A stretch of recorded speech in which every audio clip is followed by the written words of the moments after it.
We are here in Indianapolis. Normally, we're here for Gen Con, but this time around, we are here for SorceryCon. One, two. And we have with us this morning, we have Kyle and Joffrey. That's going to help. Who's going to be casting this morning? Let's make sure we're open.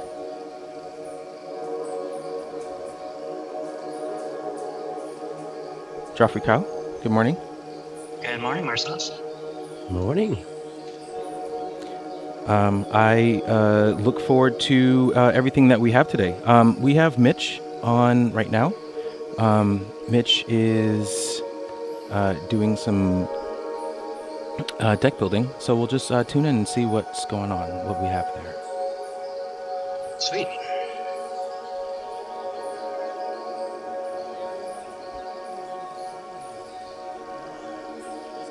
And also a Forgotten Tomb. So I was like, I just need like one good like mortal or something, and then nothing came out of it. So we see the classic Mitch Sorcerer altar. altar.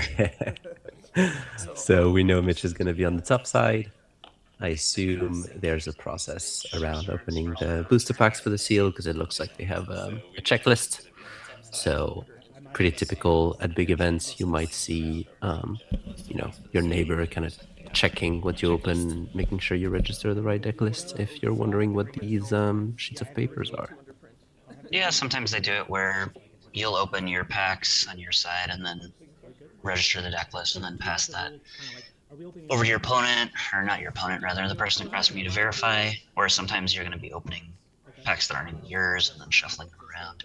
Just kind of depends on how deep they want to go into trying to prevent people from bringing their own cards or something like that. Although I'd be surprised if any of that was happening with sorcery. So if you're Mitch here, or really anyone else participating in the Seal Championship today, what are you looking forward to opening the most? Like, what do you want to see in these boosters as we actually go right in? So might want to hold that thought and talk about the cards that we see. Yeah, kind of interesting here. It seems like Mitch is on the top, but we may have a better view of the cards that the player across from him is opening. There's, sorcery is a really swingy game, so there's a lot of cards, especially in the unique and elite slot, that you can open that are just going to be like, if you play it from almost any position, it's going to give you a really, really big shot to win. But most often, the limited games are played at the ordinary and exceptional level because those are the cards you're getting the most of. And we can see already here that this pack that may or may not be being passed to Mitch has a Paladins of Bazia in it. This card is like an absolute bomb. 4/4 for 4 is kind of exactly where you want to be in terms of the power curve, but this thing also has ward, and sometimes the spellcaster mode will also come up. So 4/4 ward, this and Sacred Stag are two of the big hits from this set for sure. Yeah, it does put you pretty immediately into Earth, so hopefully the rest of your pool can support that. Yeah, you wouldn't be able to play this as a splash at all, although some of the sites, the bloom sites, you might be able to get away with having a few of these help you out with Earth. But yeah, definitely going to be pretty heavily committed to Earth if you're going with this card. Yeah. Now we see two different metas in opening packs, and that's important. Mitch seems to have gone through his 6 and is now covering Just it. put them all together. Whoever's on the bottom is taking a little bit more time and looking at the uniques and elites already. So I don't know if they're opening their own pool or their neighbor's pool, but it looks like we're going to see a little bit more from what is going on in the top side with Mitch. Yeah, it seems like Mitch is just being value and efficiency here and putting them all in piles and then just sorting immediately by element. Yeah.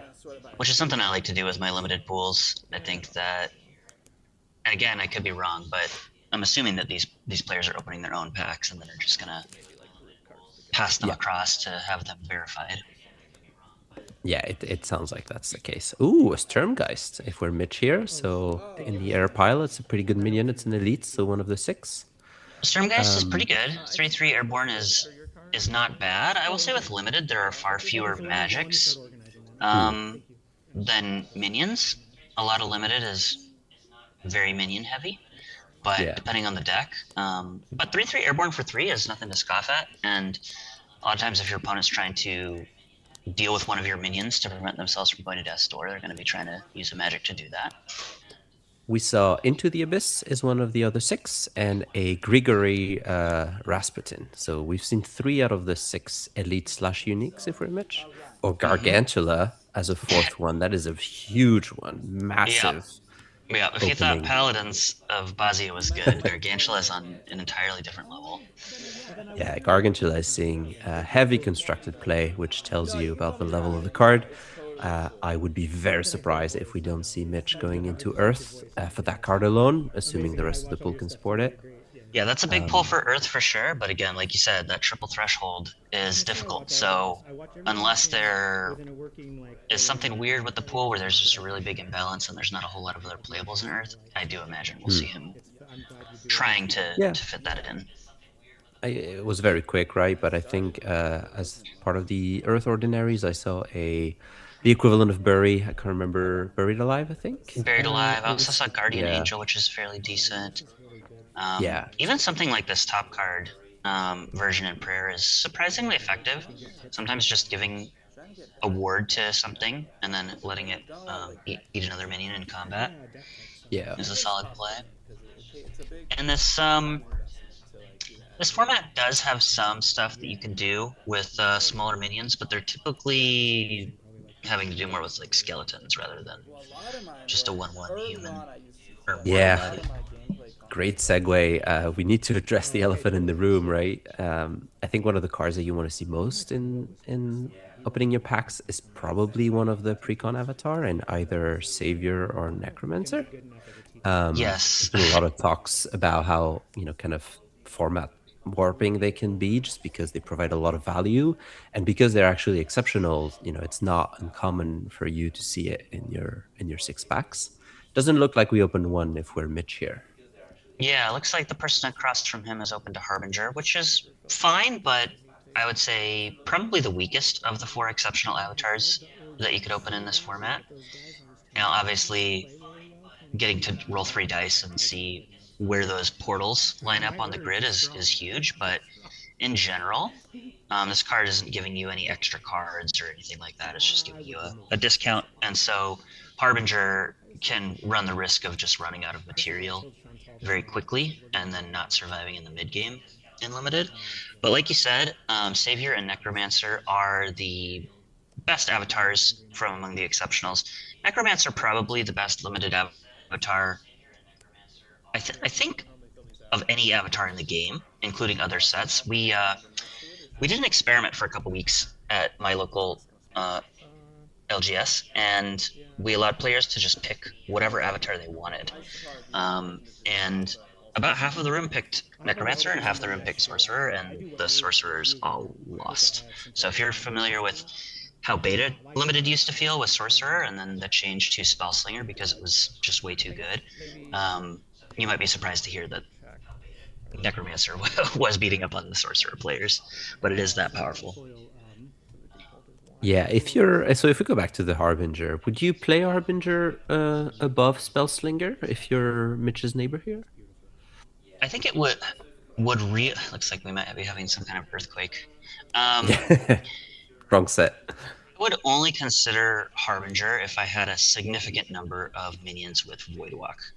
I think that the risk of not having a site to place something on and take advantage of that discount is pretty high, and the lack of the extra card that you'd be getting from something like Spellslinger or a way to make up card advantage that the other 3 exceptional avatars have is pretty huge. So I would consider this card, but it would not be something that I feel very likely to play.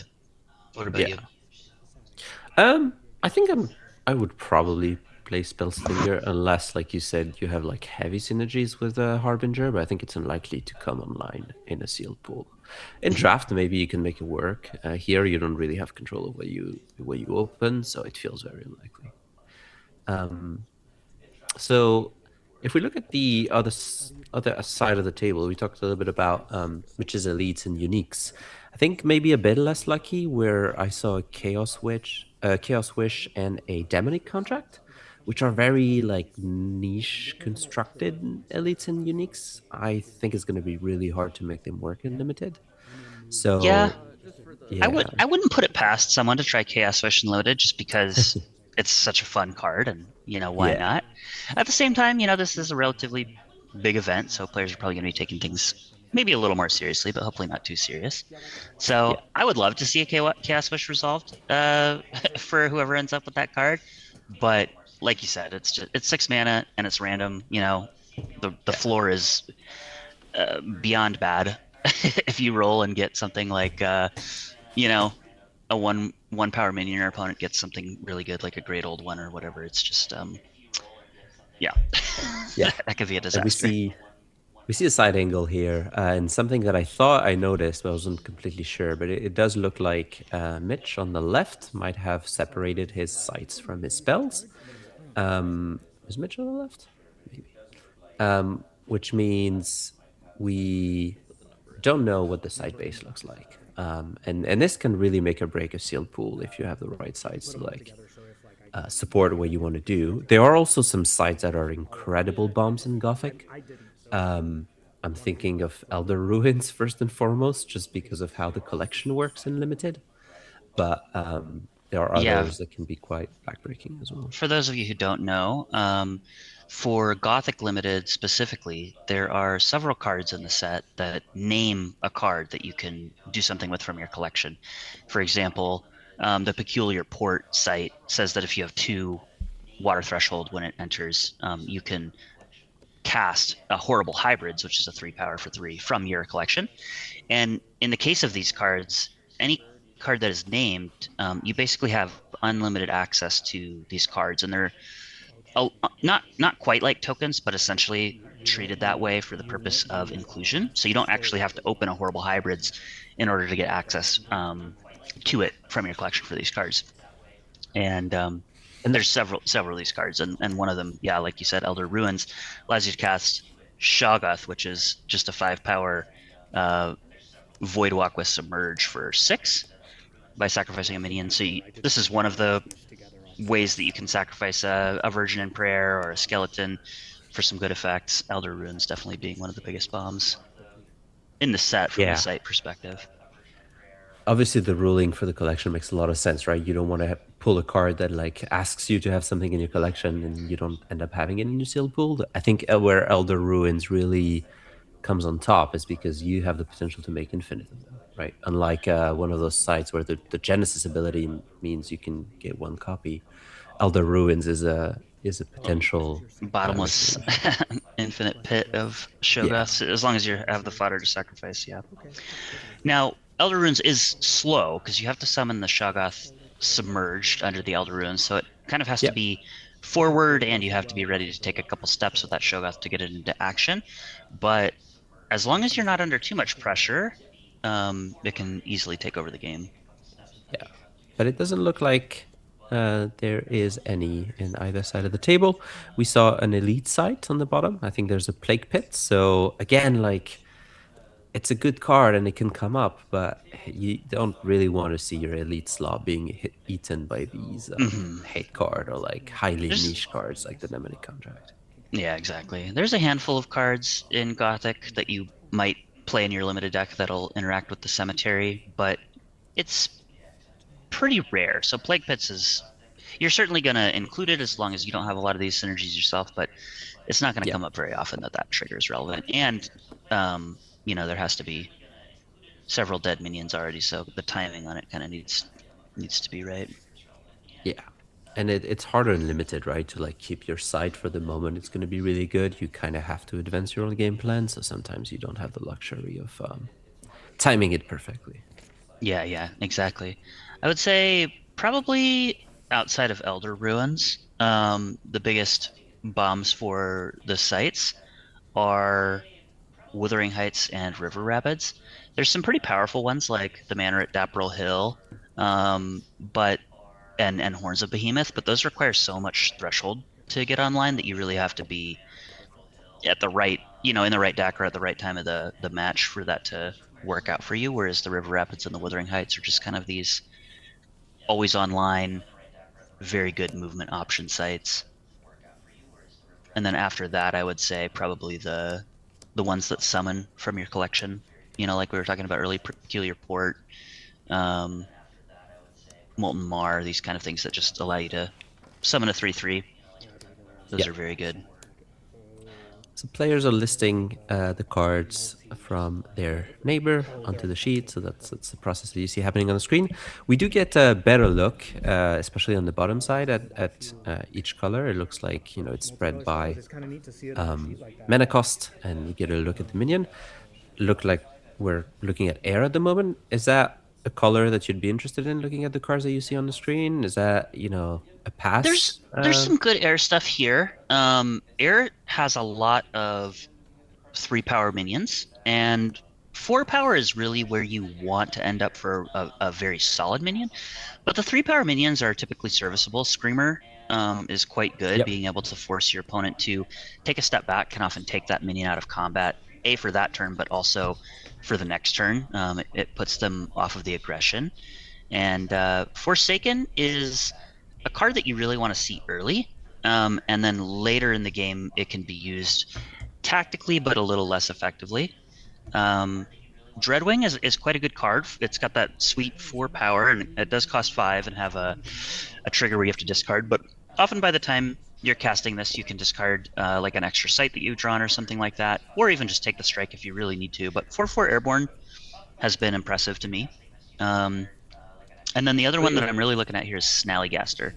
It's a 3/3 for 3 with +1 movement. And if you haven't played against +1 movement in Limited, it is way better really than hard. it looks. It is almost impossible to defend this with a single minion. And it can defend almost anywhere, which is just incredible. So Yeah. definitely some good air cards there, but nothing like really screaming out to be like, okay, you've got it. Like this Paladins of Basia is something that is way better than all of those cards. Yeah, as we switch to Earth here, right? So the Paladins obviously is here. Looks like we have some of the exceptionals as well. A lot of hate in Earth, right? You have the Town Priest, you have the anti undead guy. So against the right opponent, that could be a good setup. Yeah, and these cards are all like serviceable on their own. Exhume, 2 mana for 2 skeletons is fine, and it can also be used to like unbury an entombed that you have summoned. This Earth pool is actually looking quite decent. Yeah. The Rowdy agree with Boys is a 3/3 for 3 on a lot of boards, but can be incredible. The Gravedigger can sometimes bite you if you have your own undead stuff, but sometimes it just comes down and kills something of your opponent's and is a 2/2 body left over. And then we're also seeing the Paladins and then the Zombie Horde, which is a 5/5 for 5 with a little bit of a drawback in that it can't move to defend, but this is just a lot of raw power. It's going to be very hard for your opponent to deal with this by trading. So definitely like this card. Smite, another very Smite, yeah, premium great. card. This is a one-sided strike, or just banish the thing that you would strike if it's evil. And then a few Which 3 is powers. often the case, right? Like, Yes, if you think it about is often the Gothic case that and you what can expect to see. find an evil card. Yeah. I was just going live, like live stream. Cool, sweet. I think Earth typically has a lot of really good removal, and Gothic is no exception here. We didn't see Bury alive, which is the Bury equivalent of Gothic, but Smite is a great card that you want to see in most sealed pool if you're planning on going. It actually is pretty. Yeah, one thing that's really important about Smite, especially at Ordinary, is that in Limited it can often be a lot more difficult than Constructed to deal the death blow once your opponent's at death's door. And Earth typically has had to just kind of slog through and do that through combat.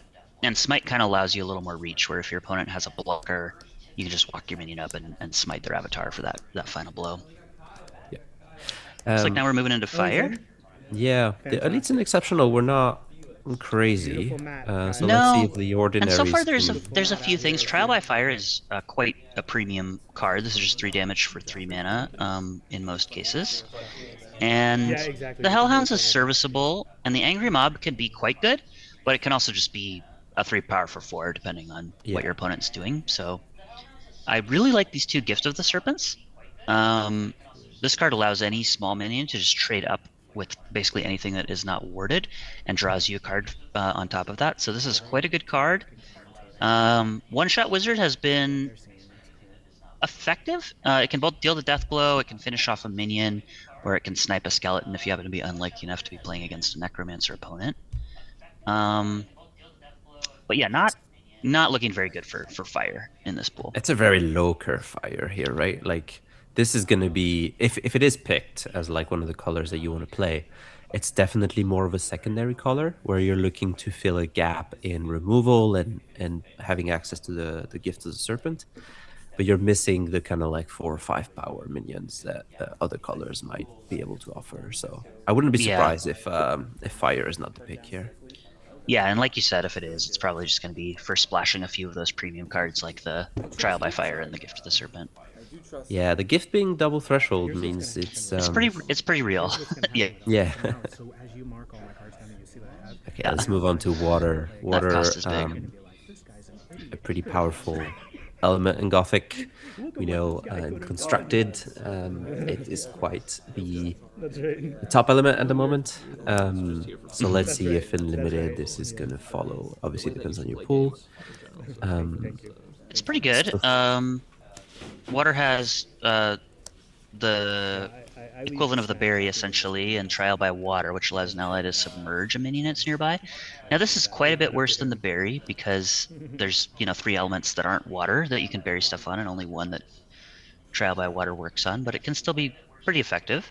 Although if you're not against another water deck, it's usually you're drowning something that's already moved onto your site and done something. But it doesn't look like that card is even here in the pool. I saw Wendigo and the Nymph. I don't know why those got set aside, and then we're seeing this as more of a curve. I think it's rarity. I think okay, that makes Mitch sense. usually does elite and exceptionals first, and then you can see the ordinaries kind of being spread after that. Gotcha. Okay. So it looks like a very fair water pool here, right? Yeah, like we nothing see a lot of crazy going minions on. big Shoggoth minions, and but- Slimy Mutants and Weather Trunks. You're not terribly unhappy to play these. Mesmer Demon is quite good. I like that you actually like alphabetize this. And Drowned is okay, but like these other cards, there's several of these 2-drops and the 1-drop that just you're not going to be happy if you have to put these in your deck. So what's your verdict? We had a glimpse of all the colors. We didn't I necessarily. would be surprised if we saw Earth the wasn't size of played the here. game. Earth definitely looked like the strongest and the deepest of the colors so far. And then I would probably, based on what we saw, I'd probably be an Earth Air with this pool. Okay. What brings you to air in that case? Is that the Dreadwing and some of the tricks like the displays? Yeah, and Screamer and Snallygaster are definitely solid. But I think I would put Screamer and Snallygaster above most of the 3 power or 3 cost things that we saw from Water and Fire. And I don't know, it kind of depends on how many playables you have in Earth. But let's see, there's a couple Displaces, a couple Forsakens, the Undead. Yeah. There's a lot of good stuff here. Desecrate can shut your opponent off a threshold. There's a few things that I didn't see the first pass in air. So The order in air can be quite game changing if you face the right opponent. yeah, And being able to then- knock off wards is a big deal for sure. Yeah, and Gift of the Raven, if you pair it with the big beats in Earth, can be quite the swing if you're ever in a race situation. So Yeah, if you put that I on think I a agree. 4 power minion, that's an 8-point life swing in your favor. That's a heck of a way to win a match of Sealed. for sure. Yeah, the Gift of the Wolf in Earth, very serviceable as well. Yeah, quite good. That Allows you allows to eat pretty much anything in combat, depending on the board state, and draws a card as well. So I always wonder. Would you play main deck displays? 1 copy, 2 copies? We saw there's 2 available in the pool. I find that I'd 2 certainly is a consider bit. it. In Sorcery, one of the biggest advantages you can give yourself is having the option for surprise movement. Because your opponent is going to be obviously setting up, on their turn to try to defend or attack in the best way possible based on what you've got on the board. And if you can suddenly be like, oh, here we go, you're over here instead, or my minion's here instead, that can lead to some pretty big blowouts. The fact that it doesn't draw you a card is pretty real, and the fact that it has to move diagonal is, certainly a drawback. But I would consider a copy or two, even two of the Displace, but it would really depend on what other kind of tricks I had and how many other playables I had. I would say Displace is definitely like probably like C or D grade Hmm. for me personally. But depending on the board setup, it can be an A. Yeah, I think it depends on the rest of the pool, right? If I do play a Displace in my main deck, it's usually the 20th to 24th card. So it means Yep, I'm yep, not like extremely happy about the rest of my pool, but I'll play serviceable cards like Displace. exactly. Yeah, and it's a card where if you do find yourself in the right board state, it can just win you the game. So Yeah. it does have a high ceiling, even though it's not usually like a high pick. And we have a slightly different angle. We didn't touch on the playmat. Beautiful playmat for SorceryCon. Yeah, that deep magenta color is pretty amazing. Yeah. Although I think we might be looking at it a little more magenta than it looks in life. I think it's got a little more orange in there. And both players are filling the list. And then we'll take Yeah, I their imagine seat and build their these will get deck. passed, and we'll actually see the deck build, which will be a little more interesting than just kind of this brief glance and speculation. Yeah. Just looking at a few cards from this other pool, this other deck looks like it's got some It's a bit different, real isn't potential. it? Yeah. Yeah, agreed. It looks there's a lot of cards that you would see in constructed. Now there are different colors, so there are tough choices to be made. Into the Abyss, Yeah. great removal. And a lot of Stormgeist, times like you see yeah, these great cards, and then they're just split between too many different colors, and you don't have anything cohesive. yeah. And there are cards that are required to be built around. Obviously, like Rasputin, you need to have enough evil to make it work. But it does look like fire is pretty good. Corruptor, I see. Yeah. Uh, if you see Searing Truth in your opening hand and just an average deck in limited, are you keeping that in your opening hand, or are you too worried that your opponent might be like aggro and then you can't cast on yourself, or maybe you don't close the game fast enough to use it as a finisher? Yeah, I think it depends on the rest of your hand. If you think you can be the aggro player, I would definitely keep it. You can either refill your hand or use it to deal the finishing blow. So depending on the texture of the rest of your hand and your deck to some extent, I could see that changing the decision. I think you include it in your main deck for sure. 100%. In Yep. most cases, yeah. I would say in just about every case you'd main deck it. It's just very flexible.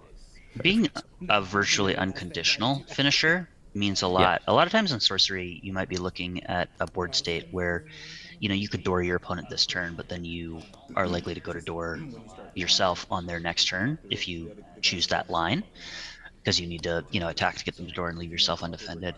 And if you don't have an immediate way to finish the game, that can be really risky. But Searing Truth kind of gives you this, like, okay, I don't even need to worry about movement anymore, or lining up creatures or projectiles or anything like that. I know if I can just get my opponent to door, no matter what, I don't care about going to door myself because I can just cast this and win.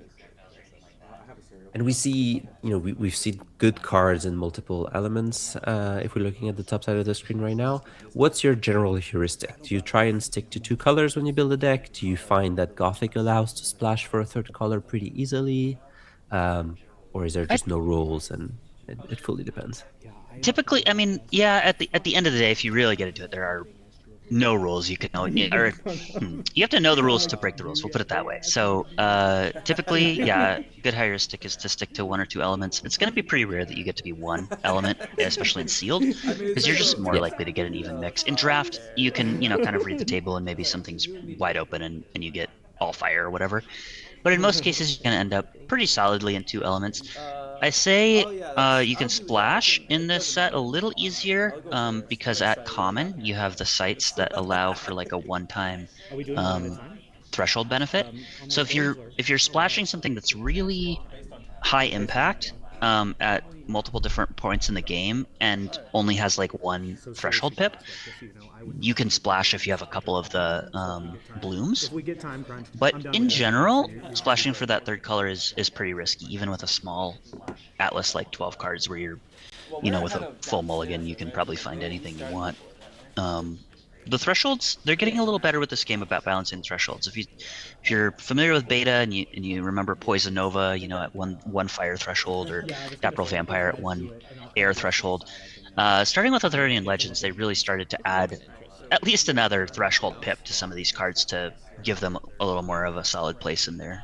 in their Yeah, you wheel. really have to commit to color to get to the good stuff, like the spider that you see on the screen. Yeah, I was gonna ask. 'Cause While I we're on the watched topic of stream threshold, and we stuff also today, see a and weaken kind of tools. see like Is that something you'd play in limited to maybe splash a bomb? Do you just use it in general to well, kind you of guys can do smooth your out your registrations, and then I your think maybe early I can game and switch with Dan potential threshold because issues? Yeah, Is that a very, known to very include? definitely. Yeah, and then This is a card that really depends on the deck. It can be a very useful tool, no pun intended, to splash something awesome. A lot of times in your two-color decks in Gothic, you're gonna have like a three power minion for 2 threshold in multiple different elements, and that part of the curve, the 3 and 4 with 2 pips, makes it really hard to splash something. So the tools can both help you smooth out stuff if you're just missing an element but from an it unfortunate was basically draw, a draft where like I or help had you these splash something gentlemen. that you So really it's like if you want have to see the late big game. butts, If your deck is looking to play more aggressive and requires a little more of a efficient tempo, you're not going to want to spend 2 mana just to draw a card and unlock threshold with Wiccan tools. But in a slower deck, especially when it's splashing, it's fine. It's also just a serviceable 24th card if you really don't have anything else playable, you can just cycle it. But this is not a card I'm very high on in limited, but it does serve a purpose in some cases. How about you? Yeah, I think it's compared to constructed, it's less risky to run it on turn 2, and you're Because you're not unlikely getting to get it swapped. stolen or yeah, exactly, or destroyed. And so if you don't have a ton of 2 drops, which can happen pretty easily in sealed, I think it's a pretty easy include, right? Like if you have it in your early hand, you drop it on 2, you'll crack it when you need it, and really there isn't much of a cost to it, and it can allow you to do some crazy includes in your deck if needed. Like if you really have a bomb that's a bit stretchy on the thresholds, and maybe the weekend tools allows you to get there. Yeah, for sure.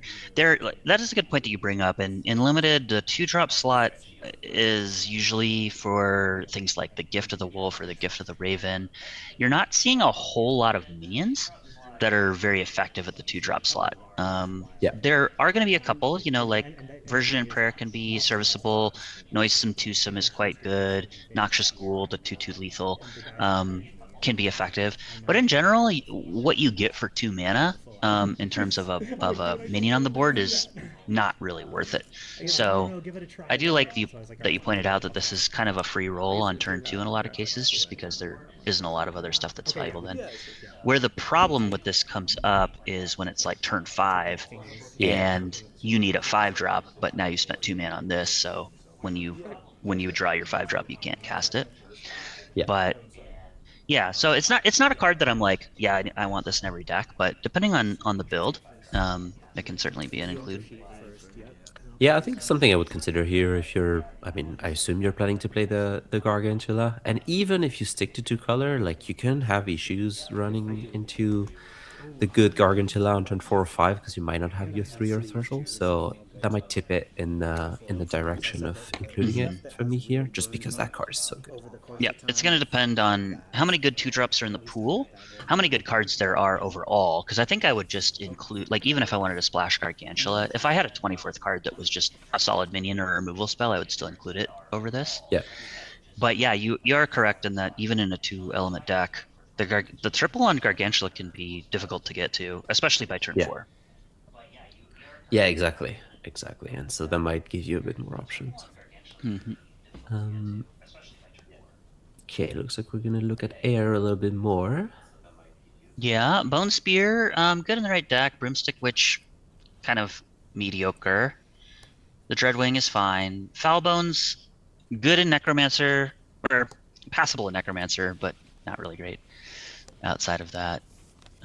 Second Wind and Zap aren't really cards I would consider in my main deck in most cases. It looks like players took back their seat and are now checking the list that was done for them, and so. Okay, so Mitch here is at the top, Mhm. and we're going to focus on him. So I'll go ahead and open up his microphone, and we'll see what he's working on. Sounds good. Okay, there's these 3. For those of you who don't know, Mitch hosts a weekly draft at the Sorcerers at the Core Discord, and is one of the most active content producers for Sorcery Limited content. and I believe he won the limited portion of Gen Con last year as well. So he definitely has the limited chops. Yeah, I think you might know him under Froggy Mago online. If you hear us talking about Mitch, that's the same person.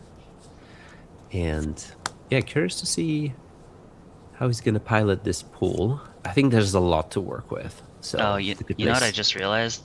It's not Mitch, but down here at the bottom on the left, we have a necromancer poking Ooh, out. we do.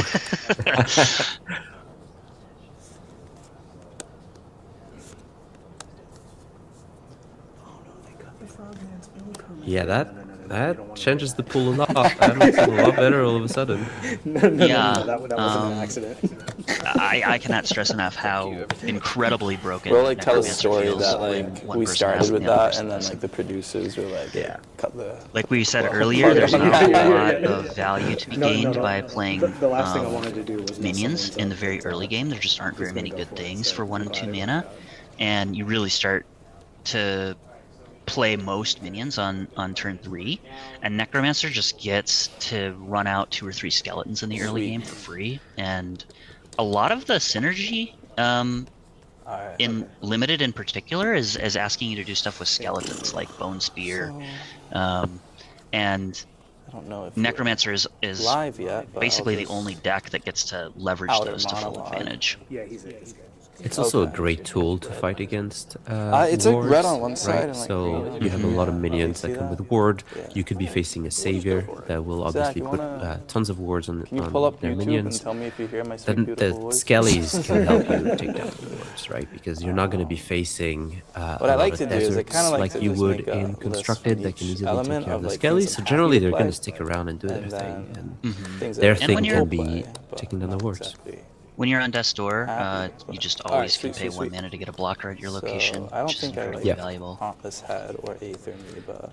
Yep. I will And play so we have the side angle. I think we're Necromancer. back to Yeah, I think now we're deck pool. building. Tributes cool. We've Looking at registered and air. verified everything, and now we're actually looking. There's actually at a the lot of pool. good stuff in air. I And there feel is like. air is pretty deep here. What he says. And if I had to Swap. guess, I think Mitch is only, going top row is the things I'm very excited about. Middle I row do is play like graphic Crucible, lot. and bottom row is what I don't want to Last play. Mythos is kind of what Yeah, I for play. sure. That's how he's splitting Yeah, it. Bone And Spear's there's a lot of fine. water that goes immediately at the Necromancer. bottom row here.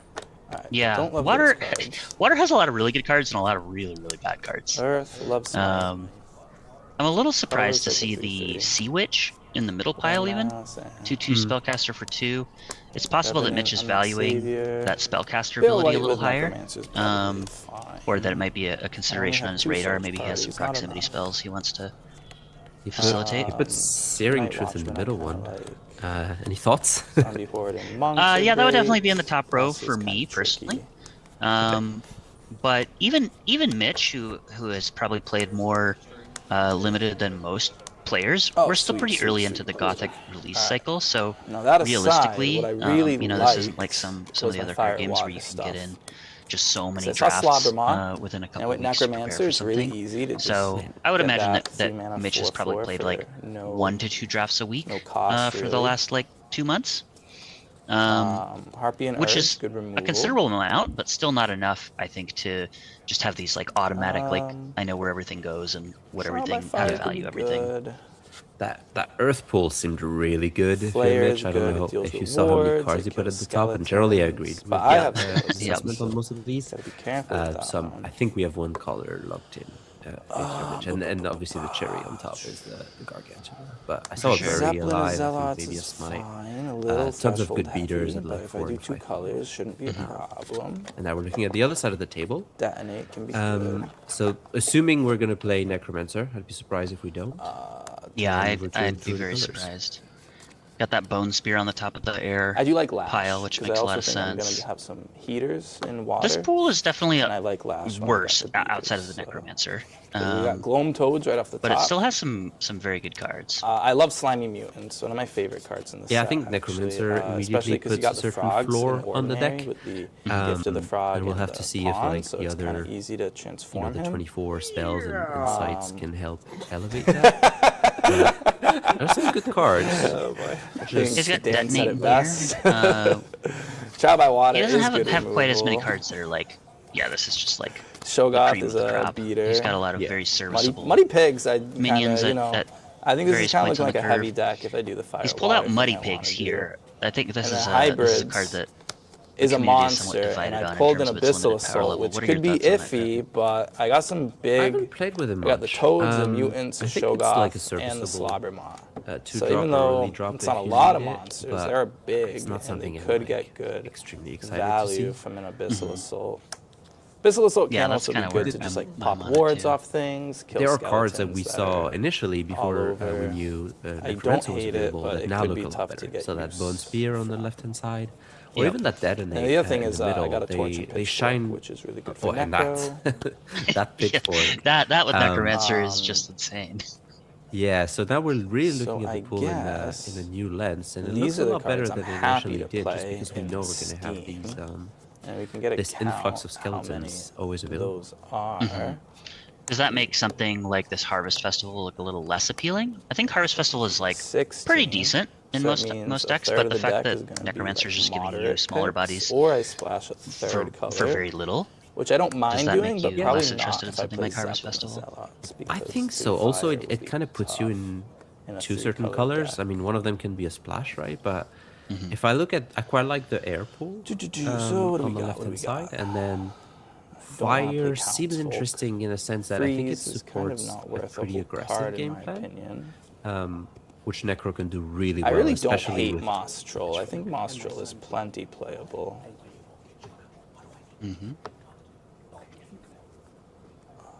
Looking at Fire. Accusation, I don't love in Limited, So this- even in Constructed. If you can't tell by the voice, this is I do think Roaring Hot Turkey, Wheels could be another fine, content creator just on the mic fine. right now. So I think that he is building this pool right now. that's right. Oh, you know, Flame Strike, actually, I've kind of overlooked that. Flame Strike is pretty decent as a card. Yeah, Flame Strike is one of the best ordinaries in Fire. And then we're looking at other things here.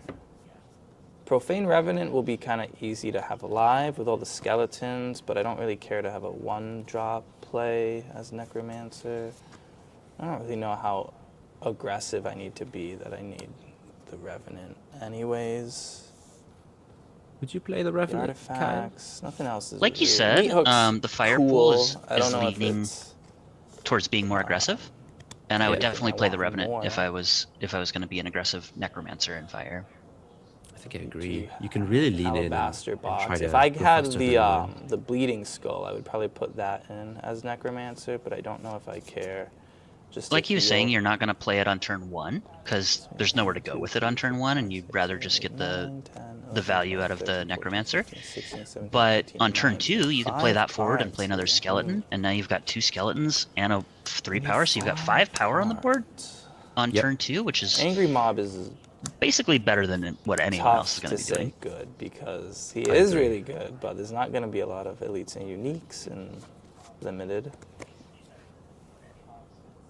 We saw a meat hook in the Book artifact pile. Burners, I What guess, are is your just a takes on that? vanilla 3/3. Nothing too fancy there. Less excited about it I in guess, Fire, well, how much more excited about it in Earth. the but magics and like there's second I think it's winds quite a good card and in stuff Limited. like that. Second wind, Ghostfire, Yeah, really scales Murderer with, Crows. Actually, you big know, and I power. am Necromancer, so Murderer Crows is kind of huge against me. So maybe I don't mind Book Burners, just to kind of have that protection. I like the thought process here. That puts me at I think 20. Yeah, Murder of Crows- Book Burner's also just 3 power for 3, so that's fine. It really only hits like a handful of cards that can be flashback that are spells. Murder of Crows obviously being maybe the most effective one against him. But 3 power for 3, especially in an aggressive leaning deck, is Yeah, perfectly very fine. serviceable. And yeah, I think Murder There's of a Crows is world one of the where I cards that could can really get you. splash so- one Earth For sure. and take Zombie Horde, Night Watchman, and the Harvest Festival. And that gives me three more cards. I'll be really curious to see what he pulls out of this air pile. It's funny because I do It's gotta like be the what I Watch got in Art, air. I got a lot Screamer, of good stuff, but the Dreadwing. the slimy mutants are just really dragging me into that direction. So as interesting. much as I I like think it's valuing some water cards here. some of these cards, I'm not seeing a whole lot of cards that have submerge for it to can't get away transform, from the so monsters. it's usually just going to be a 4/4 with submerge for 5, which is, I think, a little bit below rate for where you want to be, especially when you look at something like the Looking at 5/5 something like this zombie. so far. So he's thinking water fire, putting in the 7, middle 8, 9, 10, 11, 12, 13, 14, 15, 16, 17, 18, with a 19, splash of earth. 20. It's That's possible. the I left can't tell mileage. from the way Three, I that need things one are more. lined out, but it's possible that he's doing this because of If you curve want, considerations I can and the do earth and something. the Yeah, air and yeah, the go earth for it. stuff. Yeah, definitely. Yeah, so Don't quite I fill feel like the I have a curve the way he wants. Super difficult build, honestly. Like I could honestly see going in 3 different directions right now. I think I'm definitely playing Earth. Basically like these 3 cards. Like I think Gargantula this is now Mitch completely going over his busted. pool. And then 4 power minions are great. Guardian Angel is just very good. I guess I don't have that many things to ward with Guardian Angel, but you can usually find something. And then, yeah, I mean the rest of the Earth stuff is just good. I guess like I have a Berry and a Gift of the Wolf. Those are the other cards that are kind of pulling me into Earth. I didn't didn't open any avatars, unfortunately. Wasn't lucky like Roaring Turkey over here. Does this mean that Turkey hard opened mode. both the So, Necromancer and the Harbinger? Yeah, so then Yes. I looked at Definitely saw first. Harbinger So on that side. Dreadwing I like a lot. Bound Spirit is good. We also have a Broomstick Witch for the Bound Spirit. So that's How do you feel that's about usually Bound enough Spirit? for Bound Spirit to be quite good. Um, And then we have a I don't have Sturmgeist. tons of experience with Sturmgeist the is a card. pretty busted I card. just like you haven't played much air. We have a in Witching Gothic. Hour, although in Earth Air often you It's have a lot alright, of I mortals, wouldn't be so surprised. maybe Witching Hour isn't the best. I'm surprised to hear him say that it's quite Let's good. see how many cards Yeah, work. If that we was did my play Earth initial Air. reaction as well. I guess it's 2, But he's 3. probably played more This is limited than both of us Spellcaster, so it combined, does so work. maybe he knows something we don't. 3. Maybe so.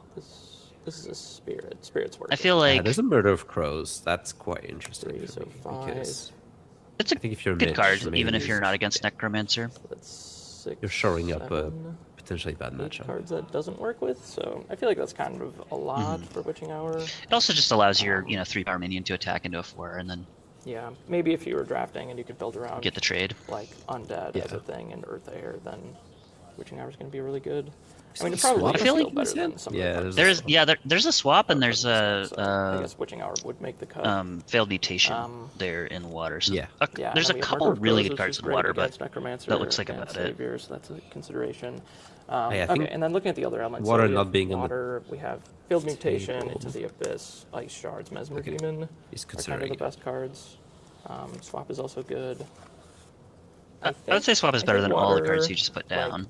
I think it would be a good deck, but I think it won't be the I don't know. best Into the version Abyss is of my deck, really good so limited, right? Into the Abyss is really good. I'm It's just pretty sure the I'm not ceiling on getting swap Earth is Water. like Into the Abyss plus you get to attack. But maybe I'll have to build Ye- it and look at it. Yes. And then And it's also Fire is just the other allows you to option, kill your so we opponent have Gregory from just about anywhere on the board if they have only a single That's a blocker. crazy card. Or Which and can be an I issue for counted, water and I think usually, we would yeah. have yeah, like exactly. kind of a lot of evil for Rasputin. So that seems good. And then Flame I mean, Strike I just love. purely looking at the card, Rasputin Earth Water is seems also pretty good, but then spellcaster, so that's you nice for you Flame make Strike. your like berry cards a little bit worse. I think there's Flare. one. Flare's obviously great. Yeah, there's just one I mean, berry. Yeah, there's just kind of yeah. like But good stuff, yeah, I guess. in adding your own Fire. water stuff definitely does make that more risky. So, yeah, it's really tough. Like I opened a bomb in air, a bomb in earth, a bomb in fire, and then water. I guess like doesn't really have any bombs. It just has like some solid stuff. Do you think of Rasputin as being So yeah, I a guess serious bomb? We'll take out water. I need to see all the evil cards that he's considering, but Yeah. Like, are you happy to gonna- just I banish don't know, your keep trying ghoul? to figure this out. The fire earth And sites would be pretty nice. turn it into Like, I would have Rasputin? 10 out of 12. Like it's a 5/5, so basic that's pretty sites. real. it's a bit of a trick, right? Because you can another thing playing use the into fire evil is minion that you're Molten planning Mar, to just sacrifice, having, like attack or something. A 3-mana 3-power Then minion. cast that draws a Rasputin card and you've is untapped it, how I like to essentially. think about that card. Yeah. I think of Rasputin as That is being more like super good. like a trick, like you're saying, or just a little way to get some extra value for 2 mana. Yeah. Yeah, so that's kind of where I'm at right now. We know It's this. only I'm gonna really take insane when you picture have of like a this. good After this, Genesis. I take a picture of this, and then I will build Earth Fire, and then I'll take a picture of that, and then I'll just like look at them side by side and decide what I should do. So I'm going to work on that. If you want That's to. yeah, that's an interesting idea actually to do that. Yeah, I'll be curious I am if right we, now. if we So end up I've got fletching Meat Mitch's Hook in matches as my to see how this Foul 24th Spirit plays out. because, well, I do have a Gloam Toads who can't normally move, but I could drag He it with a mentioned Meat Abominate Hook on Air. I something think he's else, talking and about that the would Storm be Geist, cool. which it's a good card, but I don't know if I would put it on the same level as the other one. I'm also looking. So I've talked a lot Yeah, about slimy I mutants, think sometimes but really, I only have people think one of bombs frog as being, like, pond. rarity. I don't have a gift of the frog, so But I aside agree, for I that would one not say frog it's a bomb. token I could get from my Atlas, I'm considering this drowned just as a submerge minion who could also be a transform target. And then I could maybe take out one of the Earth card, like maybe Night Watchman.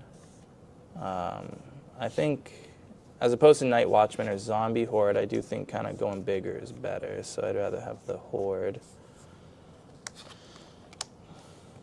And we could do something like that.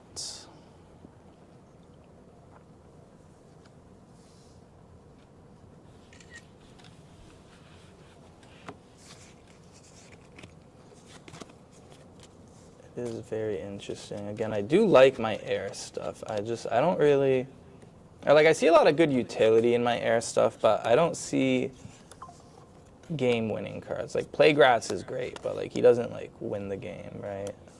Vampire Bats, kind of same deal. Love Screamer. Water's where the big boys are at. So I'm It's kind of hard for me to drawn into tell that. from this angle and resolution what he's Simulator talking about with the water I stuff. think is kind of poop. He is a monster, but he's 0 power as a monster, so my Abyssal Assault doesn't matter.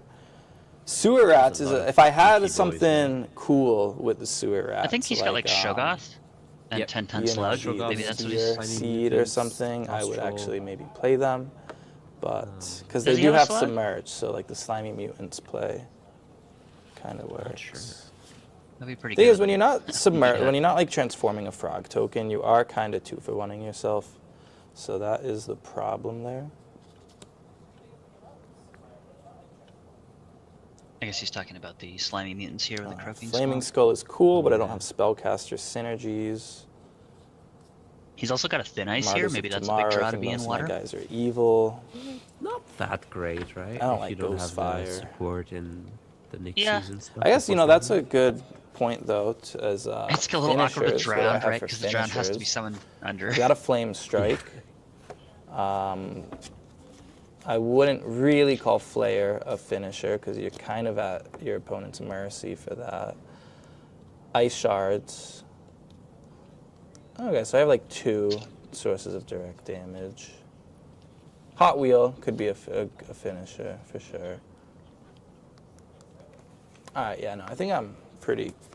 I think I feel fine having 3 finisher. Meat Hook too can kind of be a tricky one for that. If he sticks to So I think we're this good there. fire-water combination, I think he's not going to have any issue finishing the game. Right? And then just having 2 I think just 'cause he's spells that need Necromancer, 1 Earth, he's I got guess such it's a kind of huge about advantage figuring out the Atlas over most of the other distribution. opponents that it's going to be pretty I real. did pull 3 water sites. Oh yeah, one of them was Thin Ice, which is another reason why I like the Meat Hook, because like I could have, I don't know, the mutants or something just with a Meat Hook on the Thin Ice and pulling things into it.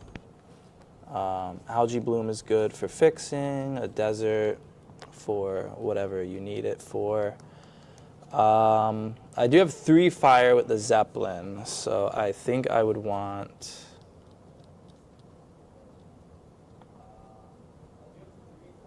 It's either 6 or 5 fire sites.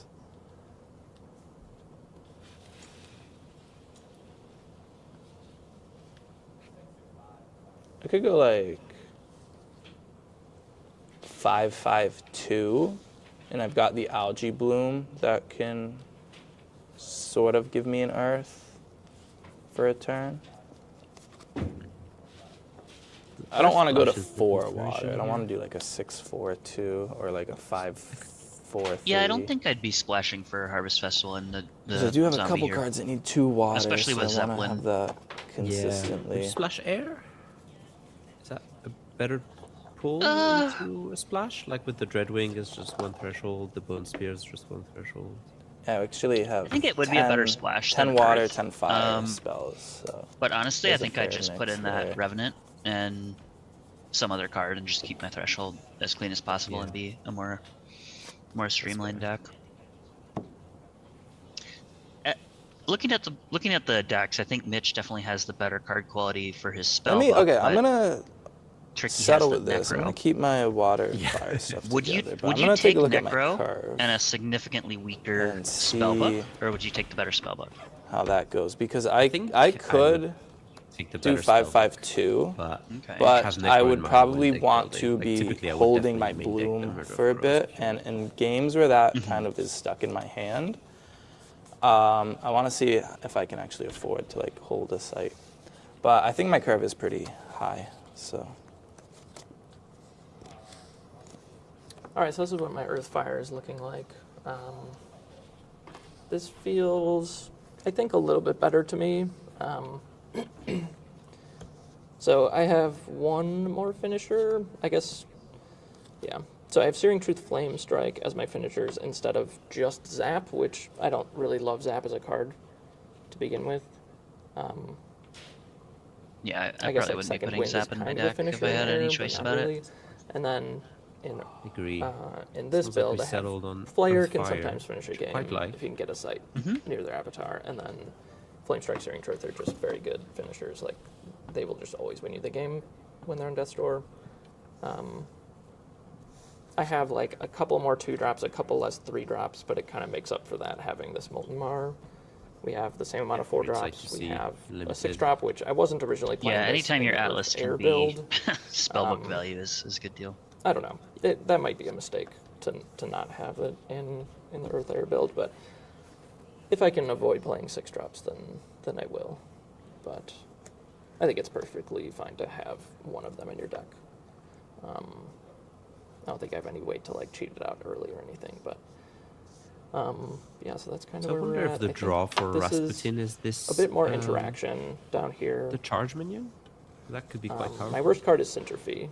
I think he's probably just valuing it as a way you can kill to submerged minions with it. That's pay never 2 going to mana happen. You to can threshold screw someone. give a permanent Sometimes buff that to is something. important. I guess maybe Slash even untap more so it. in sealed because people are playing a lot of bombs that are like triple threshold. Spellcaster 2, which is fine for But I guess also it's just exactly, gonna Flame die at some Strike. point.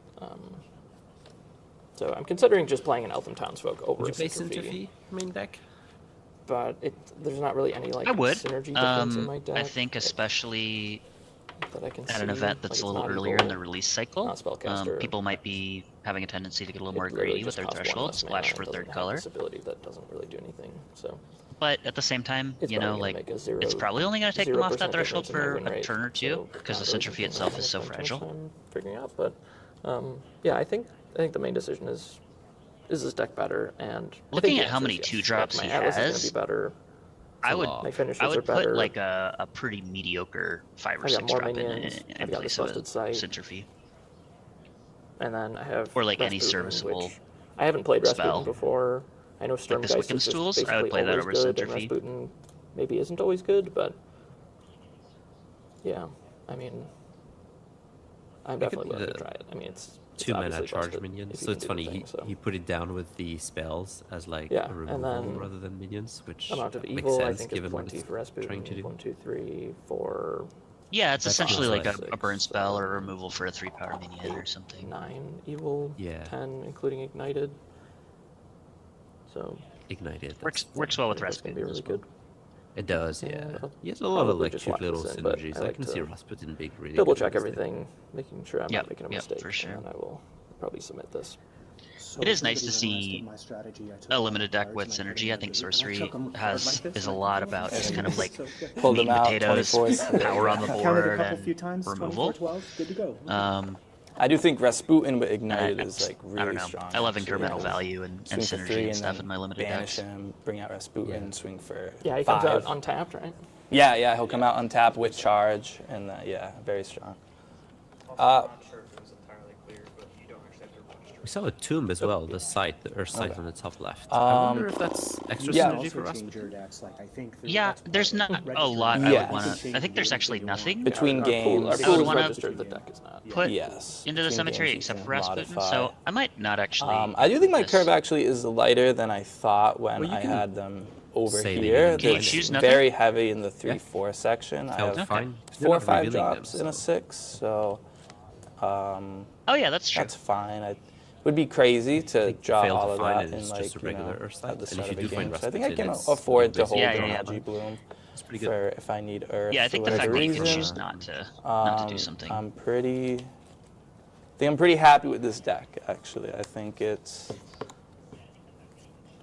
looks fun. This is my idea of a good time. Is big stuff, monsters, and necromancer. So we're gonna sleeve it up. Nice. Sounds like both players are happy.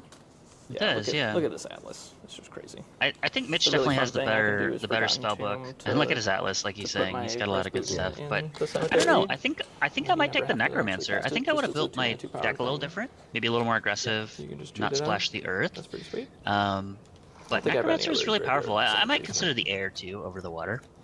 Yeah. I think that's where In I fact, would I be. think I would be on air fire. Just be as aggressive as possible. It's sealed. It's the A most lot of people are going to be doing aggressive slow color stuff. combination. But yeah, having Yeah. having It's most Yeah, aggressive the- color the- combination. You have a bunch of finishers, and you have the most that ways is to leverage your crazy. skeleton 2 tokens. blooms. You have the pitchfork to Ways like to silence stuff. truly kill the game on 4. Yep. Yeah. Yep. Then you've got Yeah, detonate and bone spear. Yeah, looking I pretty think good. both really good decks. I think I would The only probably thing I'm pick missing is Mitch's the deck here. Necromancer. You mind if I borrow that? 'cause I think When I'm it's done with it. extremely flexible. I think it can Yeah. be down. It can be a bit more, on the back foot and just weather the storm and finish with big beaters. Yeah, I'm think a he little has concerned about the number of feels pretty good 1 on and this 2 board. drops he's got here. Something like Wild Fanatic and Centerfee can just be incredibly start anemic opening my packs in the and mid to just, late game Rasputin. Yeah. Sturm when you're drawing Geist, 1 card a turn. Gargantua, So and I was just like, oh no. I would like to see some more what stuff in the direction 3 and am I 4 gonna drop take slot. this? But he might be Yeah. banking really on this Rasputin to like elevate So all of you're his 2 splashing drops in the over late there. game. Yes, I do that Yeah, a that's lot in true. I sealed think a actually lot because of I just that is find gonna the hinge on card how he sees quality the is rest. different than in draft, and I I think it is quite it's tough for me to like central. play to his deck, those the like I Rasputin. don't know like townsfolk It's type really of cool to see. cards where it's like it's kind of filler. Yeah, it's one So of I those do uniques splash that a you don't lot always just get to to actually kind of include. get that card quality up. Sometimes it bites me. You're just going 5/5/2. I think so. Yeah. That's cool. Yeah, I've got 2 blooms. I have 1 Wiccan Tools. Oh, that would be But- nice. A Wiccan Tools. Yeah. But honestly, like Wiccan Tools is not a good card. So then it's like Yeah. you're putting a bad card in your deck so that you can put good cards in your deck. Yeah. Sometimes you just end up cycling it to Yeah. to just draw. Yeah, Yeah. two mana to just cycle is not a good card, but Yeah. sometimes it's very important. And it's not just for splashing. Sometimes it can fix your elements for your primary elements.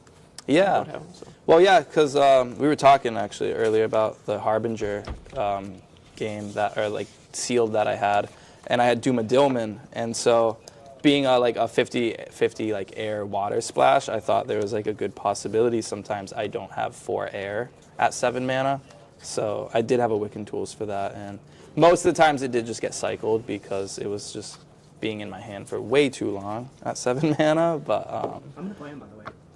Harbinger, yeah. Yeah. Just for fun. Yeah, no, I like Harbinger. He's a cool. Oh, that's not a purple sleeve. Yeah, my splash for the book avatar. cards are not really that exciting. Like anything that's double threshold, I'm never gonna splash for. Right, definitely. So then it's like I like these cards, I like these cards, but I feel like I would want to put Wiccan Tools in my deck. So then it's like, yeah, what are my 3 worst cards? It's probably maybe Undesirables, and then I don't know. I guess I don't have that much filler like Centerfee, so I guess I could not play the tools and splash for these cards, but I feel like especially in my deck, I have a triple threshold bomb, and I have a lot of double threshold cards, so I think there's no way that it's worth it for me to splash. Yeah. I've splashed 0 times playing Gothic, actually.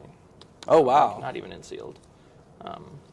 Which is interesting because, yeah, like I would splash pretty regularly in the previous formats that we've had. All right, so it looks like we're But wrapping for up some deck building reason, here like, for these yeah, two we just don't players, really and have good round fixing. 1 is Like, going to be blooms are starting not in good fixing. No, they're 15 or not. 20 minutes. Yeah. And like So- Weeping Tools, like I said, is like kind We'll of leave you that here for card. now and see you back for round 1. See you later.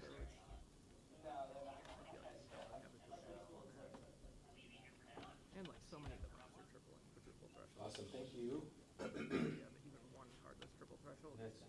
you guys are clear. Yeah, I know Joffrey has to jet. Let me make sure that the audio music is going. 1 second.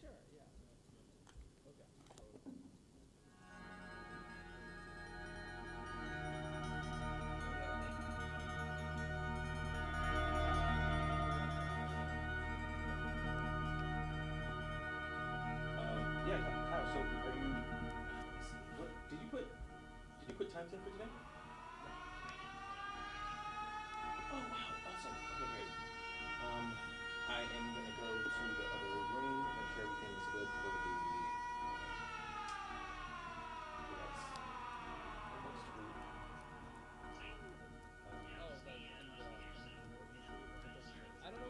Cool, I'm gonna be, later on in the day, once I actually get some time, I have some raffles, but like, Kahoot, you know Kahoots.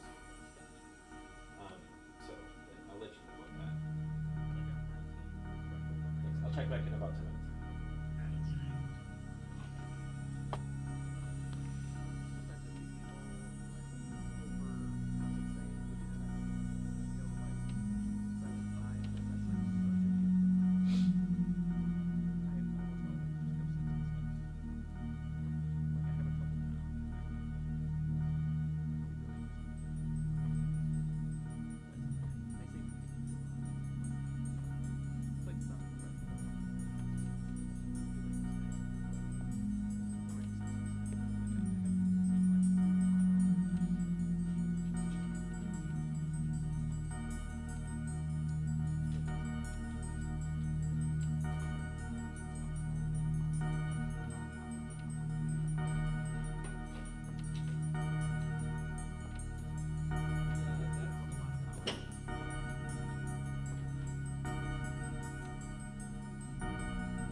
Can I ask you a question?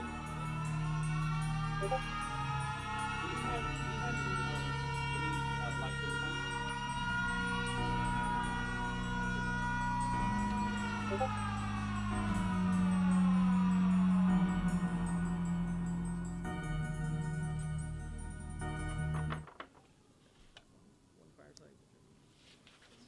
No, it's for the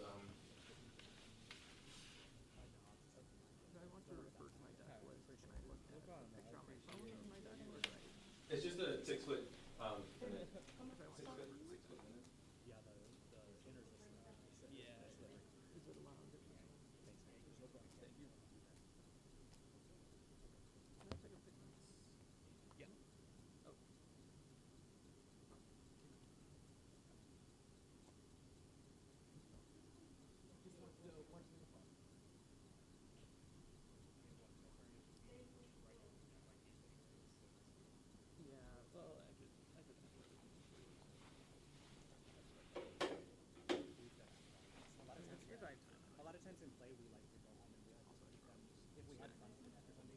Oh wait, I'm so dumb. I had more fire sites that I wasn't looking at. Yeah, desert. I have 2 blooms. That makes me feel way better actually. I ended up having 5 I'm so sorry. We don't have. There's no tablecloth, no linen? No, so sorry. Don't have. Okay. Thank you.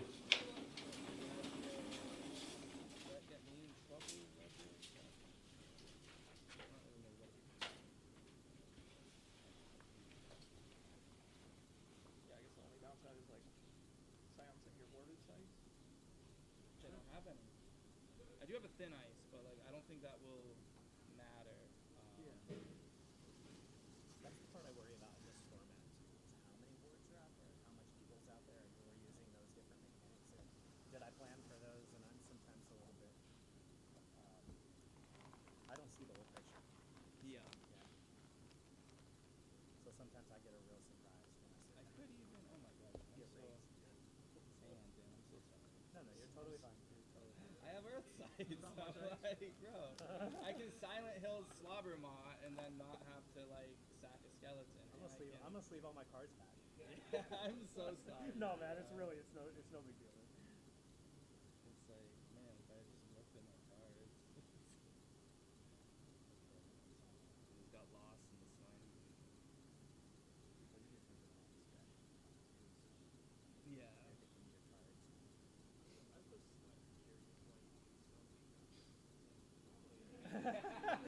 He watched you and noticed. That's hilarious. Yeah.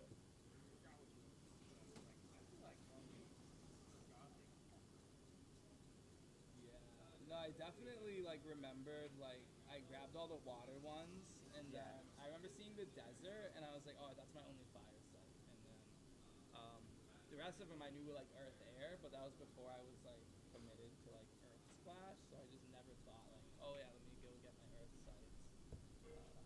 But then no, it turns out I had also forgotten a bunch of fire sites.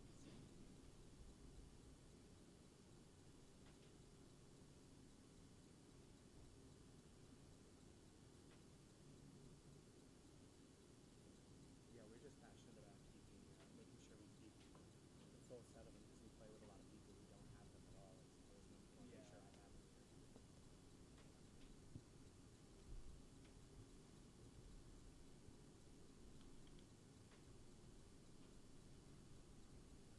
Yeah, these guys do the strategy discussion. Nobody wants to hear me talk about not knowing what the cards are and how they. I just so I did make mention of my strategy of sticking all the cards in a booth and shaking the card and pulling them out. So.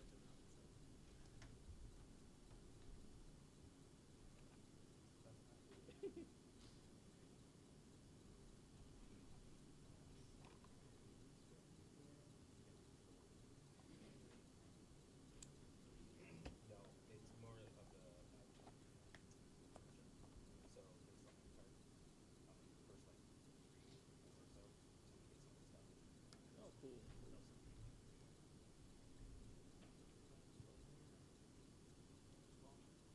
Well, they want that. They want that. So. Oh. Yeah. Grab someone with like an animus I remember you recording. I remember you recording in Vegas. Did you record in the first Seattle one too? I don't remember that. Okay. No. Okay. Yeah, that was when. That one I didn't. Yeah, that was when. Course happened. Oh yeah. Okay. So, yeah, kind of. Oh, were you at the Courtesan Cup? Oh, sweet. I was tucked away.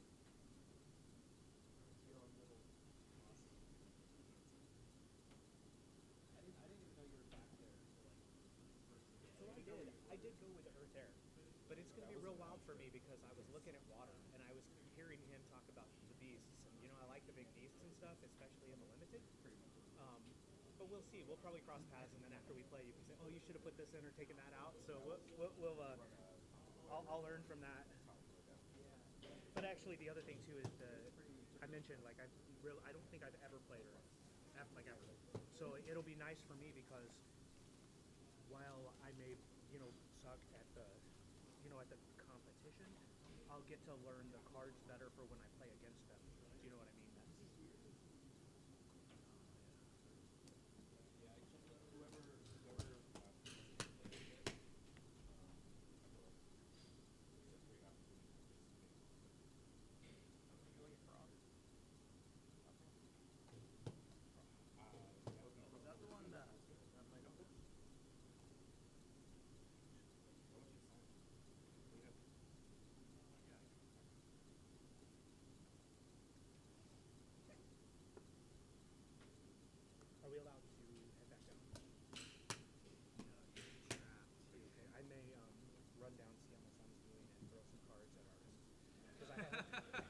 I didn't finish getting everybody the stuff that I wanted signed. So, okay, thank you guys. I appreciate it. Enjoy drafting next to you guys. And actually, I enjoyed listening to you.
have Blade Dancer and Animist. Blade Dancer and Animist. Yeah. Okay, yeah, sure. Interesting. All right. So I'm gonna transition over to. Oh. Hey. So they're in there right now. They want a little bit more communication on who you're grabbing before you just grab people. Okay. But yeah, table 5 Yeah. is what I heard. Yep. Cool. Just gonna watch that. Okay. So cool. So we'll if you're okay with them getting started, I'll just go ahead and we can go ahead and. Yeah, I think we just get them started. Especially because of the time. Yeah. All right, so let me see. Am I going through the system also? Go this way.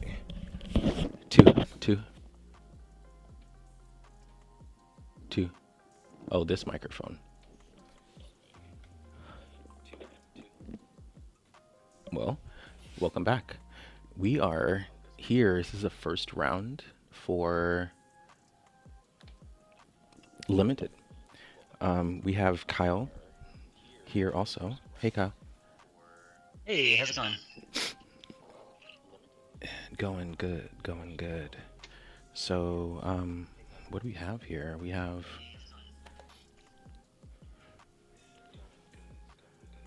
Well, it looks like we have one player on Animist, which is not an avatar you're typically going to see much of in Limited, but certainly going to be an exciting thing to watch here. And from what I understand, the opponent is on Blade Dancer, which is another one of the elite avatars that are much less likely to show up in a limited event. So a little less conventional, but hopefully a lot more interesting than your average match.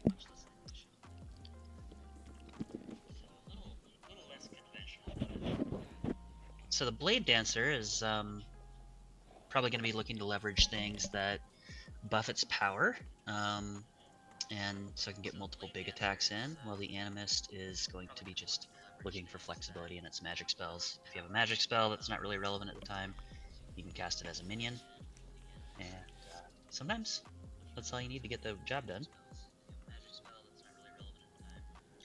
Curious to see what elements these players are on here in a second.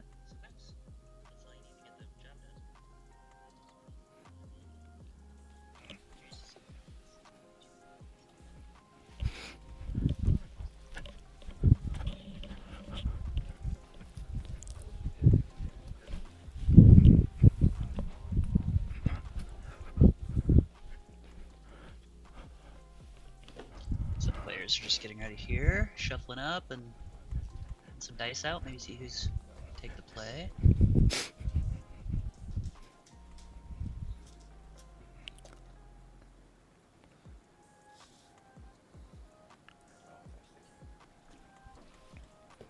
Oh, awesome.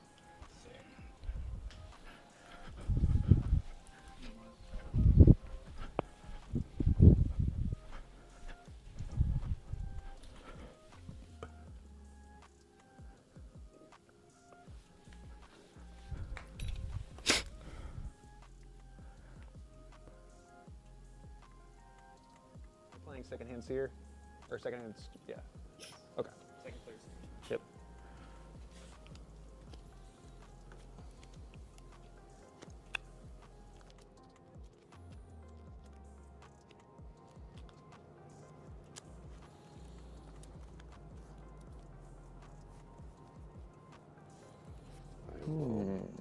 Mulligan. Right, looks like we're resolving mulligans here. See a little bit of the One Animist spell and one players sight. in. Looks like they have a road position and a croaking swamp as a couple of the sites that they've kept. So fire, water. Gonna mulligan one spell and Can't quite tell what the blade dance One is. sight. It looks like maybe fire, air.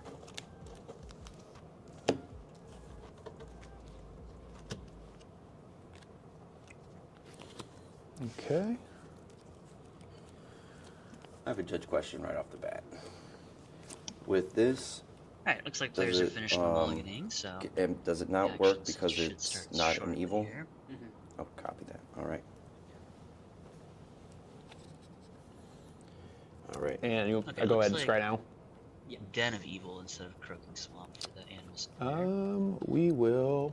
Blade Dancer looks like they're on the draw. We'll put that I'm on the taking a bottom. scry here. And you're good to go, sir. All right. Got Gift of the Going Serpent, to tap Black Cat, and which kind of is a nice play. little combo there. It looks like maybe Betrayal. Can't quite tell what that card is. Spore Sprouts. Nice.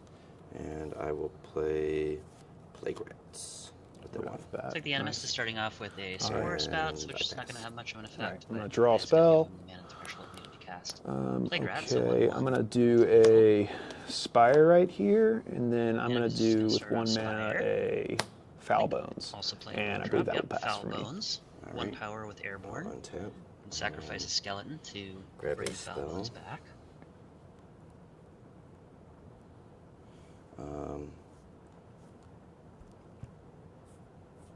Interesting seeing both players on 1-drops. Typically, I'll 1-drops play are some of the weakest Den of things in Evil. Limited, so Mhm. you don't see a whole lot of them, but many of them are serviceable. And Animus then turn 2 has play- Den of Evil, which is going to give a discount to a yeah. And Uh, drop, it familiar. looks like, Missing the and threshold for that or no? threshold. Or it's no Ignores- threshold. Thank you. Yeah, ignores Yeah. threshold. And And this minion is a 2 power, but okay, I if tap to you've play that lost site, life this and turn, then it gets I will 2 additional pass. power and I'll becomes a leave that 4. All right, sounds good. I'm gonna draw a spell for turn. And he chooses to keep the rats Okay. back. Looks like maybe he's going to defend this familiar. Shoot. Shoot. Okay. I'm gonna play a Sprouts back here. Blade Dancer And choosing to you know play what? That back stinks, row but I is think I'm gonna have to pass interesting. for He's turn. also got Spore All right. Spouts, so this would let him play a 2-drop anywhere on the board okay, if he wanted to, but it doesn't look like he copy. is going to do that. So we're going to go back to Animist. Then And now I'm is the going to Animist play kind of an interesting Road to question whether or not Perdition. to Mhm. take this spot, Um, because this means the Blade Dancer can start attacking. This may have been the Blade Dancer's strategy all along, was to lure the Animist I player will into playing a site Move this forward, guy up. so that the Blade and Dancer didn't have to Move this guy take up. steps in order to get into the combat. It looks like we've got Ignited in the hand, and wow, an Archangel Gabriel for later on in the game. He's going to need 2 I'll more actually mana play and 2 more Ignited, air threshold Okay. to cast charge it. and hit your Foul That's gonna be a big Bones. deal. He is airborne, Looks like but for I'm now he's going gonna play Ignited, to. So you and can get say choose a tech the side if you 3 want. Charge. Can I attack your avatar? The Yeah. Foul Bones could block this. I the Ignited die at the will end of the turn. defend that with my Foul Bones. Okay. And it looks like Blade Dancer's just going to value saving that 3 life points, which makes sense. The Foul Bones is unlikely to get a whole lot of value And on then this I board. pass on that. And Okay. when you have I'm an going avatar to that's trying get into draw combat, preserving your life A total is really spell. Oh man. I'm gonna do Alright, back to Blade a. Dancer here. Not looking good. important. Turn 3. There's a fair bit of pressure I'm coming gonna down play the line. this if here the to Animist ping your has a way Plague Rat to kill lose it. some life, that Familiar's And gonna be a with 4. This Desert my is massive, taking out this 1/1 lethal, potentially clearing the way for a larger 3. minion to be able to go and contest Oh on the board. man. I'm actually just gonna play him. And here's that Right that last here. card. I It's believe that Conceal will Mummy. end my turn. Playing it on the back corner here allows it to defend both the desert and the spire Grab against a this sight. 2 power if he wants to, but it also plays it in a safe location so Tap that to if the familiar play does end up getting 2 power this turn, that he isn't forced into losing Cursed Mummy. Tower. Notably, he could have decided to put it underneath the desert so that he could Um, unburrow and re-trigger that Genesis, but it looks like he's just valuing the ability to defend and then maybe attack with it the next turn. Alright, looks like a Cursed Tower coming down for Animist's turn 4. There's no wards to break nearby, so this And is I'll just pass. another Okay. mana and threshold. Notably, I'm gonna draw the a 3rd air sight threshold, for which means that turn. next I'm turn, going there's to another air tap to threshold. play That Archangel Gabriel is going to be that online. sight. And it looks like just a pass back from Animist, so no way to Let's do it get up into the here. red zone with this familiar. And with Which my leaves the 4 mummies mana, stranded a little I'm bit gonna back here, do but still a playing defense just fine.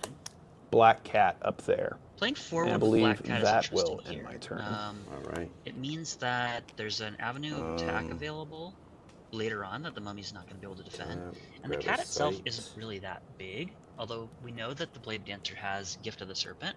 So this can let the black cat use one of its Going lives to to trade for tap just about and anything, play. assuming that thing gets placed on the Den of Evil.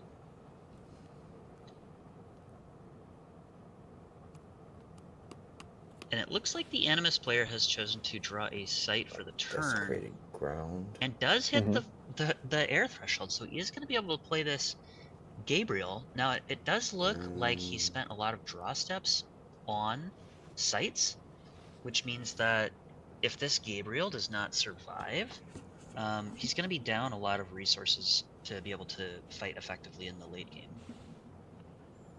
I'm gonna play Archangel Gabriel. Ooh, you warned me. I'm still gonna take it. He'll get a ward, and then I'm gonna choose See him the to angel. He's draw going to a give spell. the familiar And we'll see if he a can card, cast it. which that familiar will get the ability to cast. He can choose him to draw a spell, and only he can cast it. So, there's he no can't. more mana for this turn. For Oh, the you Animus, can use it but later. You assuming can cast it later. I was gonna say the because you didn't have familiar any mana left, survives the but you're next good. turn, it is going to be able to cast Yeah, the spell nice. that Gabriel is granting to it. And I'll pass. Notably, Okay. Gabriel having both ward and I'm gonna airborne draw means a the site. Black Cat is not going to get to attack it with the Gabriel instrument. So let's see what the Blade Dancer can muster against this. This is quite a powerful. I'm gonna tap to play turn that 5. here. I'm gonna do the one for a skeleton token. So we've got a Mausoleum. Kind of an awkward might position grab if those he out wants to really get the quick. skeleton, so my guess I is got a we token will for you. see You that sure? skeleton Yeah, be we'll just remember that your Absolutely. tokens Oh. afterwards. No worries. So I paid 1 for that, and I have 1, 2, Okay, it 3, looks like he is opting 4, for the skeleton. 5. We'll see if that skeleton Let's go is able to get ahead into combat. and It looks like do- Bone Spear is the play here, and that'll take out the 1, familiar 5 threshold. and get rid We're gonna of go the ahead Gabriel. and. Did you ward him? Granted it, so this is kind of a nice little no. 2 No, he for draw a 1, spell. Okay, I'm gonna go ahead and Bone considering that Spear the site is giving this for free. the familiar So with 1 the mana, take skeleton out token threat to kill and, him. an uncast spell. And then Pretty, I'm going pretty big play to here. That move is going to him leave the up. Animist I'm going to with attempt a to attack 4/4 your airborne, site. which is Do you want to quite good. defend that? I think what I might have done here as the Blade Dancer player is moved my mummy forward, but then left the cat up to block. And this way the angel can't just eat the mummy for free. Yeah, I will. You will? Okay. So he's down to 8 now. It looks like he is trying to bait a block Alright. on the angel, so Break my perhaps ward. sacrificing one of this cat's Yeah. 9 Break your lives. ward. Just to break that ward will open you're up tapped. the ability to remove the angel later on. Maybe even this turn, since And he's then only I spent 2 mana. believe that will be my He's got 3 turn. more All right. Untap. available. Although it looks like nothing else for this turn, so just passing going to back. draw This is going to a allow Gabriel to attack the Sight. mummy and clear it, which I imagine will happen. Play an open mausoleum here. Mm-hmm. Another open mausoleum grab the here, skeleton. and Animus player will go ahead and go for the skeleton. Thank you. I will come over here and attack your. I realized my And as mistake expected, afterwards. it goes Yeah, after the big, mummy here. big. In general, in Big bad Sorcery, it's typically, unless you're in a situation where you can really put a lot of pressure on And opponent's life total, it's usually better to clear their minions when you have the opportunity. you know So what? that I'm they going to can't come play back to my haunt you second later wind with, as pop a spells or As a other things minion. of the as a like. minion. That makes sense. Good blocker. And second can recast wind, it, yeah. Let's see what he Dang, is that's a good one for this casting deck. on. Yeah, I pass. I'm You sorry. good? No, you're good. I'm gonna draw a site. Oh, my apologies. Of course, this is Animist. He's just playing second wind as a 1 mana. I'm gonna tap to one play power that site. Yeah, you got me cut off over there. So that we'll be able to trade for 1 life. Go with ahead and this play black that cat. there. The cat is quite annoying. To Notably, then one way to kill the cat all in one go is something like a bury do- effect or a drown effect, because once that cat is underground or underwater, essentially nothing the with game my will just turn. keep I'm going to checking attempt to see if it has burrowing or submersion. When attack, it doesn't, kill it, where and I that will just wanna continue attack at. until all the lives have been spent. You know what? I'm gonna go ahead and do a Wondering what to do with this cat. gift for the serpent, Okay. and doesn't I'm have a whole going lot of to give it to options. It him looks like he's so just that he gonna has. cycle I'm the gonna draw a Gift of the spell. Serpent on it I'm mainly just doing it for the spell to draw. draw some more action, since the cat. So can he has retreat lethal with the now. Yeah. minion. I spent No problem. 2 mana of my 1, 2, 3, 4, 5, So just 6. 2 spells left in hand, though, for Okay, Blade Dancer. I'm going to attempt to attack your site back here. I will block. Yeah, it looks like with he's gonna him. attack the He'll- Animist back he'll here. Die from the lethal while I'm Just in one. Yeah. positioning that cat in a way that So then it's gonna go down it to wants 7. to be defended later. Right. Maybe And that the will Animus will have to probably play end my turn, something yeah. in a less Alright. optimal position in Let's order to win that untap. defense. Although honestly, with one power, it's not Draw really too much of a a threat, spell. especially when you're beating in for looks like 6 this turn with the skeleton and the archangel. If this archangel isn't dealt with, it is going to take over the game quite quickly. So Animus definitely feeling like they're in the driver's seat right here. I have another. If I play this as a minion, will I still get the text box? Although those are 2 really good Okay. cards from the Blade Dancer.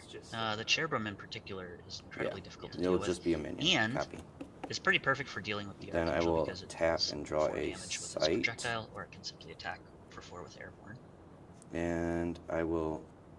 Oh, sorry, this guy's untapped. Here comes Animus. I'll attack Gonna get your in sight for here 1 with the for skeleton, For 1? and then likely Okay. 4 with Is the it the first? Archangel. Is it the first blood we've done? Yeah. Okay. And So then first I'm blood. going to attack your sight here for 5. Or 4, sorry. 4 for a total. of Dropping Blade Dancer down to 15 here. Thank you. All right. And then I will pass. Okay. I'm going to draw a sight again. Hey, that's what I needed. Okay. So I'll have a 1, 2, 3, 4, 5, 6. I'm a little surprised to see the Blade Dancer draw sight here. They do need a 3rd fire threshold for the Cherubim, but they have a Okay, now we're good. perfectly Okay. serviceable play with yeah, I'm gonna the have to play that there Ravenous to go up to Werewolf. 6 mana. And with So I that think I would have 6, opted I'm to going play the go werewolf ahead and then tap to and draw sight, throw just him so you have a down, little 'cause more he'll get material tier 1 and available. ward. Because if you do draw something that's that's what I was chasing non-fire, after which for a doesn't long look to be the time. case here, I'm gonna go ahead and then just you're hit just him playing for the 1. werewolf and you have an extra sight in your hand that you So don't go to need. 19. The And Cherubim is huge, that although will this be placement my is a little go. interesting because the Michael is going to be able to simply attack onto I'll draw a site that's out of reach of it now. So I think I would have played the Cherubim on the same site as the Michael, and that would give it the most opportunities to defend. Because right now you're losing the damage race pretty considerably. Although maybe he's thinking he can turn that around because the werewolf has charge. So he could be thinking, well, I take 6 this turn and get in for 1 with the cat, but then I'm attacking for 8 the following turn. Could be his thought process here. Let's see how it shakes out. Let me attack you here. Looks like a wasteland, the play for Animist, and yes, attacking with the Michael. I like attacking here or on the Leadworks, just to get it as far away from that other angel as possible.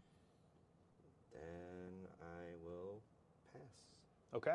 So Blade Dancer down to 10. Right. I'm going to draw a spell. With 5 power on the board, obviously the skeleton is a little bit weak. We're likely to see a pretty intense damage race situation here now that the Cherubim is essentially forced just to attack the Road to Perdition. Okay. So and then suffer a swing back of at least 4 from the Archangel. Mm-hmm. It's also possibly could throw out chump blockers just to soak up some damage from the Angel, but I don't know how effective that's going to be in the long run.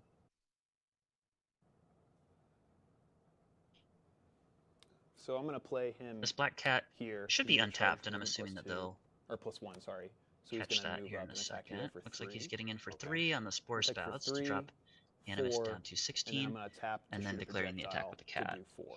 Then it looks like instead of attacking, he's just going to shoot the projectile here and leave the Cherubim where it is. All right. So you're now down to 11. So this will bring the Animus down to 11 no, I didn't for play the a sight this turn. That was last turn, right? Although, not play a sight. So then I'm going to. and I guess he could attack with the Blade Dancer attack you, and start moving and he's this gonna take a step forward with into that. combat, and this will get in for an additional After her first 1 attack each turn, Blade Runner may to take a bring the step. life When totals she to does, 10 to she may 10. attack a unit there. Okay. Moving this Blade So Dancer he's up gonna when do you're 1 at more damage 10, to you. virtually 5, And that is a will little bit dangerous, play. but maybe he's thinking that he can win this damage race. I'm not entirely sure what's in the hand for it, but there are several cards that could turn this around on the next turn, assuming the Animus doesn't have any kind of super impressive follow-up here.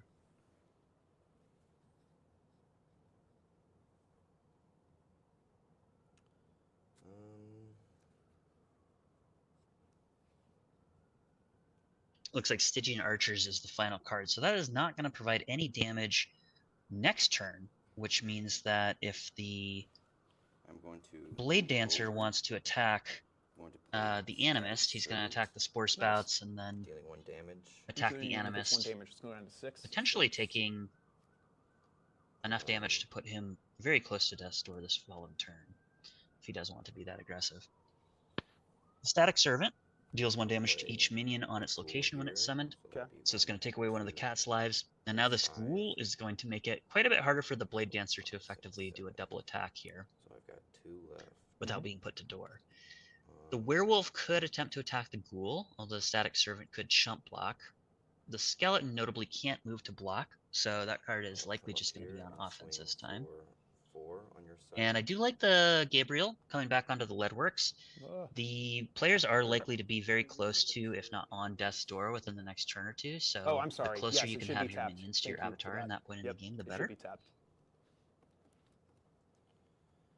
And I'll come up here And this is looking attack you for pretty 1. dicey for the Blade Dancer. They're an aggressive Cool. I'm avatar, at so they've 5. pushed up into enemy Maybe a territory close one. and don't really have a whole lot of options And I in will terms of Okay. running away to the corner to try to play defensively. Okay, I'm going to draw Well, a the Blade Dancer does spell. get some free movement Yeah, with the I'll do second it attack ordering option, so wise it's so I possible actually that do it correctly. I'm not seeing that for what it is. Okay. So yeah, Blade Dancer could attack the Road to Perdition and then take a step and end up back died on the last Cherubim. So I guess not as deep sweet. into enemy Okay. territory as it So- might seem. I'm going to cast him because he died last turn. And it looks So like he's gonna Bitter teleport and Departed strike is it. the draw nice. here. Thank you. I got very So lucky with it's not adding a Brilliant. whole lot to the Okay. board. But the Stygian Archers will follow up there as well. Mhm. And it does at the very Oh, because it least has 9 clear lives, the is Static what you're saying. Servant, Yeah. which is not nothing. Okay.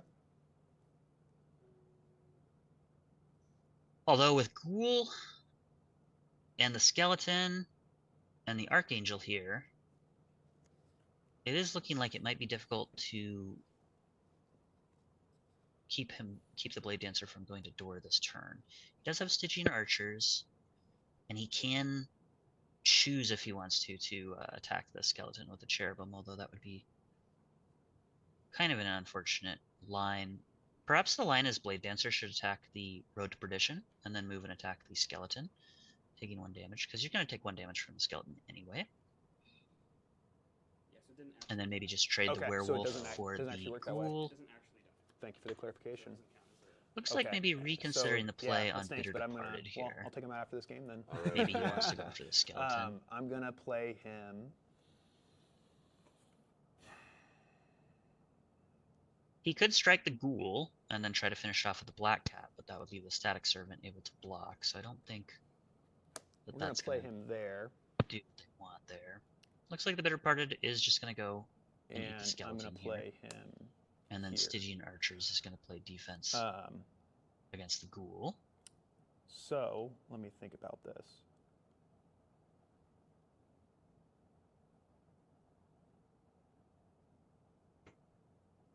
Attack per turn.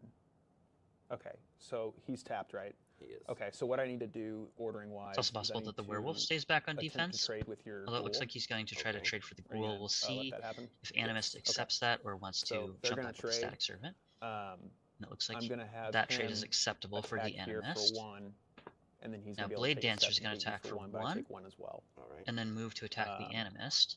And then Notably, the Static I'm Servant going could to block tap to shoot a projectile here, and to then hit him. the Blade Dancer would take 1 more damage and then choose whether to I'm kill sorry. the Static Okay, I Servant see or what you're deal saying. any damage to so the I Oh, Ghoul. so you could. And it defend looks that. like that Do you option is want being to pointed out Defend that then. Yes. So you're here, going to defend that. So you're going to take and 1. is happening. I'm going to take 1. You take So nothing. this will put Blade Dancer down to 3, and now the You're Blade at 10 Dancer is going to have to still, I choose believe. between killing I'm the not Static pulling that Servant at all. or dealing an additional Oh, damage. thank you. Although I thought maybe it was that's not left an and right as option. well. Okay. The Okay, Static so that was a Servant may mistake on have my just part, chump that's blocked okay. rather than double blocking. So he has 1. He still has 1 left. So he's going to move over and attack it to kill it, All right. and it's going to. And it looks like it was a double block, and the damage was chosen to be put on the Animist instead of the Static Servant. But then, of course, we have this cat with some lives left over that's going to go ahead and take out that Static Servant. It's not worth getting rid of the ward by attacking that. We still have this Cherubim. which I imagine is just going to get in for 4 on the Road to Perdition. Although no, it looks like it is going to simply move toward Archangel Gabriel and line up maybe another shot for 4 on the Animist. 4 life is pretty dire, although there are blockers available, assuming that they survive. Now, this is going to be a big turn. If the Animist can clear either of these 2 minions, there will be lethal attacks or Death's Door attacks available. So we'll see if that's an option. Notably, if the Gabriel tries to pick off either of these minions, it looks like a double block will be available to kill the Gabriel. Looks like we've got Gift of the Raven here to give Gabriel the ability to gain some life back. And he's going to draw a card. It looks like maybe the draw is Wiccan Tools. So 4 mana spent here, but You draw a spell. Oh, 2 spells. looks like drawing 2 cards. Kind of interesting to see that the Tools is being cast what looks like before the first draw from Gift of the Serpent. Maybe a little bit of a sequencing issue here, but shouldn't be too much of an issue. And those are his spells or no? But this does leave Animist with only 2 mana left over, so we'll see what they can do with that.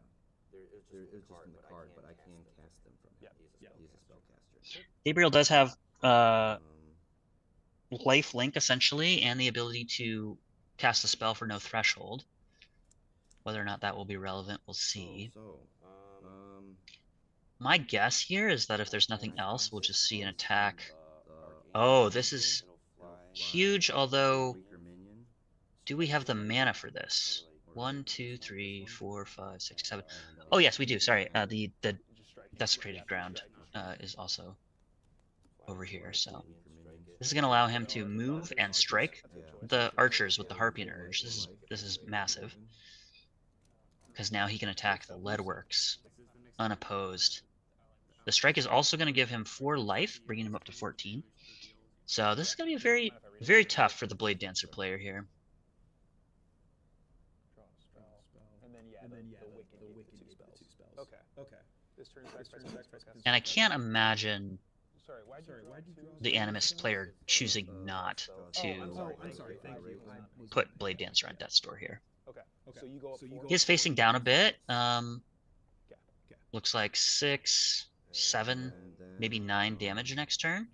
But that's not Door, and typically if you can put your opponent on Door and not go to Door yourself, you want to do that. Especially because if he chooses to simply attack the Bitter Departed, I think the skeleton should be... Airborne. You're right. Sorry. Thank you. I could be wrong, but I was almost certain that the Bitter Departed was placed here so it could strike the skeleton. Oh, no, sorry. Bitter Departed only strikes the killer, so only the Static Servant was a legal target, so the skeleton is still here. And it looks like the Animist player is going to go for the Death's Door blow, and then just take a bunch of damage this turn. Blade Dancer is right on top of Animist, with a Black Cat as a defender, though, so there are fewer options available to Blade Dancer in terms of evading the death blow than there normally would be. We'll see if they can make use of that extra movement. Looks like Animist is just going to tap to draw a sight before passing back. Was that it? All right. No, you're good. And let's see what Blade Dancer can do here. Oh, not great. This is a big turn. 14 life is a lot, although there is, looks like 7, 8, 9 damage available on board. Let's see if the card drawn here can get an additional 5 damage. Probably unlikely. Looks like this Eerie Coral is going to give Blade Dancer an additional +1 power, which will allow it to attack for 2, and then step onto the Den of Evil here. And then why not attack? Unable to attack the Animist, though, being at Death's Door. Oh, that's my site. Black Cat looks like maybe it's moving?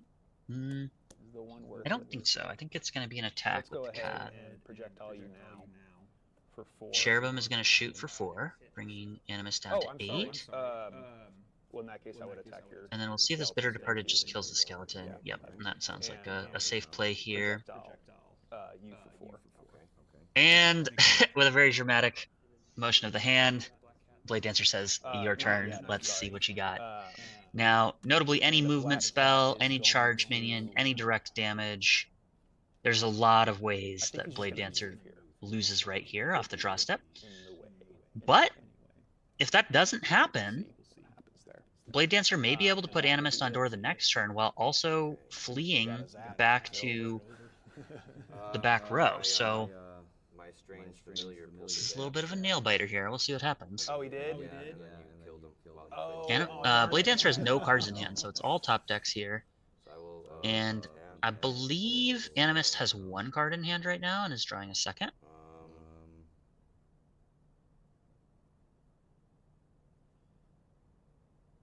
Well, one spell and the site that they drew last turn. Can I play him anywhere, or when he comes into play after Brandify? Order of Crows. I think that's what we just saw. Oh no, that's So Hauntless you can play Head. it anywhere, but then the next turn Okay. they'll get randomized. Well, that is about as far from a guaranteed kill as you can get, considering it's going to go to a random location next turn. So, good news for Blade Dancer, not immediately dead. That's always a little bit of a sigh of relief here. When you see your opponent's top deck doesn't immediately kill you when you're on death's door. Cemetery, giving him a step forward, and then attacking your Blade Runner. I think you got it. Yeah, I remembered that, and I was like, you can play that as a magic. I just remembered that. Okay, a little confused I thought about it after here. I was like, oh no. What am I missing? Oh man. Yeah. Why is Dude, Gabriel on did top of awesome. I the... should have attacked him last turn. I And I I must didn't. have. I should have, but I was like, I'm just gonna do damage to him because I think I can run away. I messed it up. Good game, I man. totally forgot about that. Great Yeah, I'm game. not entirely sure what's going on here. That was good. No, you're right. That building that deck around the Gabriel. Was there a is spell pretty cast good. that I Yeah, wasn't it's gonna work out for you. Cool. Hell yeah. aware of? I'm not entirely sure why this Yeah, Archangel I'm gonna put Gabriel two, was able to move for three, 2 steps. Fire sites in there, and then all my Actually, minions so put in what just happened is I think as long as I get the one. he just conceded, or thinking just forever he for took that the win. He 35 passed at that spell. point. That's why I had it from like the beginning of the game, and I was like, this is gonna be so long. before I Okay, can play it. because the Gabriel was definitely on the Leadworks to start the turn. Yeah, I put like 7 And- errors in there, and then Let From me what I'm just. looking- I'm gonna check for clarification. just Yeah. more mana if I need it. Yeah, there it is, Ghost Town. Yeah, it's a good one to have in there.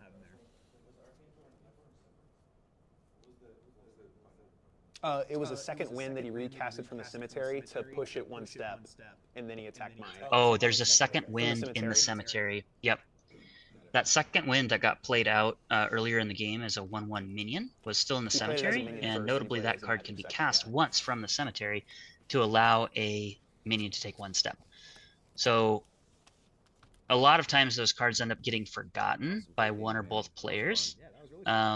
And typically what I like to do just as a and this I can't quite see the cemetery because it's off screen for the Animus player.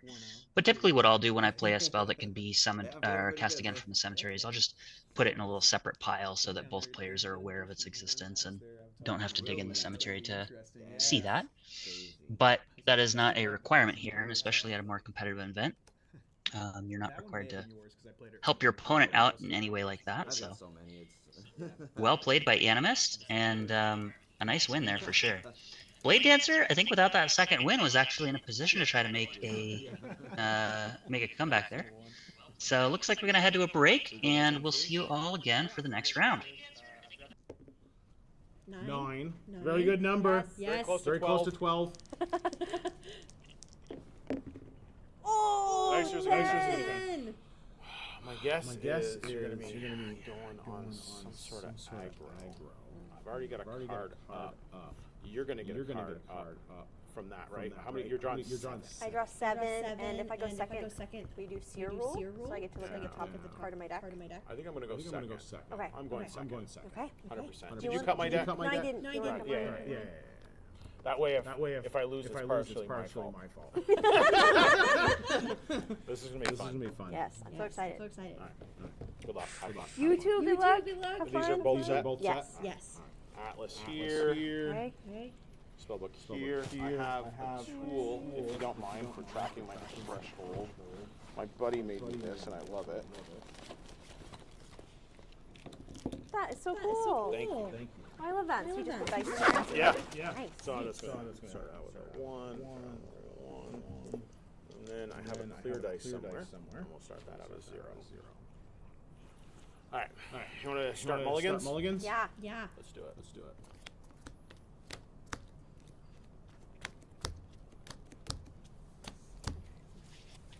And then I'll start your guys' timer when you guys start.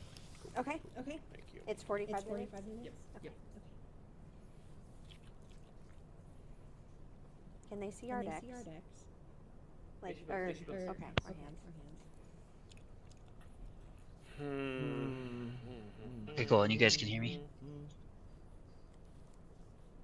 Oh, Okay, sweet. Start with 4. So it looks like we've got Magician versus Spellslinger here. Magician is a unique avatar in terms of pull rate, so very rare to see this one in Limited.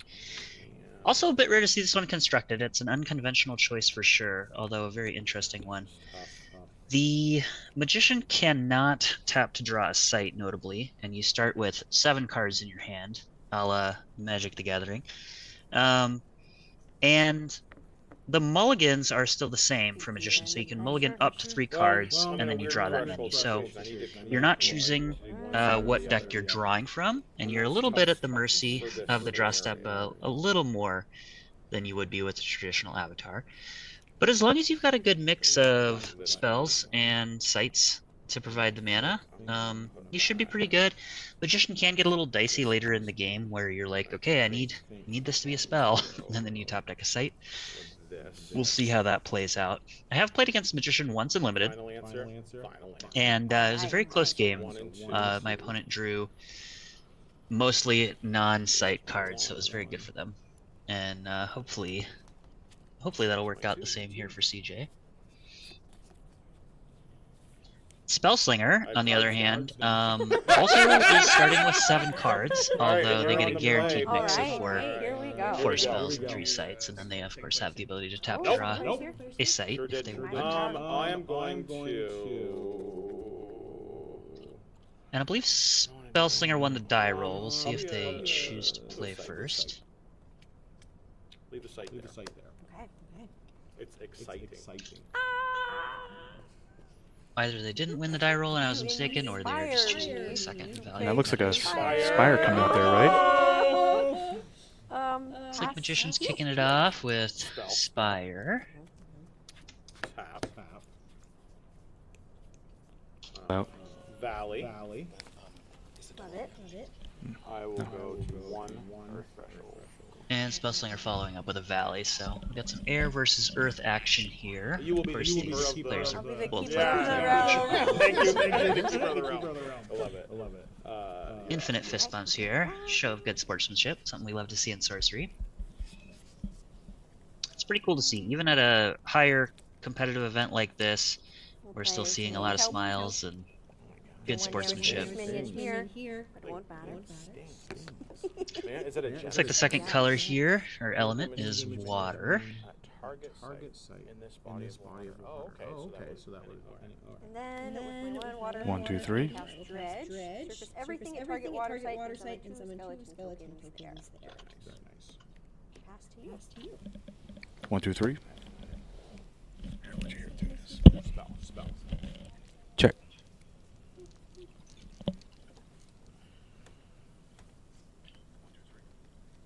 Alright.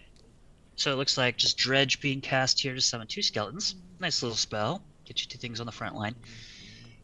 Now we'll see if Spellslinger is on fire and maybe has a desert.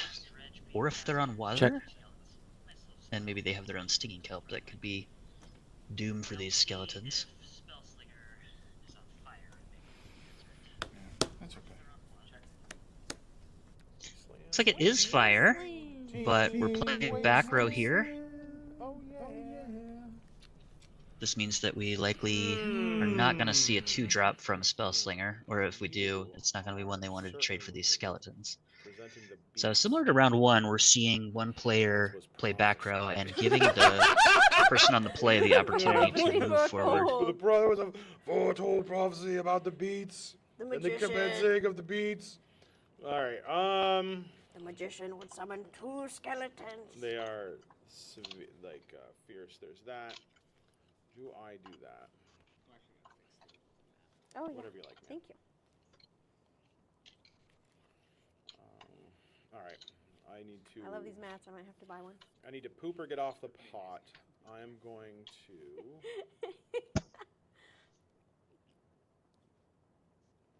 Yeah, I think I'm going to have to play a red mane hyena because you're showing so much early pressure. Ooh, yeah. I don't think I'll remove that thing from the game. This one? Yeah. So it's Up to 3 cards, so right. it's just gone.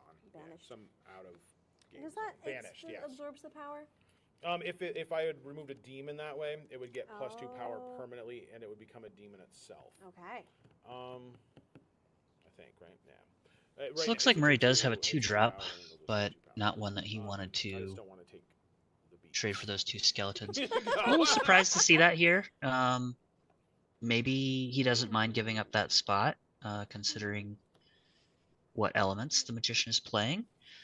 Well, I'd be kind of surprised if we don't see CJ take this To push up. extreme forward position and then maybe play a 3-drop. Okay, tap. You're nervous to push up, but I was nervous to push up too because then I would immediately allow you an opportunity to like 2. thump thump. Yeah, that's a good point. Yeah.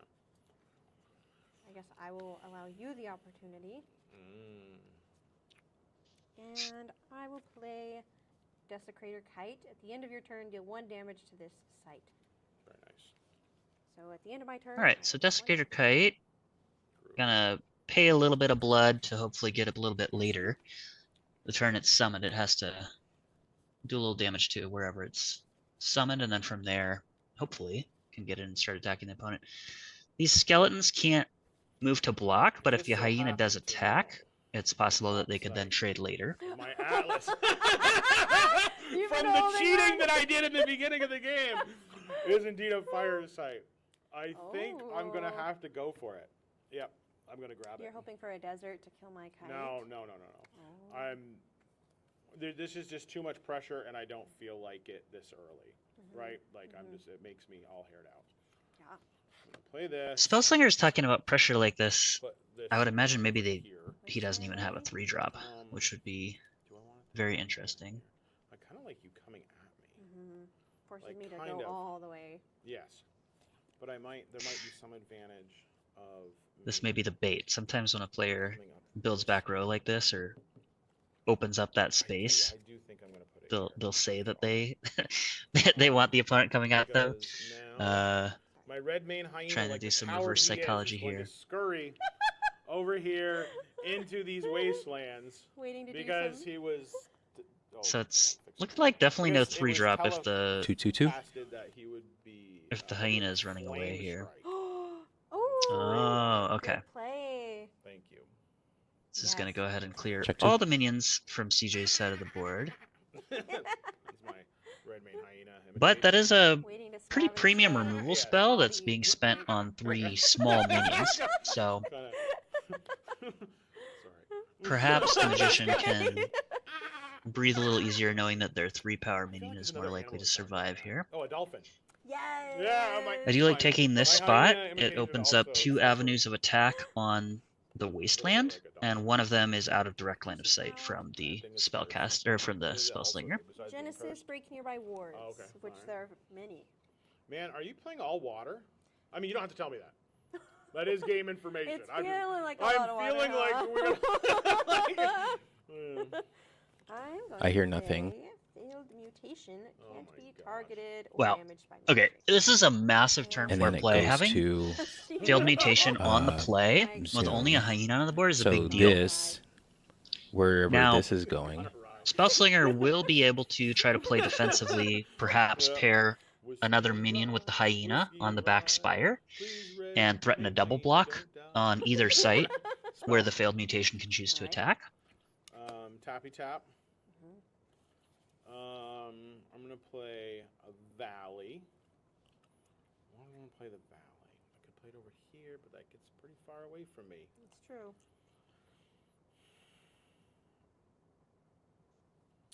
We'll see where this next site goes. It sounds like he doesn't want to have his sites be too far I'm away going from to him, tap which may him. indicate some additional play a valley proximity-based stump. spells. Is your Earth Affinity? Yes. will say site placement is Um, perhaps one of the biggest just hovering on the way down. Here we go. mm, Man, pieces of the learning curve in this game. where do I I think wanna it's one of the Symbiotic more difficult land elements something to master, especially if you're because coming from other trading card it's games very that don't have a impressive. spatial element to them.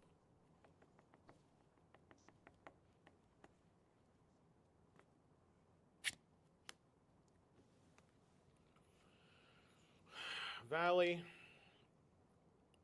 So you have 2 Earth. No, I gotta do it here. Okay. I gotta do it here. What was this again? That's also Valley, huh?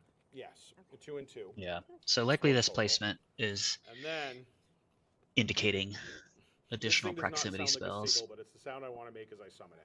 Ah! Ah! All right, Genesis, fly to a weaker minion and ward it. This thing's not a demon, Oh. so we will have the chosen hyena of legend. Whoa. I know. As no the greater. prophecy Yeah, as the foretold. prophecy foretold. Oh. I was really So this- expecting a cursed This play is House quite good Frost, even though against that's not in this the set. failed mutation. Well, Now it's if the got mutation wings, so, and they're attacks, white. Spellslinger can double block Look at the and baby, yes, the baby lose hyena the in angel, fresh. but All right, I have no retain more. the hyena. I have no more plays. Although the ward, Draw a card. realistically, not doing much here if the double block does end up happening, because the hyena would live anyway.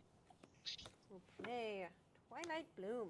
Oh, that's so Let's pretty. see what Magician can do about this. Opens up a third avenue of attack here, which is nice. If you ever watch And Josh, if she chooses not to attack with the mutation, I imagine that she'll either leave it up to defend against the angel, which has airborne, or move it over onto the Twilight Bloom to start threatening that Oh, it's a far great voice. valley. yes, Sorcerer. sorcerer.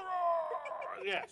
So he owns the original. Oh, that's awesome. That's why I was Okay. All right, man. Here's Snallygaster.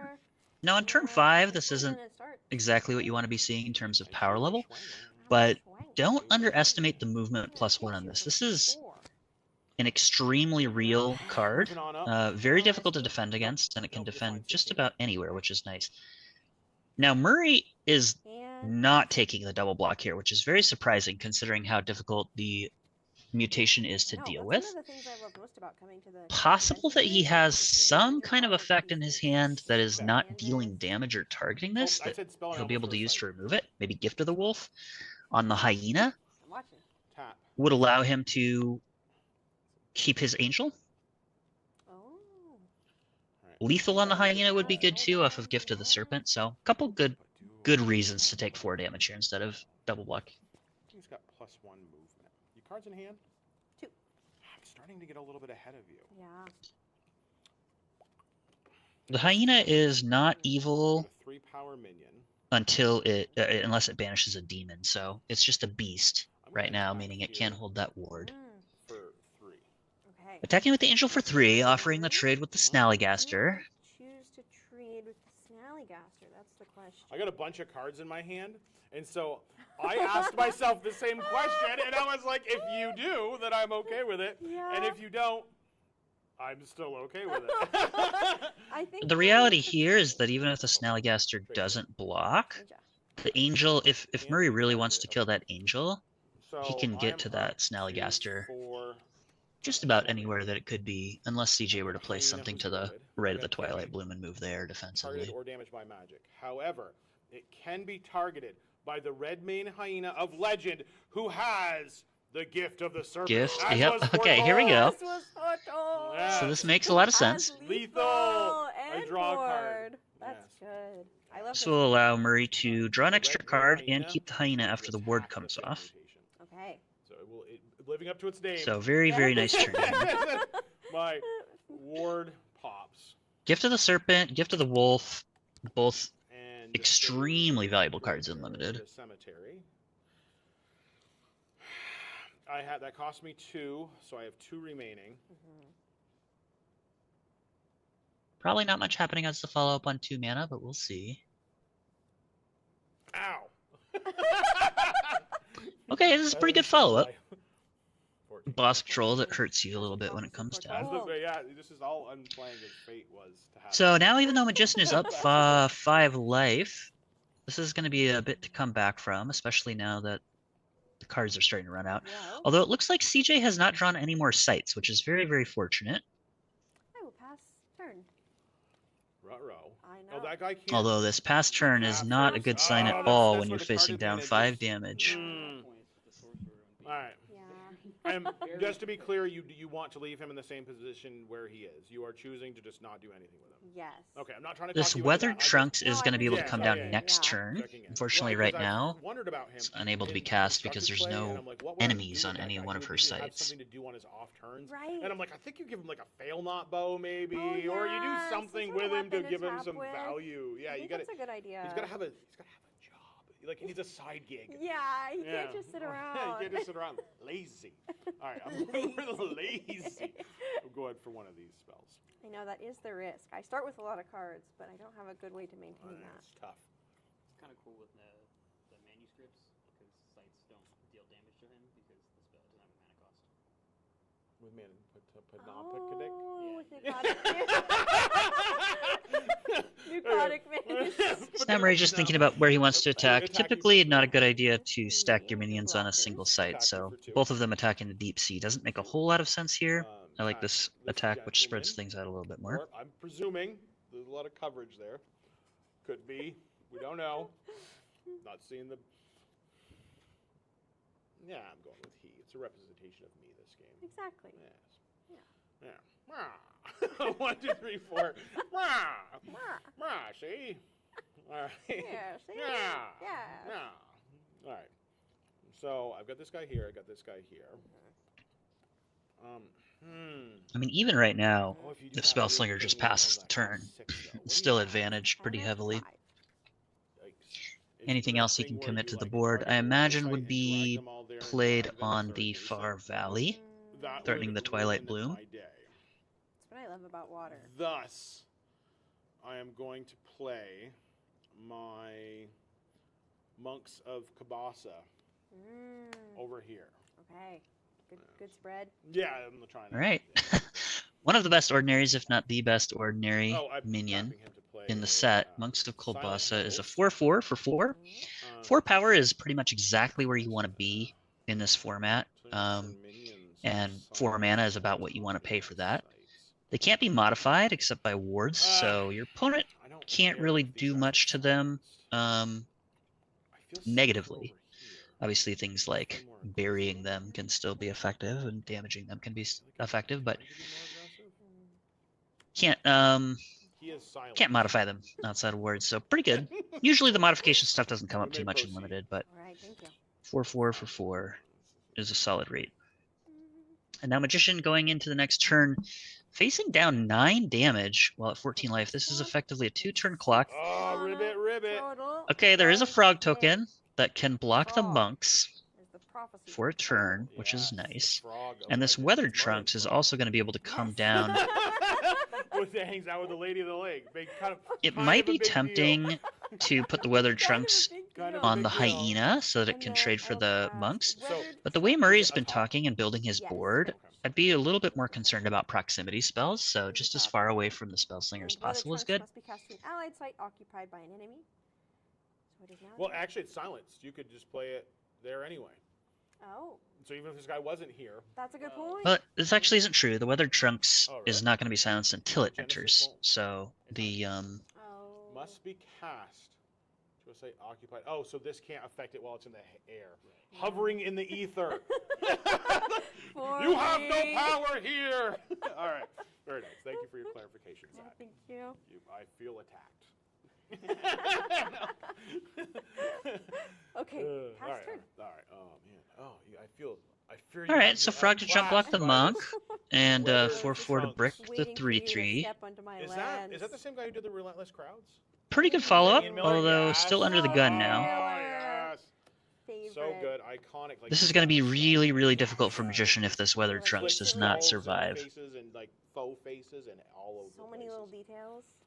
Now, in terms of sequencing this turn for Murray, I think I would attack with the Kolbasa monks first and see if the jump block on the frog wants to happen, and then I would attack with the Blood Demon on the Kelp, and see if you could trade the two weaker minions for the Weathered Trunks. Although another Gift of the Serpent or Gift of the Wolf would make that unnecessary. That's an air site, right? Hey, what's up? Yes. Okay. I bury you alive. No. Sweet. Wait, Come are on they in, undead? Dave. They're spirits. Oh, okay, that's fine. Okay. Well, Thematically, I would not the like weathered to bury trunks alive something that was undead. not being on the water site is now That's becoming fair. very relevant. three mana out of 5. Good removal. Leaving me with 2. Mhm. Thank you. I'm going to tap this. So it looks like at the very least, Magician here is going to be at 9 life and lose the frog to a chump block.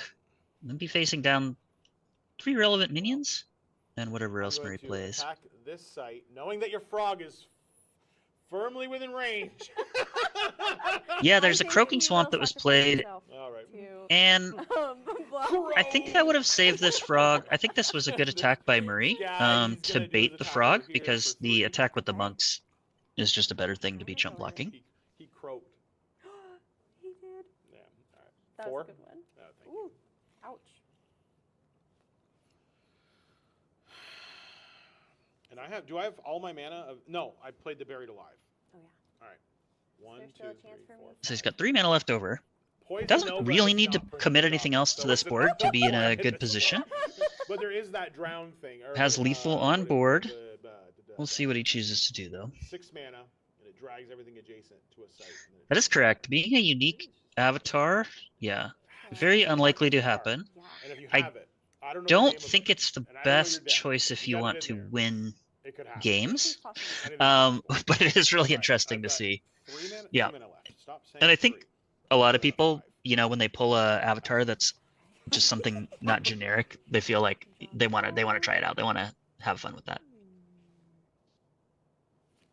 All right, Murray's showing us a handful of very good cards, including a way to finish the game. Well, So no, I played it one of these just before, choosing and not the to whole time I'm like overcommit this. into any potential They're like, well, we're sweepers. trying to get a look at Murray's hands. Like, Murray's For example, likes if he to hold threw his out cards close to his chest, another and minion watch and it then later, and I'm all like, Magician had Call to the Sea or something like that, it could be pretty devastating. So no need to go harder when you already have lethal. I think I would have committed another minion just on the Valley, because really the only thing that can get you here is something like Call to the Sea, and if you're on that Valley, you're pretty protected. Going to tap target adjacent enemy, Tappy tap. and it will take. Screamer's a great minion. Unfortunately, it is I can pretend that. a little outclassed on this board, but it is at least locking down the hyena or being able to trade for the blood demon. Call of the Sea. Call of the Sea. Yes. See the wind on the rays and the birds. Yeah, definitely a nice iconic piece of art. Yes. Yeah, the Moana Love knows the Moana. call of the sea. Very terrifying, gruesome. As does the chicken. Hey, yeah. Do you have anything else you want to do? No, I will pass to you. All right. Untap this. The Hyena of Legend is in a much more precarious situation than he was last turn. Was that the first minion you played all game? That hyena has lasted a long time. Heck yeah. Yeah, absolutely. Paper sorcery is the best way to play for sure, even if it requires a little more manual upkeep of untapping stuff on a big board.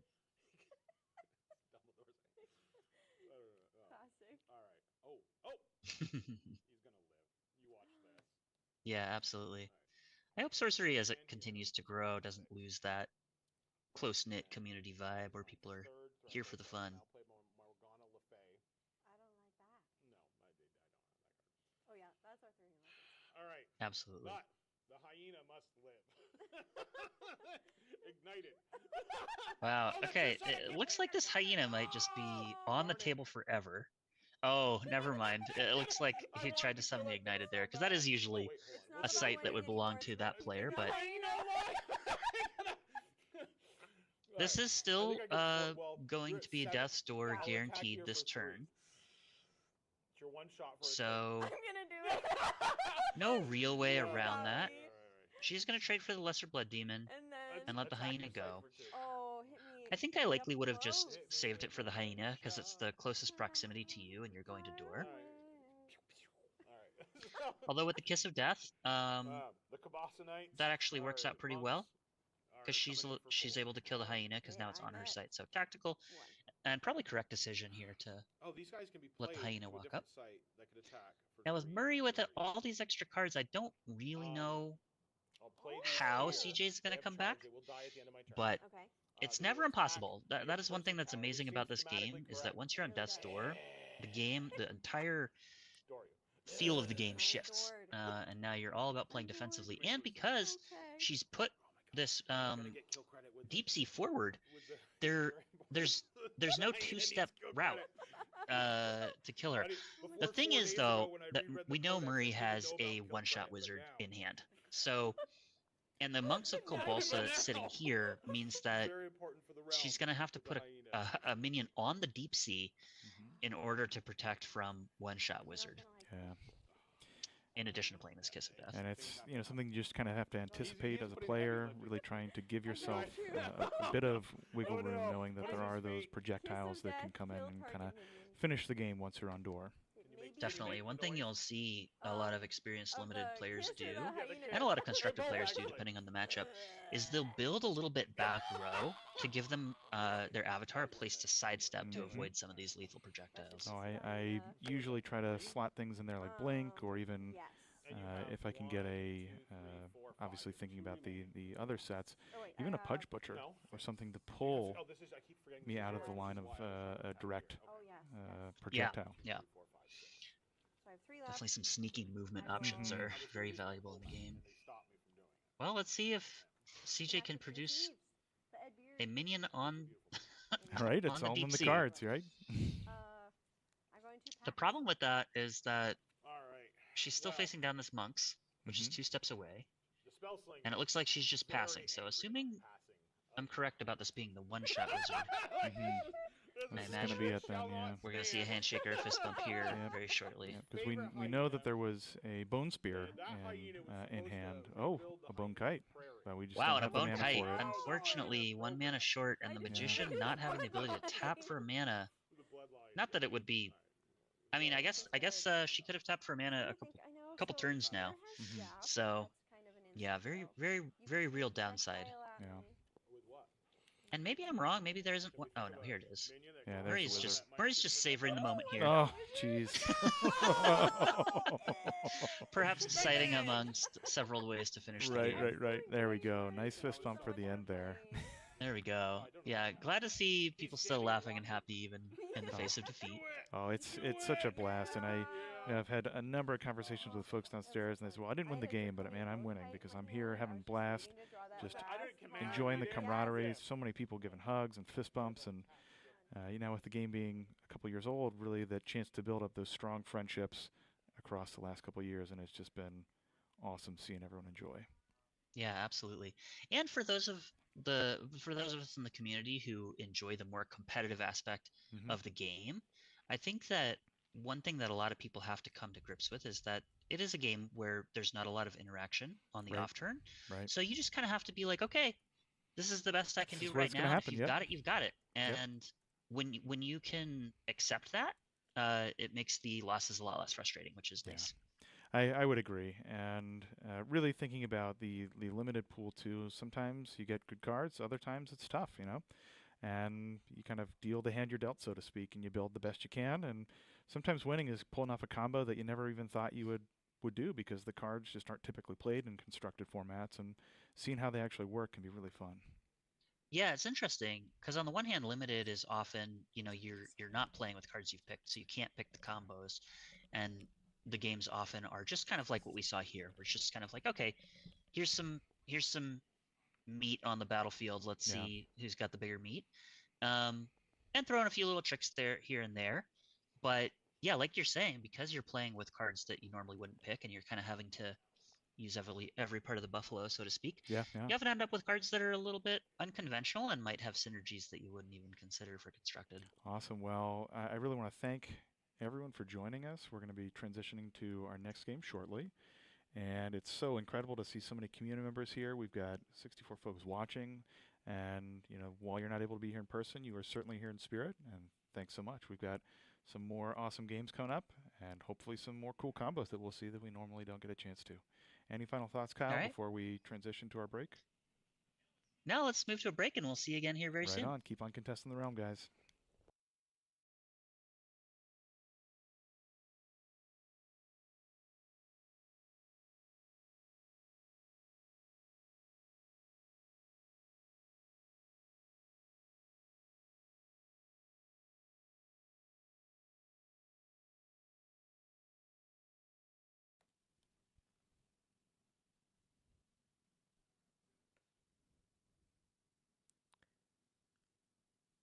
welcome back. Check 2.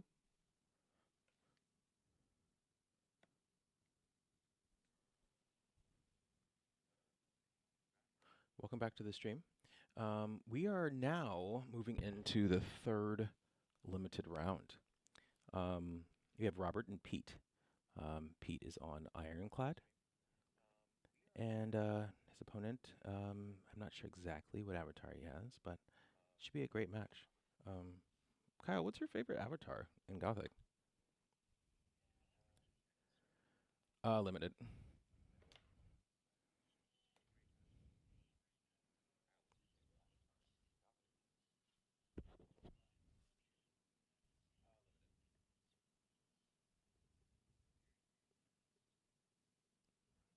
I mean,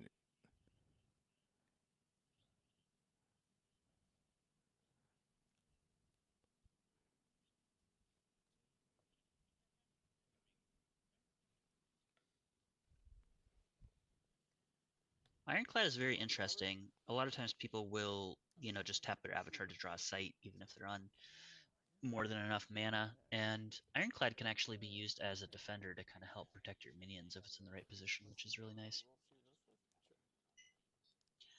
Looks like we got Spell Slinger on the other side of the table, so just an extra card for Slinger versus Ironclad's ability.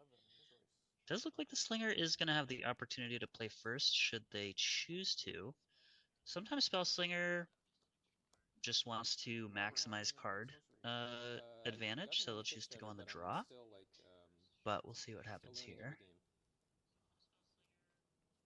How about you? Same. Yep. And I could be wrong, but I think... Yeah, Marcellus, do you just want to, if they don't catch it, do you just want to let the Spell Slinger know that they do start with 4 spells in their hand?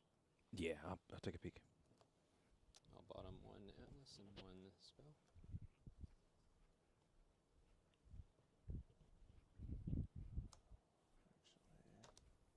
Easy thing to forget. If you're used to playing Instructed with different avatars. I'm just going to do 2 sides. All right, and then I'm going to scry right here. Oh, thank you. Thank you. Oh, shoot. So, yeah, yeah, so the Slinger's now realizing, okay, we need that extra card, but also that they've mulliganed. So I think the easiest way to do this would probably just be to say mulligans are done, you get your extra card, but obviously there's some flexibility and player discretion there if both players agree to a different solution. We do have Judge dedicated to the feature table, so we'll see how that goes. It's one thing I didn't even realize with judges is that you have so many responsibilities. If you miss a trigger, it's on the judges to correct it the best way possible, even if you have to go back a turn, which I didn't even know that was a thing. Yeah, that's interesting too. I imagine, in a lot of games, there's certain triggers or things that you can quote unquote miss and have lost, and others that are mandatory. And I'm not 100% sure about the tournament rules, but it sounds like you're saying that the judges are actually required to step in for any missed triggers, which is interesting. And I will pass. Until your next turn. Sights are silenced, yeah, so I don't do anything. Looks like Ironclad is starting off with a Fire Sight. I will draw Leadwork's sight. not going to do much back there, and the Spell Slinger going into turn 2 on Earth. So do you play with far. like Nick and Jeremy and those guys, or? Yeah, sometimes. Okay. I've been able to make it out there, so. But What's the fastest that don't you've have won nearly in as game? much playtime. Yeah. Do you play Or Old lost School a game. Magic as well? Yeah, I I mean, the thought about fastest would definitely getting be like into it, but concessions I to a specific haven't had card. the time yet, so, During competitive play we'll see, testing, how that goes. for Off example, of last Volcanic season, Island, I mean, Henchman, do you have old who school ended up stuff, winning or- the Yeah, I have last some. TTS season I would just, of but Iris to League play, I'd have with to an figure out what all the Elementalist staples are. and list that had a and whole lot bunch of stuff. mortals and knights in Unfortunately, I it. sold off my power early, During so- playtesting, Yeah. if But, I would get Bower of I Bliss kinda out on sold turn off 1, most he of would just my scoop. money cards, But when so, this started in November. so yeah, there are some concessions to specific Everybody was cards buying that would cards like crazy. lead a game to be pretty I'll quickly play River of Blood. over. But I'll I think the play, fastest I've seen like a game Wildfire. where nobody okay. concedes end I will is see. on turn 5 off of Interrogator, like week 1 with Gothic, when everyone was just kind of hadn't figured out the meta and maybe dirtling around a little bit. The Interrogator aggro lists Air Fire could really close out games quickly if people were making certain decisions on whether or not to pay 3 life or let the Interrogator draw extra cards. Limited typically goes a little later. Your card quality and consistency is just a little lower, and usually your avatar is Spellslinger, so you're not having a whole bunch of velocity through your atlas like you would with something like Sorcerer or some extra cards like with Pathfinder or Geomancer. So turn 5 is a pretty quick win, but in limited, would you say what would be your maximum mana? Like that's average, maybe what 7, 6? Would you Usually, yeah, usually most limited decks are going to include a handful of cards in the 6+ slot, maybe 1 or 2 usually. Most things are clocking in the 3 to 5 mana range. But having more than 5 mana does allow you to play 2 spells in a turn if you have some stockpiled, so that can be valuable. So yeah, I imagine it depends on how Pete's going to want to play this with Ironclad. You know, he could be wanting to drop 2 spells later, so kind of tapping for extra sights to get up to, 7 or whatever. But he could also, and now this is interesting because this is 3 for 3. We're seeing the player on the draw choose to play back row, and the player on the play then choosing to take that foremost sight slot, which is both good for your aggression because you have access to the avatar, and especially late game when you're trying to finish out the game, they have fewer steps for your minions to take to try to deal the death blow. But playing up also allows your opponent to now have, access to a site that they normally wouldn't have in terms of attacking, and especially with Ironclad. If Ironclad is going to choose to not tap to draw sites, but instead play back on defense, this is going to be pretty interesting because now he can play defensively without having to move the avatar, at least to play defensively from this position with the site. Interesting to see the Intrepid Hero back here. Usually with Noxious School, you want to trade your low power minions for that, and he's basically saying with this play, he's like, I want you to take this Wild Fanatic trade with your ghoul. Now, if he doesn't take the Wild Fanatic trade, he's attacking the site. He's saying, yeah, let's make you make the trade and let's get this ward off. And if he wants to block with the Intrepid Hero, that's more than Yeah, than you fine. could defend with the Intrepid Hero, yes. Oh, that's right. And Pete sounds like Pete wants him to defend with the Intrepid Hero. Okay. Sometimes you'll hear players say, you could do this, and to draw a sight. sometimes that's them being helpful, and sometimes that's them trying to let you know, hey, maybe you should do this the way I want you to. This is nothing to see here. You should do this over here. Yeah, and in the spirit of competition, I love all the mind games and the deception, as long as it's within a sporting manner, not trying to intentionally mislead your opponent with something that's against the rules. But this kind of stuff, just hey, you could do this. It might be worse for you, but you can do it. I kind of like that. All right, so another Noxious Ghoul. We'll see what Spellslinger has here. 4 mana, or actually, I think they only have 3 sites in hand still, although I could have missed something. In general, I like to abide by the philosophy of drawing spells as often as you can. So in this case, if the Spellslinger player had a 3-drop and a 4-drop, some people might be tempted to draw the 4th site for their turn so they can play that 4-drop and maximize the power for their curve. But usually the limited games are going a little longer, and the amount of spells you have is often going to be the deciding factor. So Spellslinger's already started with an additional spell, but being on the play, that means now spell for spell, you're kind of equal, assuming both are drawing spells for the draw step. Okay. So if you have a 3-drop or even sometimes a 2-drop to play here, I prefer to take the spell and then tap for the site and forgo the higher power curve of dropping a 4-on-4 and just playing a little slower so you have more material for the end of the game. At turn 4, if you don't play any spells on the play, you would have roughly 6 cards in hand. What turn would you say you would want to try and go double spells, if any? Well, first, you have to have 2 spells that you can play. So double spell is generally where you want to be. The only time you wouldn't choose to commit multiple things to the board is if you were trying to play around mass removal. So, if your opponent might have something like Call to the Sea, you might not want to play multiple things out if you can't disperse them enough, for example. But it also depends on your curve. For example, if he had 2 2-drops here, he could double spell right now. But the 2-drops in Limited are typically not where you want to be. You kind of like your meat and potatoes of your deck is in the 3 to 5 slot curve. Usually the best of those being 4 power minions for 4 or less mana. Something like Monks of Kolbasa. And it does look like sometime in the last few turns there has been a sight drawn, and that could have been for threshold purposes. It's a little hard without seeing the player's hands, but sometimes that is a time where a player will choose to draw a sight over a spell. Desert. But for example, like this turn, if it was a sight draw, it doesn't make a whole lot of sense because only 3 mana was spent. And then... All right, now we do get to see the hand. It looks like we got Flame Strike and Golgor. And another sight. Take care of those guys. So maybe, just without seeing the hands, maybe there were threshold issues earlier in the game that led the Spellslinger player to draw more sights. But I'm not 100% sure. And I think this is a little bit of a trap that a lot of people fall into when they have a card like Golgor, something big. They think, I should take my sights for the draw step for the turn, so I can play this Golgor on curve. And the problem with that line of play ends up being that if you spent 4 of your draw steps to draw sights, your opponent's up 4 spells on you, assuming they've not also opted to draw sights.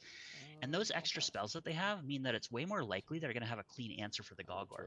So if you spend a bunch of your draw steps on sights, and you slam that Golgor and your opponent untaps and says, kill that thing for 3 mana, and they're still ahead 3 or 4 spells, you're going to have a very hard time winning that game.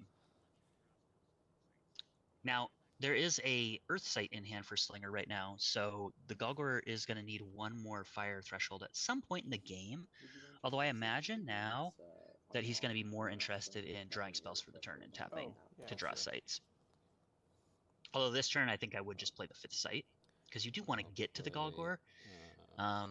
But I don't think I'd draw any more sights for the turn, unless it was the turn where I wanted to cast Golgor. I might consider that. I always say to myself, oh, you're supposed to draw spells. And then turn 3, you still draw a spell, and then you tap your Avatar to draw a sight. Yep, exactly. I've even messed around with just drawing a sight for the first turn, just so I can just keep that additional ramp. But I think that your curve would dictate when you would draw your spell. Draw your first sight. That's it. It's a curve consideration and a threshold consideration. Kind of context dependent on what you've got in your hand. Yeah, sometimes you'll see players take a sight early just because they really need that second fire threshold, for example. Was that a Hellhounds from hand? That was a Hellhounds from hand. Now, in Limited, if you have something like Molten Mar to summon a Hellhounds from your collection, you don't have to have the Hellhounds as part of your pool. You just get infinite Hellhounds in your collection, virtually, essentially. And another Hellhounds from hand, it looks like. And the reality is that in Limited, a 3/3 for 3 is perfectly serviceable. There's nothing exciting, but playing on curve can be important. And these are basically like, C plus tier cards, I would say. Just vanilla 3 power for 3. Nothing to get too excited about, but you're also happy to have some number of these. Obviously, something like the warded Order of the White Wing that's here is a much better option, but they all can't be that good. So yeah, here now we're seeing a more familiar play pattern, or a more effective play pattern, in my opinion, of draw a spell, tap for a sight. And I imagine that we'll probably just see this Hellhounds trade for the Hellhounds, unless there's some kind of trick that he's drawn. Gift of the Wolf or something like that. Trade the boys. Now, one thing notably, this Noxious Ghoul is usually pretty good at trading up for bigger things, but the Golgor is just going to be able to banish any 2-power minion once it enters. So the Noxious Ghoul right now is mostly just chipping in for some damage. The positioning on this Flaming Skull is basically saying, I want to block this Noxious Ghoul this turn. Let's see.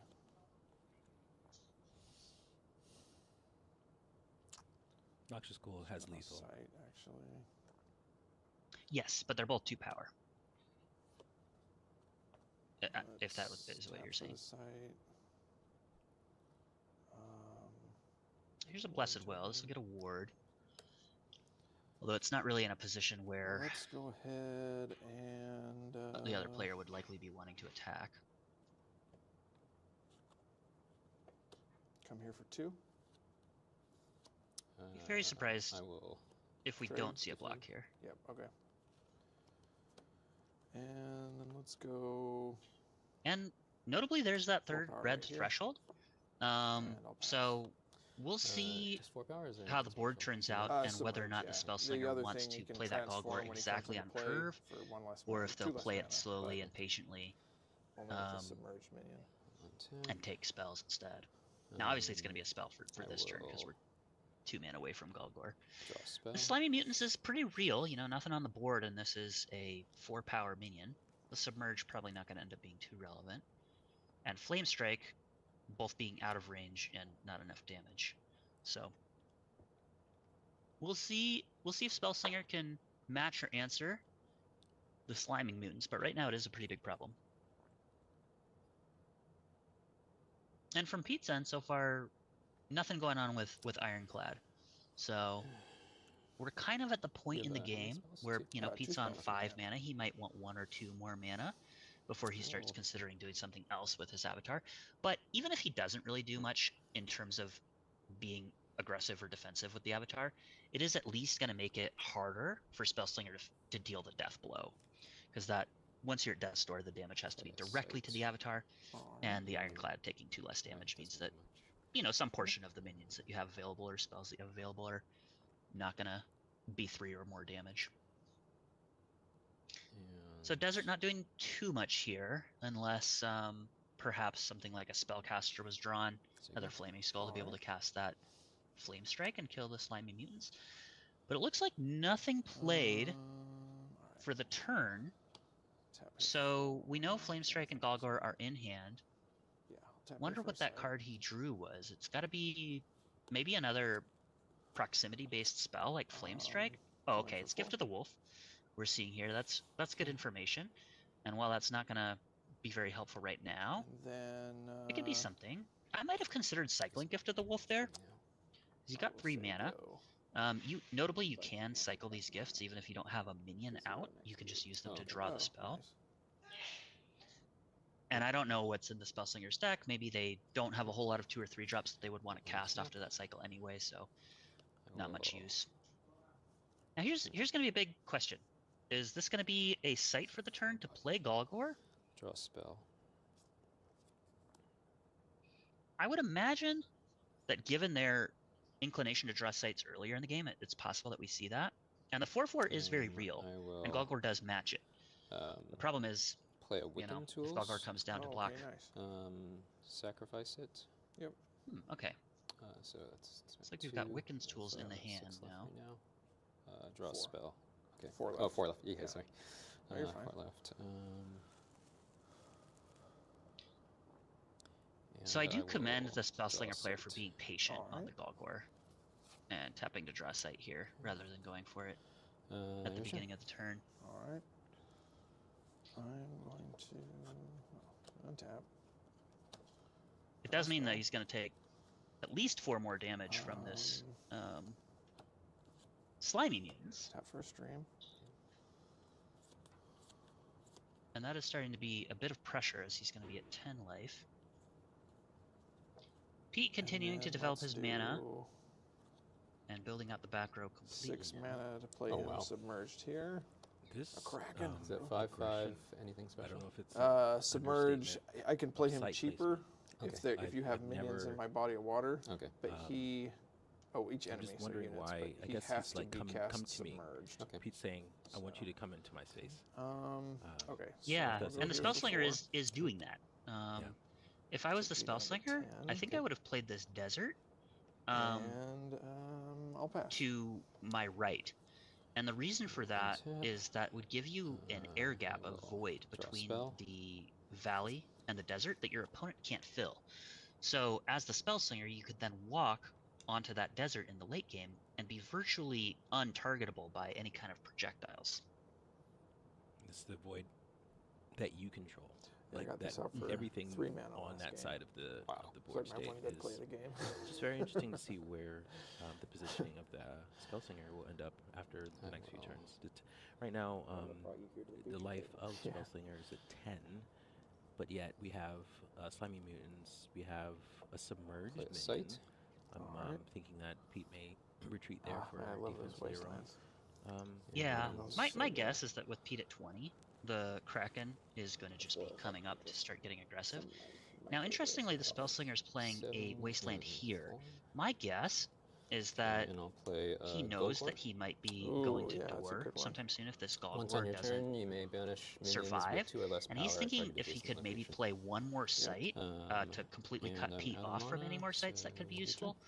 And it would also allow him to then further build into the back row to the right and be in a very safe defensive position from any kind of projectiles and making the minions hike all the way around. So it's a little bit of a slower roll, and it could be that he doesn't end up getting enough sites to really make that plan work. Draw here. But that's what that Wasteland play says to me, is I want to block off any more sites from being played by Pete, potentially as early as 2 turns from now. What's that for sight? It's quite expensive.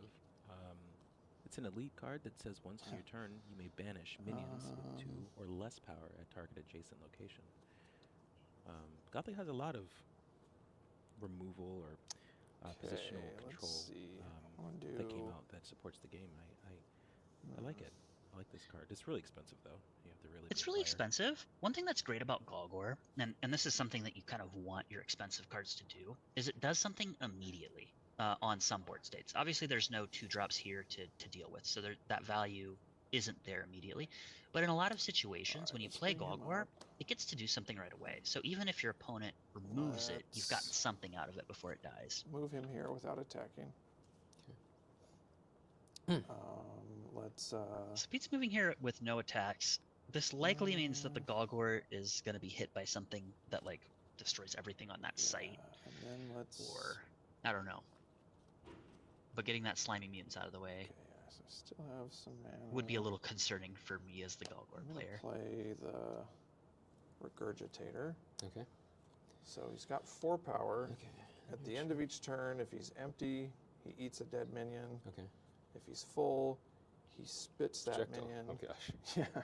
Great. Yep. So Regurgitator is a big bomb in limited here. This is a card that it doesn't get something right away, but it does fill its belly Deals at least damage right until away. eaten minions And then power. it's So I'm gonna a put big that body, and here. it's threatening to be removal. That projectile can go any cardinal direction, so whatever he banishes it with it this turn Did it banish? could shoot Oh, it hasn't banished anything the yet. Spellslinger So end of the Oh, turn. end of or turn. Okay. another minion if it moves. Oh, and it's either graveyard. Over here. If this is the only play from Yeah, Pete, I'm a let's go little ahead. surprised to see the Put a Slimy bunch of Mutants threes. move onto the 15 minutes desert left, or- rather than onto the long Blossom was this Village. Pretty late. Because I Go think ahead, Robert. what I would prefer to do is Awesome. have the Slimy Mutants in a place where the Golgor can't just kill it for free. But it's also possible that Pete I is will draw a realizing that spell. with his board, he's got a lethal attack if the Golgor chooses to eat the mutants. What is he here? Yes. Yeah, sorry. No I worries. just saw The, this. I just I'm saw looking it. at other cards from Lindsay Okay, Crumpet. Regurgitator is For I'm not sure of the term, but looks a little No, 'cause different. it's- It it's remi- eat- so I'm looking at a few Yeah. cards here. Seasoned Sellsword has similar art, it seemed like, to Regurgitator, but Lindsay I'll put an Crumpet invisible ward. has a few It's- additional it's cards in so this deep set. in his belly that it's not even Angel going to do Ascendant anything. is one of them. Cranky Overseer. Flagellant? Flagellant? Flagellant. Yeah, that's a tough one to say.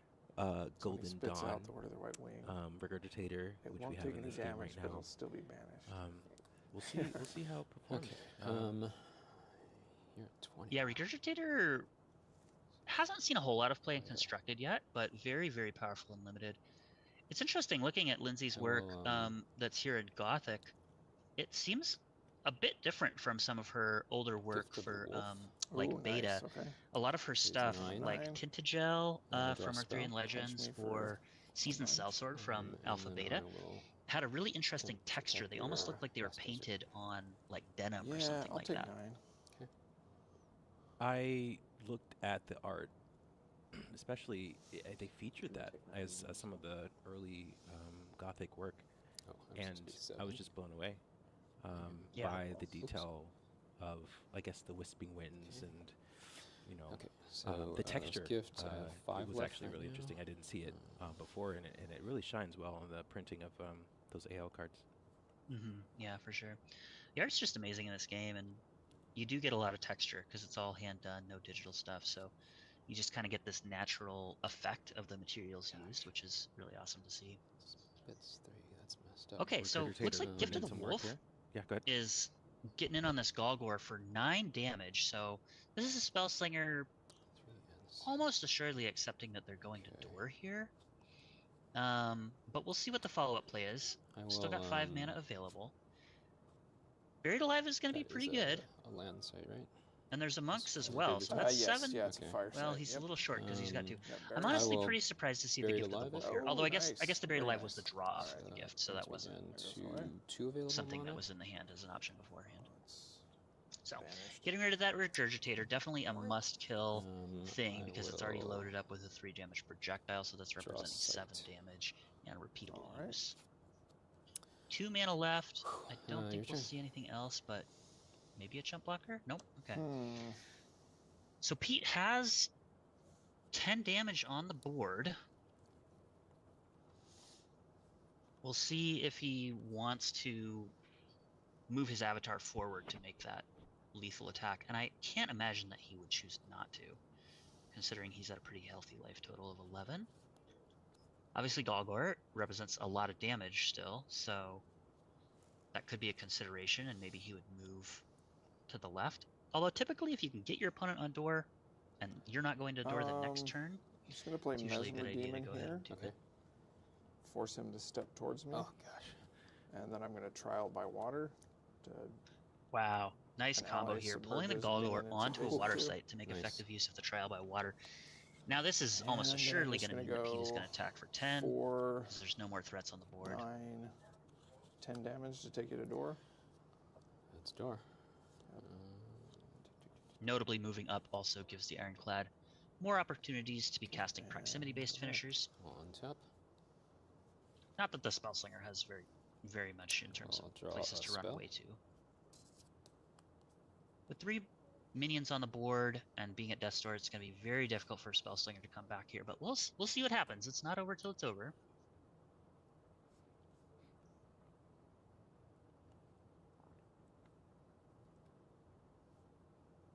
The decision is to evade, to draw, to play a spell. I mean, there's no way for you to get out of the way, so you have to put at least a body or 2 Yeah. in the way. Play a sight. You know, he's not Okay. facing down a guaranteed death blow at this point, so he does have a turn to build sideways and create that gap that Pete will have to hike around. And if he can put up enough, minions in the middle of the board, he could potentially stop the Glad the Ironclad from Regurgitator's coming gone. in. But the fact that it takes 2 less damage Uh, means that he's going to get more bang for his buck in terms of damage if he's attacking enemy sites. But door. the way the minions are laid out on That's the fine. board gives Pete a lot of defensive options when it comes to defending the sites. I was like, So, it's not Necrons, it's I magic. think we'll but probably it's see like a both. minion get played onto the River of Blood here. A little bit of column A, a little bit of column B. Yeah. Where are we at for mana? Yeah, 1, it's just 2, sorcery. 3, 4, 5, Okay, 6, so I have 7, 8, 8. and I have 1 more of that. He's got a lot of mana at his disposal, that's for sure. Okay. And a lot of cards to choose from also. Fair few cards, yep. Nerve-wracking. My guess is we'll probably just see both these 4-drops come out. 1 under Ironclad, 1 on the River of Blood. Well, you don't want to put one on the Ironclad necessarily play, because of the monks. Kraken Okay. threatening to Play attack a it. Now, obviously, you could search double block the party. Kraken. And This is about the same amount of Expected. power. You know, you're spending one Alright. fewer mana. So typically, I like to be as mana efficient as possible because next turn, if he draws a 5-drop, now he's not going to be able to play the Angel and the 5-drop. Whereas if he played the Angel here for the 8th mana, he'd be able to play 5-drop plus Search Party next turn. So just one of those little things that might not end up mattering at all, or could be a big deal. We'll see how Pete chooses to play this one. He's got the option to take out, to threaten the monks, and lose the Kraken. Alright. Or, Card. well, we'll see what he draws, because there's a lot of ways that spells can alter the way that these trades happen. I drew what I needed, so I'm just going to step up with the Ironclad. Sounds like it's over though. Oh. Yeah. The game. There we Yeah, go. Ghost absolutely. Fire just dealing the 1 damage needed. So he's free to step up and get that block. Noticeably, if he'd played on the River of Blood, that wouldn't have been an option, but at the same time, Ironclad would have just had to take one more step, and that would probably have been likely pretty trivial, just given the fact that he's already 11 life. So, very nice game. Unfortunately, the Golgor was not enough to continue playing, but really cool to see that Trial by Water paired with the Mesmer Fiend from Ironclad's side. And it turned out that the Kraken, even though it's a little bit slow and overcosted when you're not getting the discount, was enough to take it down there. And I love that Pete's playing unsleeved here. I always prefer to play limited unsleeved. Yeah, Ochoa3 was mentioning that they have a flame color deck that's unsleeved. It's constructed. Nice. Oh, cool. Interesting. Yeah. I mean, as long it depends on the level of competition you're playing at, but as long as your cards don't have any nice distinguishing marks on them or anything like that, no reason to not be able to play with sleeves. Look your Unless you're playing opponent in Magician, the eye of course, when you're or foils. riffle shuffling. Yeah, for sure. I mean, I think if you're bringing an unsleeved deck to a tournament, you're gonna have to be okay with your opponent handling it a little bit, and the consequences thereof. I appreciate the Ironclad and the Spellslinger duking it out. Pete took the win. This is round 3 for the day.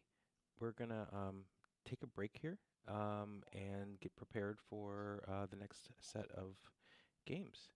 Really quick, Marcellus, how many more rounds are there on the day? So I think we're using time versus rounds. Okay, interesting. So yeah, I can get those numbers right now, but like how late are you planning on going to, I guess? That's a good question. Right now we are at about 2:50 Eastern. It's either going to be 5 or 6, but I will get a definite okay, so number. like 2 or 3 more rounds, maybe. Yeah. Cool. I'm getting a little hungry here, and sometimes. Oh no, yeah. With Sorcery, it's really a really cool thing with the community where we kind of take a lunch break. Yeah.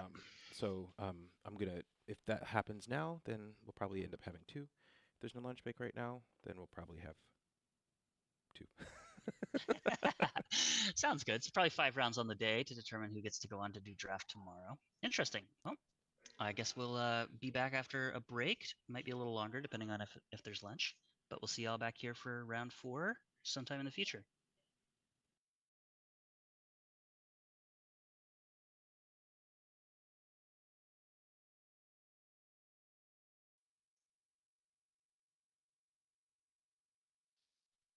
All right, we're back just before round 4. To answer your question, Noah, limited is basically an umbrella term for both sealed and draft. Sealed is where each player starts with 6 sealed booster packs from whatever the set is. In this case, it's Gothic. And they open all those packs, and that's basically all the cards they have to build their deck. Notably for limited, players get access to unlimited numbers of the basic sites, like Stream and Wasteland and such, and everyone gets access to the Spellslinger avatar. If you open a different avatar in your packs, you're welcome to use that if you choose. So that's what we're doing today, and then tomorrow is going to be the other limited format, which is draft.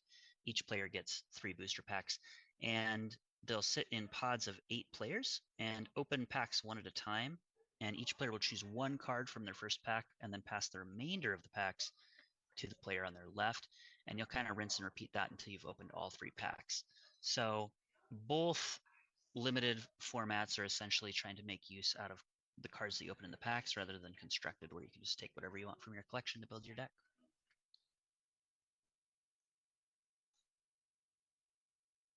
Now, we've seen a lot of non-Spellslinger avatars in the first 3 rounds, and they've all been, functional.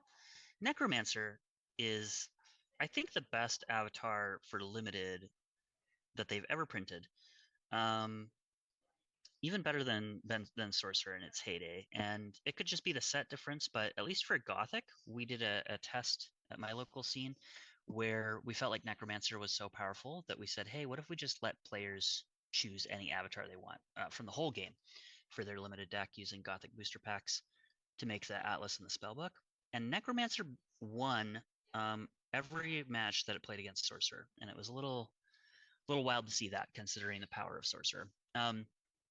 There's a lot of small synergies in Gothic that utilize the skeleton tokens, things like Bone Spear, Gift of the Serpent, and things like that.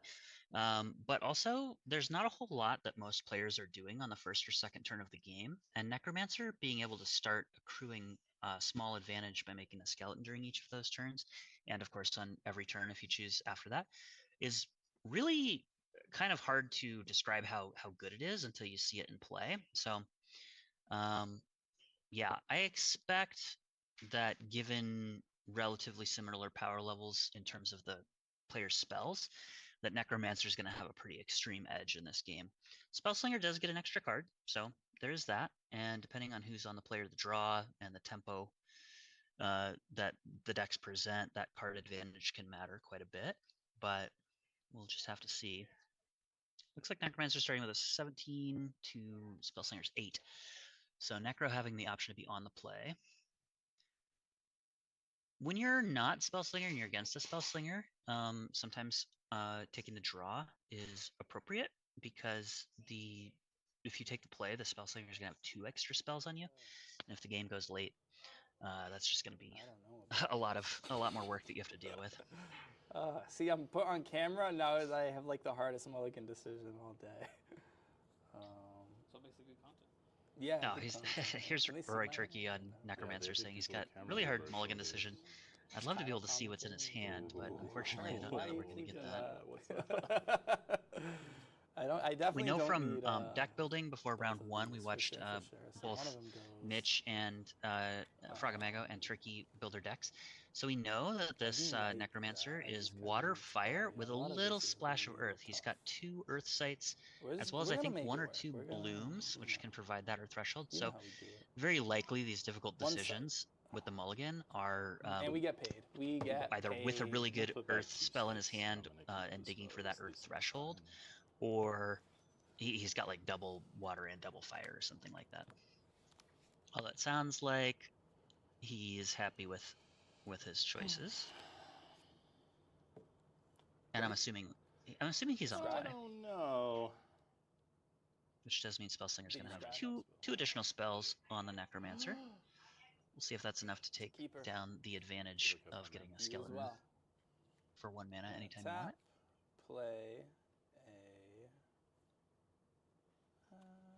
See, I'm already tanking. Probably just waste a Silent Hills and make a skeleton. So it looks like maybe the mulligan decision was about trying to find one of those earth threshold sites. My guess is he had a good earth card in his hand, and he was trying to make a decision on whether or not to dig for that earth threshold or to just mulligan away the earth card in his hand, because it wasn't guaranteed that he was going to hit it. But now he's got it, and there's a skeleton on the board.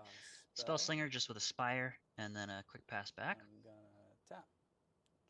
We will play a Necromancer probably unlikely to be doing much other than blocking a skeleton up and making another one here. And because the games tend to go a little longer in limited, it's often better to play off curve with the spells in your hand and maximize skeleton production.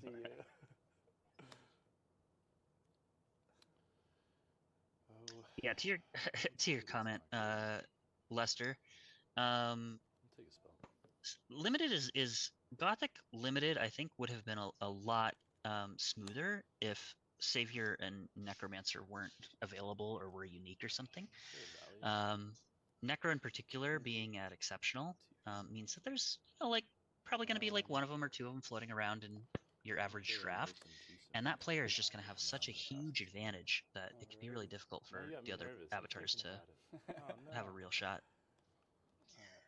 I'm gonna draw. Well, this noisome twosome is definitely good at dealing with skeletons, as it can eat 2 of them and produce a skeleton of its own. This is one of the better 2-drops in the format, Things get a little crazy. This has worked out for me as so it just far, provides so a I lot don't of know if value it's for sacrifice gonna, synergies and multiple blocks. No, Just no, kind of a no. sticky But thing. what's worked out for me is the turn 2 tap for a site. Whoa. Yeah, I don't know What if. on earth? Yeah, I'm gonna move him up, and I'm gonna. I don't need a 3 So he's going drop. to turn I just 2 need tap more for a site. skeletons. This likely means that he does not have the requisite threshold to make the most effective use out of what's in his hand, or the cards that he has in his hand are such that he wants to see where Spellslinger places his next site, so that can inform where Necromancer's next site needs to go.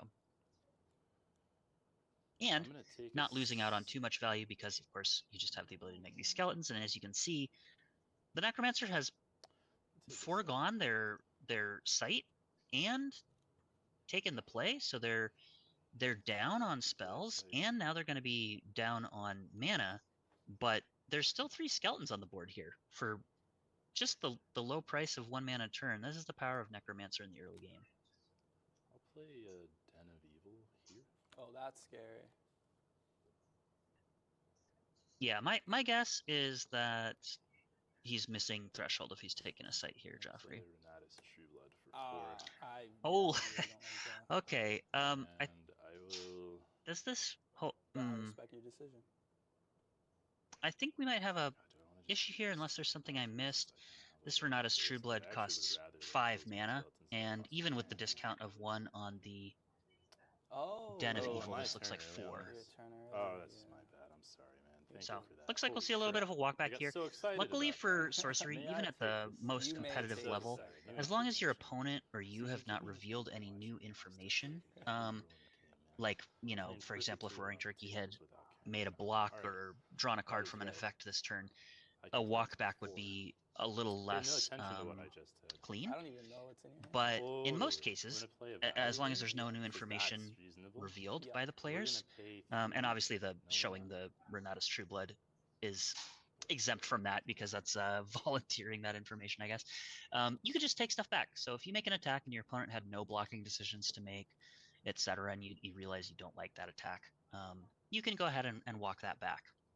God, I'm chill on it, dude.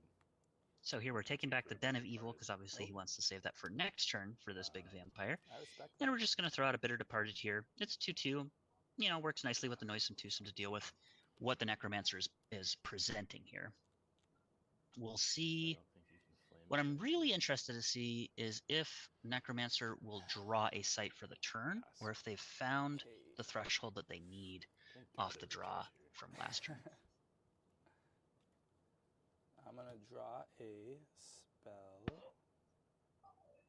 It's funny doing the commentary too. In some ways, not seeing either player's hand makes for more discussion on the possibilities of what could be happening, but it also makes it a little hard to suss out why players are doing what they're doing, because you just have to kind of guess, like last round you saw with the Gift of the Serpent, setting up that with the warded hyena.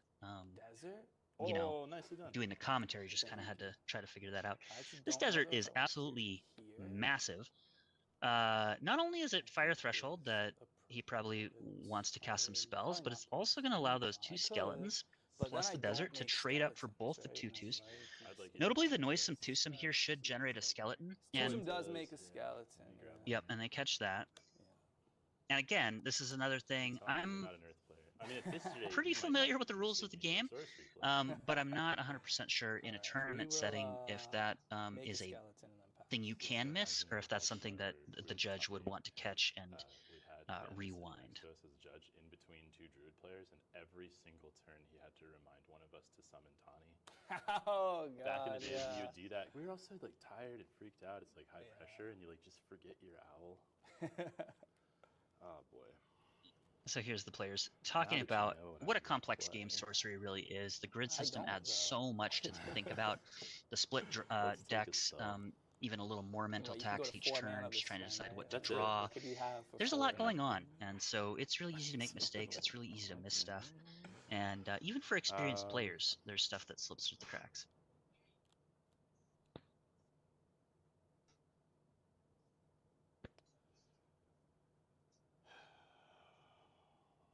Let's have to play a site.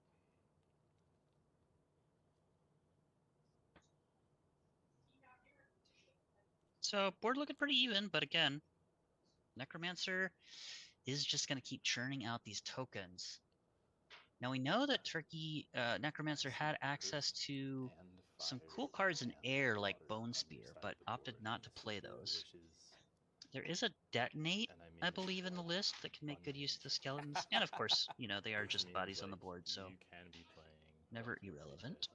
like you could be playing like a Trial by Fire. You could be playing a Drown the Witch. You could be playing any of the trials, any of the removals, and by like doing that, you might have maximized your removal, which would be kind of Spellslinger, thinking about what to play around. There's Trial by Fire and Trial by Water, although notably can be pretty safe from Trial by Water. Good limited players are so If he just plays on the those. right valley and attacks the desert. Although we did see last round Pete on Ironclad luring Golgor into a water site with Mesmer Demon to take it out with Trial by Water, so could be something similar happening here, although we're a little mana short. You can just attack the And here site. comes the Renatus Trueblood that we saw last turn off the Den of Evil. This is a serious play. This is way above rate for what you should be able to get for turn 4, facilitated by Den of Evil. And it's played all the way over here, so proximity spells are going to be difficult. There's nothing in range to even play something like Buried Alive, if that got into the deck or pulled off the top. Although I think the 2 Earth sites that the Necromancer is splashing are Harvest Festival and the Zombie Horde, the 5 power for 5 that can't move to defend. So no Buried Alive likely to be happening. Play River of Blood, knock Here off comes that the River of healing a Blood, bit, which will right? mean that any life that this Renatus Trueblood would like to gain for the Spellslinger is going to be cut in half. Yeah. But gaining 2 life off of a 4 power hit, still nothing to scoff at. Got 3 mana. I'm trying to think what exists in Earth that you could play off of the vampire. Like, I know there's Smite. I put 3 Whirling Blades in this deck. 3 Whirling Blades in your Gothic limited pool. I wanted to ensure good results. Yeah. This might be a little bit of a joke here. Yeah, true. Roaring Turkey has been playing 3 copies of Whirling Blades in virtually every constructed deck he's been testing for the last month and a half or 2 months. I think it's like, I'm going to play Harvest Festival and summon 2 townsfolk. Now here's one of those splash cards we're talking about. Do we have cards Harvest that can't Festival present allows those? you to play a blue or a water and an earth townsfolk, just 2 twos That'd be perfect. from your collection. And again, in limited, in Gothic specifically, if you have a card that names a card specifically, like Eltham Townsfolk or Sarawak Townsfolk, from your collection, you have access to infinite copies of those cards. So whether or not they'll actually use the actual cards or just some tokens, we'll see. But this is just 3 mana, make 2 power minions, which is good enough to threaten a double block on the vampire if there's no removal, but does set the Spellslinger up for a potential huge blowout. If he can deal with one of these 2/2s and then eat the other one with the True Blood, that's going to clear it pretty effectively. And Sarava. So one's like an earth Notably, minion, one's a water Spellslinger's still at 20 life, so the life gain won't be relevant. They're just the ones that cost 1 and out. Yeah. And 1 mana left over for Necromancer, although I imagine that is just going to be spent making a big harvest skeleton, or it looks like maybe it already has done that. Oh boy.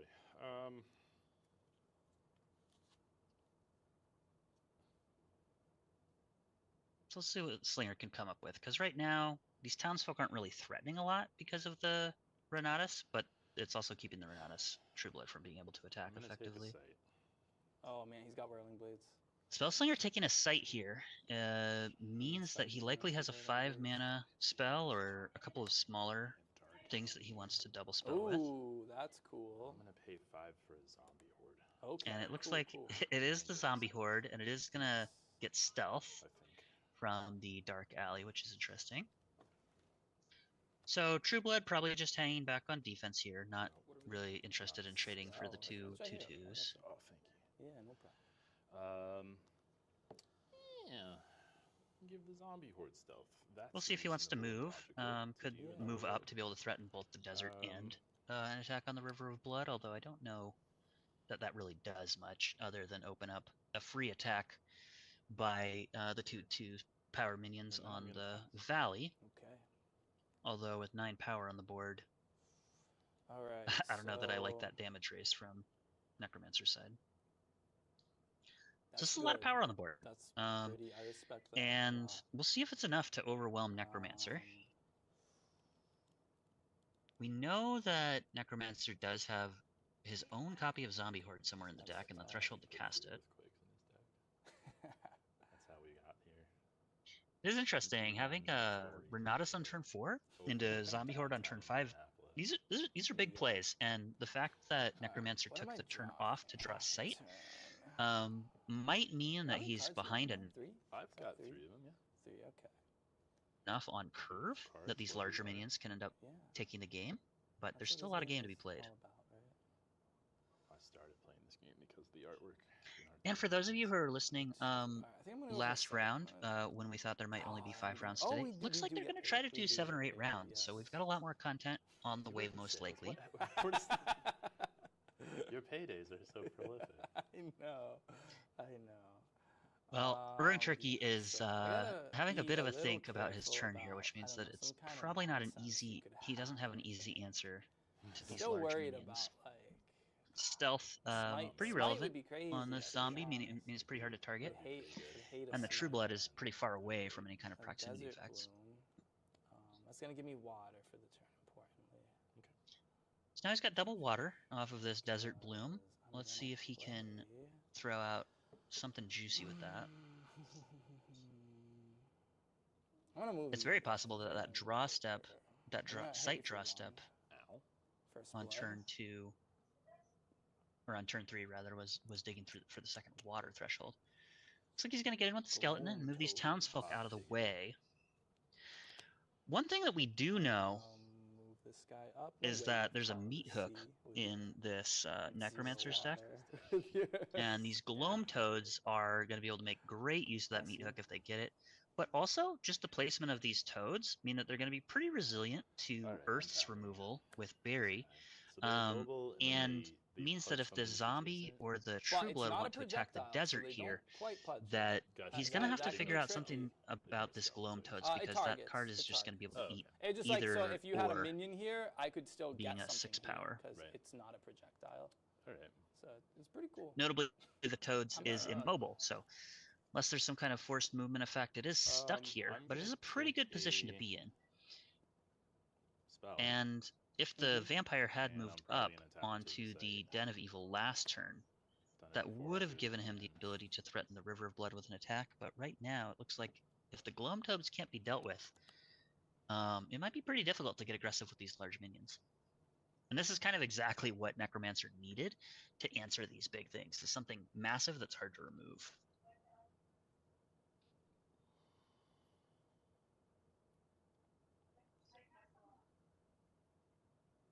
And this isn't to say that the Spellslinger may not just attack. It is 9 damage, so if he feels like he can put 9 damage down, lose the Zombie Horde or the Trueblood next, and lose one of them next turn, if he still has a good follow-up with another beefy minion, that could be useful. But I don't think we'd be seeing this attack if there wasn't a way to deal with the Gloam Toads or commit another large minion to the board. Silent zombies actually sounds horrifying. Because trading 5 damage for the minion is not You don't hear them coming until going to it's be too a late. great You deal. And then what? Again, kind of difficult to suss out what might be going on without seeing the hands, but we will see soon enough, I imagine.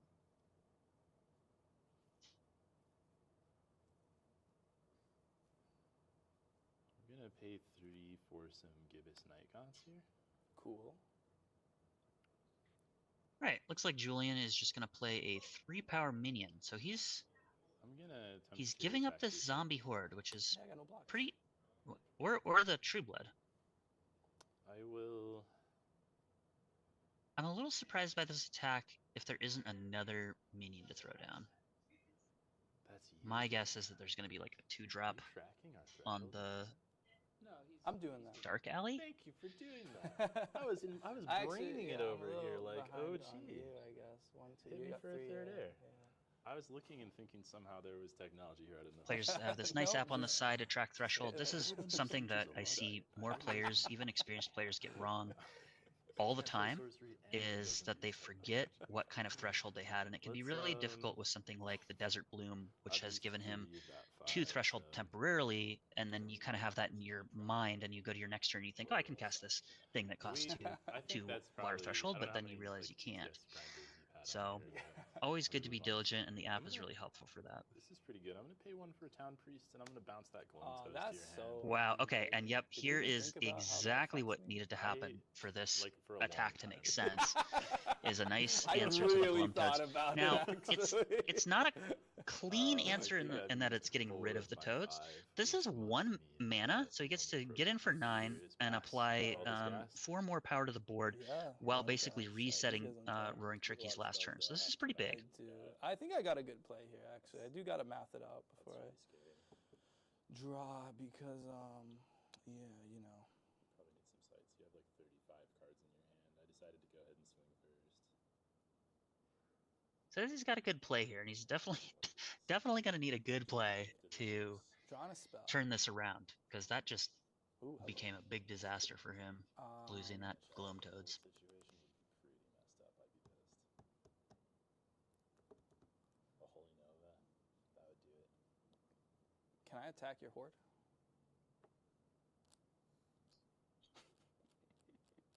So the Night Gaunts has Okay. Airborne, 1 town sword meaning down. that 2 he damage can on the jump board. in to do some defense here and not be at a Take a big step. risk of getting the Gaunts finished off Can in do Flame combat Strike. specifically. But Kills Roaring the Turkey horde. has 3 Flame Strike damage on here, the True Blood. 1 and damage if on he the Night can, Gaunts. if he has a one-shot wizard or another way to ping this True Blood, it's going to be a big 3, game. 1, 1. Oh, I'm so dumb. Wait, why does this? Oh, I'm a fool. It's okay. Oof. No, Uh-oh. I It had looks like another spell and I didn't realize it didn't cost. a what I thought it miscalculation cost here. it. That's embarrassing. But we did kill the horde. We did. And kill now the- again, Priest and the skeleton. the take back thing yeah, here you're is right. now relevant because the decision of whether to block or not with the Gibbous Nighthawks on that attack is considered new information. So even though Roaring Turkey here is realizing that maybe unfortunate. I was he's totally made a gonna, miscalculation, clean you up. in the strictest sense, there is not a window for a take back to Well, be let's see if granted here damage doesn't unless really matter because Julian you just have decided to good give it to him. healing. Yeah, oh, I fucked up so bad. Ooh, I swore on stream.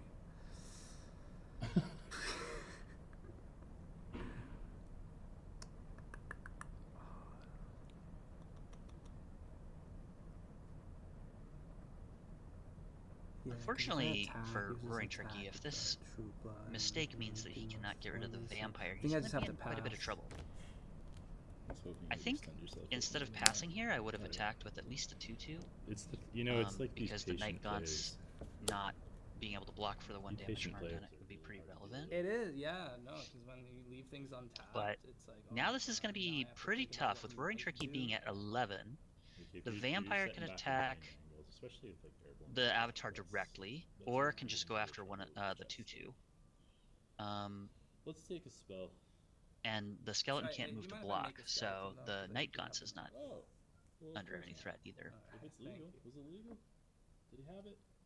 I had And there is the skeleton Alright. off the Necromancer, so the True Blood attacking the avatar directly is not gonna likely happen. So now the options really become whether or not to deal with some of the minions or just go for the full 4 damage on either. You've done me 1. I'm at 9. Well, there is the 2/2, Is that true? the townsfolk that's represented by that dice that can get in the way. So the vampire is not guaranteed to get in for full damage here.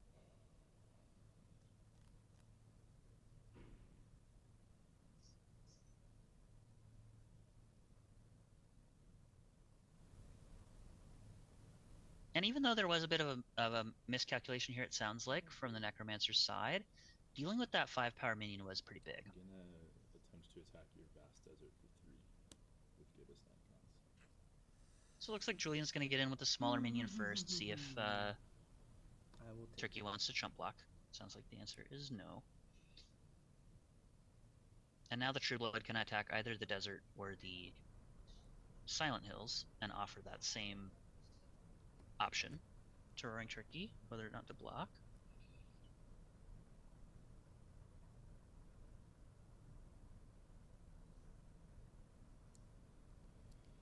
I have a judge question. Julian does know about this Gloamtoads, although there's not second water threshold available right now to cast it. So it's possible that that may inform how he wants to position the vampire moving forward. I just want to make sure this is super simple.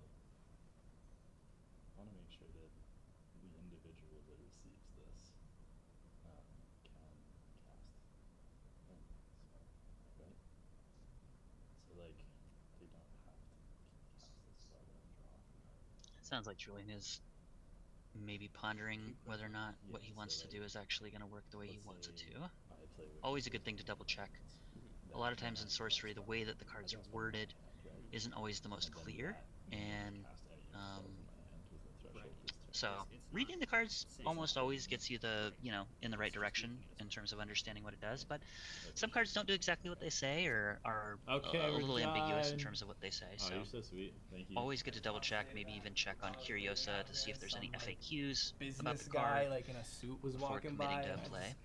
was probably looking at me like, what's this bozo doing on the 21st floor, just standing around the hallway? Like, I look like I didn't belong, you know. He smiled at me, and I was You like, do belong. You were elevated 21 stars near because of your excellent play. That's true. That's and true. just generally being pretty cool. But not in that guy's eyes. That's the thing. No, These business types. man, I really hate to like overextend myself here. If that's what's gonna happen, indeed. These guys are unblocked, right? They're untapped. So you can hear Julian talking about overextending. He's already got a pretty commanding board position, but it's not so overwhelming that you wouldn't consider committing another minion to the board. But again, Necromancer untaps with something like second Water Sight into Call to the Sea. Committing another minion to the board could be a little dicey. Although the specifically for playing around Call to the Sea, I mean, you gotta go for it. You're putting up in a game the and minion you don't on want the someone to Den swing of back Evil, too bad. or rather the Dark Alley, You wanna go is for pretty it, safe. So yeah, let's go for it. Let's. I am going to tap to play site. We know that Roaring Turkey from deck building also has Abyssal Assault in his deck, although again, it's double water threshold. But if he can get that Gloamtoads down and then do Abyssal Assault, that could end up cleaning up all the minions on the board. Being at 8 life though, there's not a whole lot of time with which to get that combination of cards down. Considering the lack of threshold and that it's going to take a full turn to land the Gloamtoads, and that he also needs to be able to untap with that. I don't know if I did. He's driving a secret machine. Oh boy.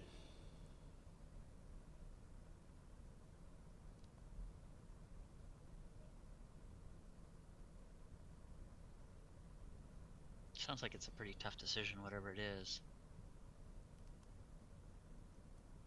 Yeah, exactly, Duo. Airborne in limited is, I mean, Airborne in constructed is pretty good, but in limited even more so. And then I am going to. Sounds like he might not be committing another large threat to the board. We're sacking it? We're sacking I'm it? See if he cycles. Okay, yeah. Yeah, okay.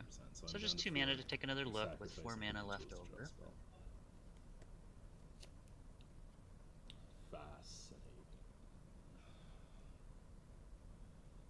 It is a spellcaster, and it can cast stuff with no threshold. With no threshold. We'll see if this is something like a Holy Nova. That would be pretty wild. The idea of undead casting Holy Nova is a little funny. I'm gonna attempt to attack your vast desert with it for 4. The thing is, it's tough for me to So, attack offering the chump block so I here think for the I'm townsfolk, probably better off just and blocking also stacking up and on the you same know, site, which can be a little risky.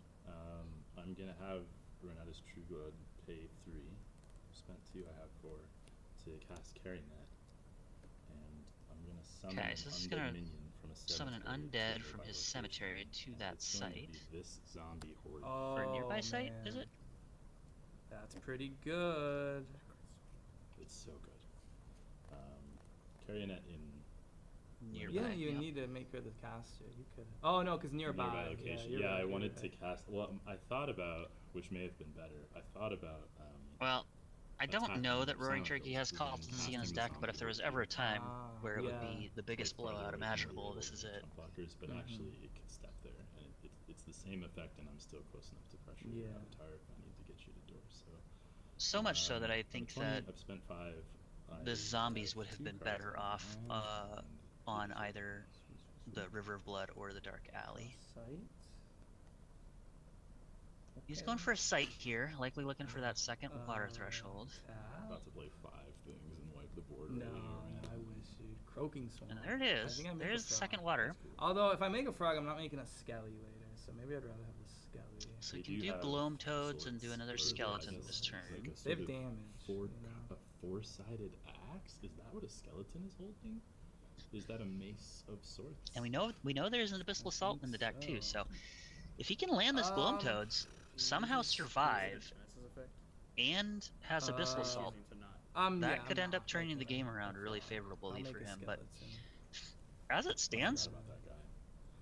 Bummer. the True Blood and the Night Gaunts are gonna put 7 damage So no, to his like base. I don't know. It's kind of at the So if point he where I has wanted to one tell you more- what the play was. one I'll more save way it to for the deal end, a but single I point of was gonna damage. wipe both of these guys, but I thought in the wrong order. a spell. I thought a spell in my Can hand end up- cost 1 less, Can and end I up would getting have in the door. not done what I did. But as it stands, it's looking like there's 7 damage showing guaranteed on the board. Oh, actually, that's not true. Sorry, Gloam Toads is immobile, so the 5/5 zombie that just was played can also attack freely on the desert Defend this bloom. desert or that bloom. Yeah. We do have about 15 minutes left. 15 minutes. So it looks mostly like door is going to happen this turn, Okay. but It's not enough. Oh, is it not? if there's an Abyssal Oh, Assault, you again, have to attack. Okay, hold. it's going to wipe the whole board Let and me attack with the zombie horde here. for 5. maybe end up allowing Necromancer to turn this around. 3, I'll leave Renatus untapped. Yeah. And you know how excited I got about that? I didn't even draw for turn. Yeah. That's how excited I was about that. Take a spell, and then I'm going to door you. What's going to be really telling here is whether or not the Spellslinger. Well, that'll change what I was going to do. Typically, when you go to door and then your opponent moves their avatar towards you, it's not a good sign. No, it won't, actually. Because, yeah. Yeah.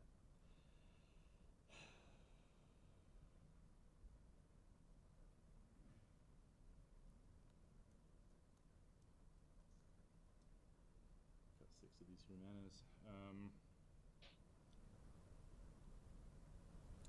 I mean, let's pay 3 to bury your Gloam Toads. Oh, that's so rude, man. So rude. Oh, absolutely brutal buried alive here. The Gloam Toads being on an Earth site, allowing this to happen.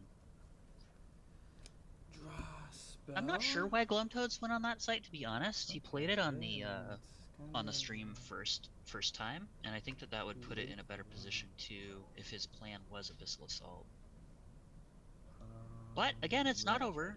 The Necromancer on door can be very difficult to kill, as it can produce a chump blocker every turn. But there being 2 lethal attackers right here is going to be difficult. Although here's a zombie horde of his own, so that's going to be a little difficult to contend with. Especially, oh, just a main deck zap, so that's just going to be the end. Right, put 3 damage on him, 1 on him, and then Ice Shard. That would have cooked. Why does this cost 3? I everything. thought it was like water firebolt. So I'm like, oh, it's 2, dude. And then, oh my Yeah. god, that was. Ice Shards is Well, I think quite a because bit worse it's than reach, Firebolts, right? but that's the price you I've pay never, for yeah. being water, I Yeah, guess. gotta read your cards, I Dude, guess. I mean, if I read my cards, I don't read my cards, and it's working out for me. So maybe it'll swing back in your favor too. Good game. Good game. It's fun. Be buried. On the YouTube. Is this a stream we can watch later? Or Yeah, it's live right now. If you want to like go back and see anything, you That's cool. I just want to see Yeah. if I look crazy or something. Well, I know I look I was crazy. listening to I know. Kyle's commentary. Yeah, playing water site home Very home cool. site is a little risky with Yeah, the well, bug just cats there's, running around, maybe I'll especially right now in tell constructed. my mom Water is so she can just watch it later and everywhere be in the proud meta. of him, you know. A winner. Put this on the fridge. This is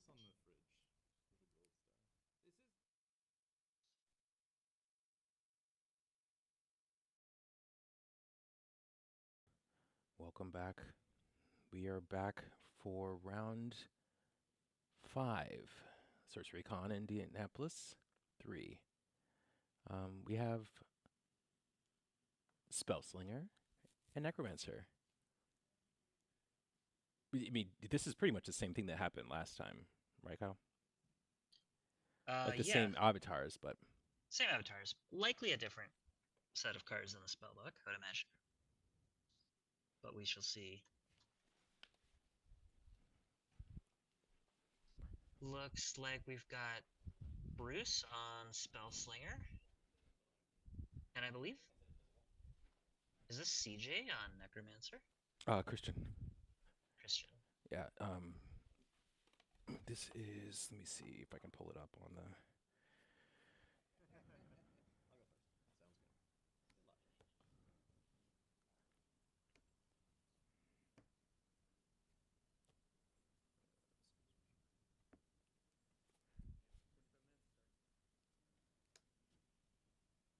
All right, well, we watched Necromancer fall to a Spellslinger last match off of the back of a little bit of a misstep, followed up by a very powerful tempo play. Town Priest returning Gloam Toads. So we'll see how it shakes out this time. Again, Necromancer very, very strong. And it looks like the opening hand for Necromancer is looking pretty good. Oh, is that those cameras exist? Oh, look at that. Okay. See how things look after mulligans.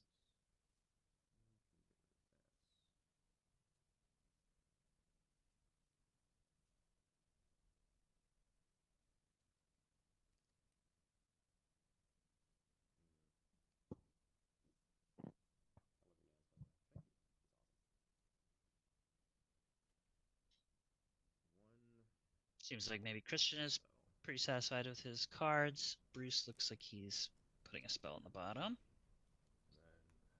Scry sight. And Bruce is now scrying, so looks like Spellslinger will be on the draw, meaning 2 extra spells for the game over Necromancer. Wasteland, make a skeleton. Go ahead. Looks like we've got fire and a fancy skeleton here. Nice. We got the first card. Den of Evil. Bruce going with a Den of Evil. Will this allow him to play a 2-drop? It does. Pith Imp steals a random spell from the opponent's hand. Oh, okay. Can I shuffle them? And then if Pith Imp somehow managed to gain Spellcaster, something like Wiccan Tools, you can then cast it. Wow, Shackled Demon. Is this public? That's a pretty good get.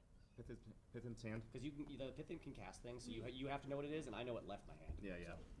Yep. Alright. Yeah. Alright. Good to go? All set. Then draw a spell. Tap. I'll play a stream.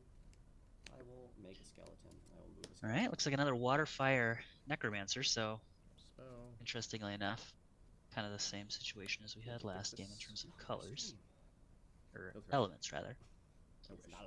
Fields of Fixus, not really doing anything relevant here, providing Air Threshold though. We've got a 3/3 Forsaken being summoned to the corner void here. Notably, this Pith Imp does have Airborne, so these skeletons won't be able to deal with it. Flaming Skull. Although here's Flaming Skull, which does have Airborne. And the skeleton army marches forward. And again, here you can see the value of Necromancer in effect. 5 power worth of minions on the board on turn 3. Scam call. Tap.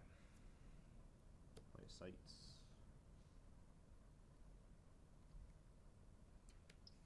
Earth Threshold here for Bruce. Gonna walk the Forsaken closer. Reconsidering whether or not he wants to place this here. It would allow the Flaming Skull to attack it.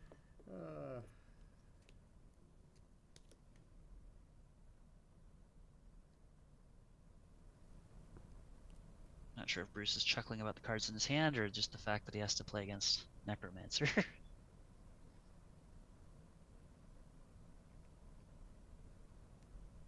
Crawler. Sure. Go ahead. Crawler in a little bit of an awkward position here. My guess is that Bruce is really just wanting this Crawler to survive to facilitate something next turn, which likely means that this placement is going to indicate that he's not going to want to block these skeletons. Unless for some reason Christian attacks with the Flaming Skull first so that he can't threaten to kill the Crawler. Christian does have this Flayer, although it's not a good board for his Flayer right now. Kill all of his skeletons, so I can't imagine that would be the play. Although I could see attack with a skeleton, try to get the block on the Crawler, push the other skeleton into the Crawler, and then go with Flayer. Yep, 18. There's an aggressive skeleton coming in, I will move this offering the trade on the Pith Imp, but Bruce is not going to fall for that. I'll make a site over here. I will meat hook on my skeleton. I will pull your Pith Imp. Meat hook. Just say thanks. Gonna trade the skeleton for the Pith Rude, Imp I'll and get pick the up the meat demon hook back. myself. Yeah. So pretty good use of the 4 Flaming mana. And now that Skull. meat hook can threaten to pull things along that column at will.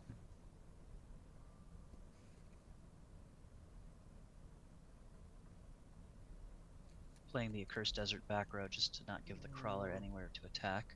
Kind of interesting that he's not pushing that forward to the side of the fields of Fixus. It looks like he's setting up back row quite a bit here. Maybe looking to use the meat hook plus the Flaming Skull to take out the Forsaken next turn.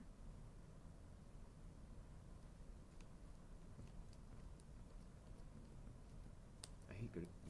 Playing against good players is so frustrating. What did you get for being 4-0? Should have lost a couple times. Yeah, you know, it's on me. It's on me.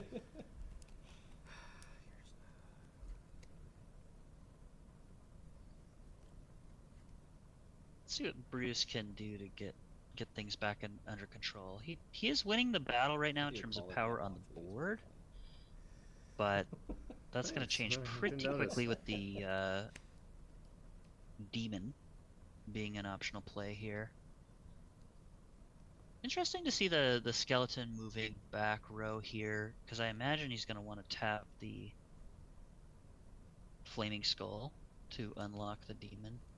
Although, if he wants to just hang out on 4 mana for a while, he could also tap the Necromancer. Bruce moving forward with the Crawler. I like this play. Sure. He's got a Driftwood Marrows. This card's pretty good against water. Forsaken. Stops trial by water and such. Skeleton.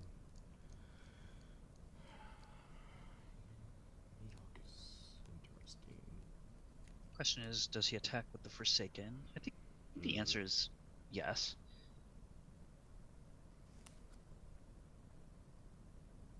If he attacks with the Forsaken, Christian could walk the Necromancer over, give the meat hook to the Flaming Skull, and use the skull and the skeleton to kill the Forsaken.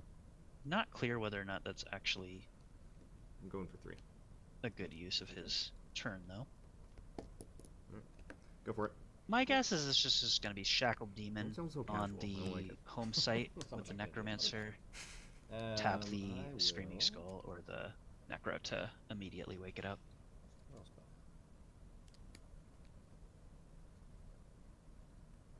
And of course the Necromancer holding the meat hook. Typically when you have an artifact that can be carried like that, it's just safest for your avatar to always be holding it until you're ready to use it. That way it can't be stolen off of the dead body of a minion. Cards in hand? 3 big ones. Oh, 3 big ones Yeah. specifically. Okay. Yes. Good to know.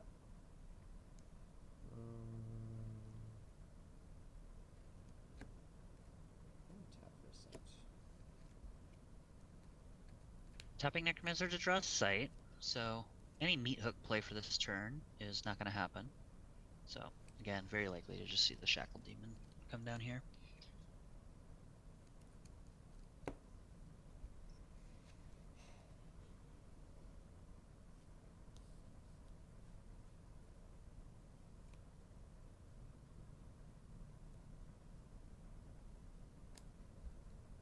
And this Shackle Demon is something that Bruce knows about, so hopefully he has kind of prepared I'm gonna tap for this free my Shackle Demon. as best he can. And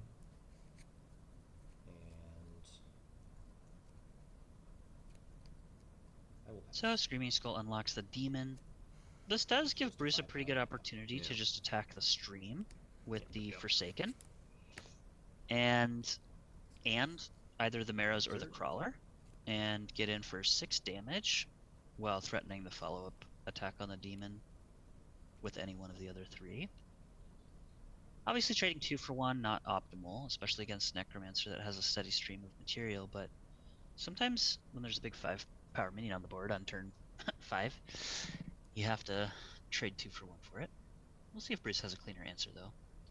It is notably on a land site, so the Crawler could cast something like Buried Alive. Smite would also be excellent, as the demon is evil.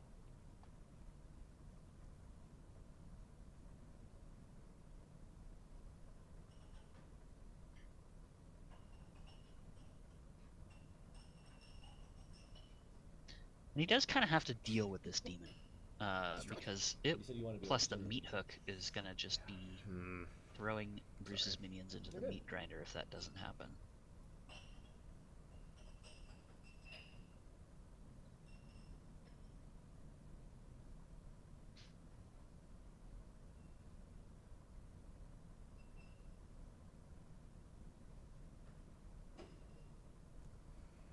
Sight. Bruce is taking a sight, which means he's and he does have the Buried Alive. So this demon is gonna be toasted. A little interesting to see the attack here because Bruce is basically saying, "I'd rather trade 2 minions Play for this demon rather than using the Buried Alive." Displace. Oh. And the buried. Okay. That's 5 mana. Yep. And we'll go swinging. Okay. Yep. I think Bruce maybe. I could be wrong, but that play leads me to believe that Bruce just forgot that the Buried Alive allows an ally I don't like that. to cast it. It was too many cards. Unless I'm misremembering how the card works. No, I had this guy here. Alright, good. Maybe cast by an ally, burrow target adjacent minion. Or maybe I'm incorrect and the Necromancer's on a water site?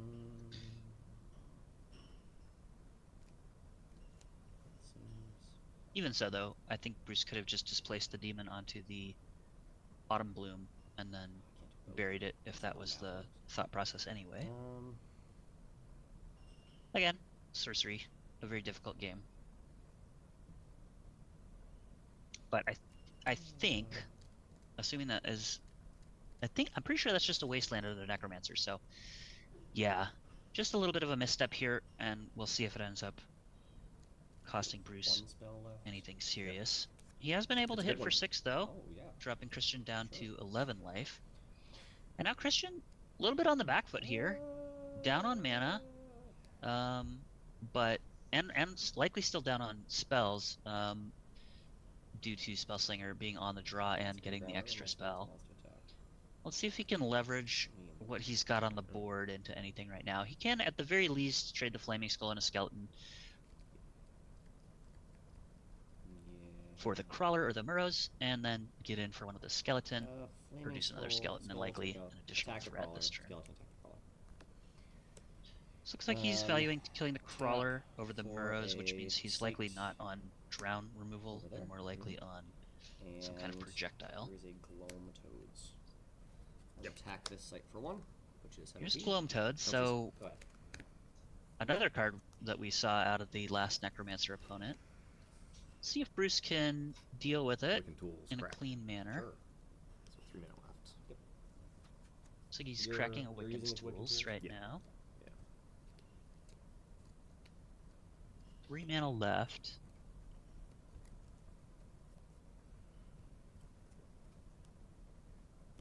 Attack for 3. Can't do anything about it. So looks like whatever plan he has for this Gloam Codes does not involve attacking the Murrows into it. Tap for a sight.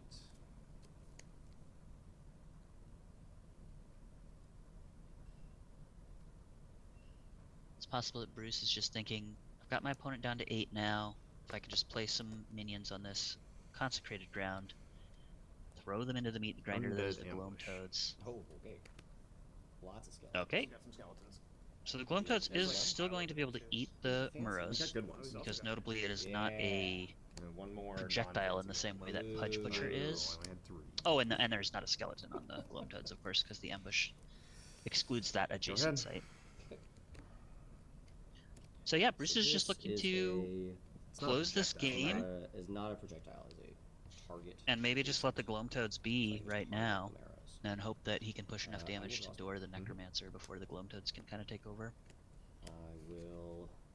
Be interesting to see whether or not the Necromancer attacks this skeleton. I will flare you for your life savings. No. Flare you for your life savings is accurate. Yep. I will make a skeleton of my Forgot that that was one of the cards in the Necromancer's hand. Notably, the Necromancer player does also take 1 damage from this flare, so he should be at 7. Tap to draw a set. Very cool, very cool. Go ahead. Gloom Toads, you say? Lord of Lies. Did you take 1 damage from your own flare? I should have, correct. I'm looking at chat. Hmm? You looking at chat? No, I was pulling up the card to remember what it did. Yeah, it's units. Yeah. Fair enough. Tap. Yeah. And now Bruce is Open grave. in a very dire situation. The flare is representing 3 damage, but more importantly, the Necromancer can drop the meat hook and let the skeleton bring it up to the Gloam Toads. So the Gloam Toads can actually hook Spellslinger for 6 here. Stupid Gloom Toads. So it looks like between the skeleton on the site, the flare, and the Gloam Toads were representing 10 damage, let me pull up the stream. which would drop Bruce to 6, assuming that he doesn't deal with any of this or produce blockers. 16.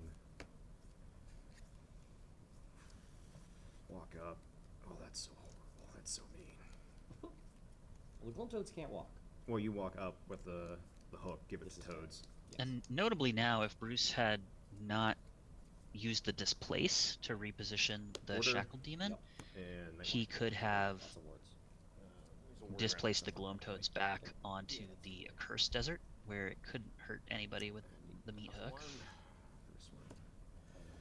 Go ahead.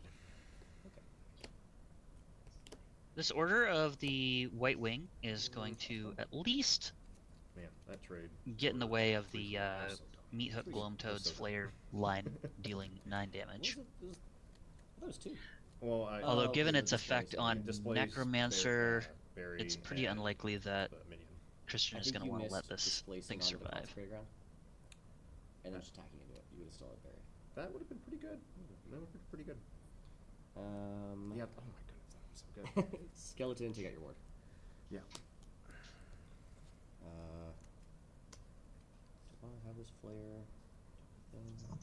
Yeah. Oh no! Why'd you tell me that? Destroy your mental. Yeah, it's all a mental game now. I'm gonna get run over by a Gloom Toads with a hook.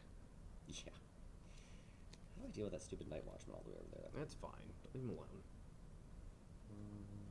Seems like Christian is going to be holding this swap and let it be a kill spell once the death blow needs to be dealt. He's got Wave of Eviction, which right now isn't doing too much. He could flood to push the Gloam Toads forward if he wanted to. And not just get put to door and by the a 3-power flare. guy off to the side. But I'm not seeing what I'm happy with. He's also got 10-10 slug, he but was, he's this place he was back there, and I could have. Couple mana. Oh, it was no, because I moved up. You to 10, blocked. yeah. Like It's it, all good. It would still have been 2 for 1 instead of a 3 for 1. sure the Alright, we conversation. still had. Yeah. They're basically discussing the displace on the shackled demon, being able to make it 0 power Can do that. by You could just putting get it on sucked the in. consecrated ground, Yeah. and then using the minion to kill it rather than the buried alive. That would have been a good line.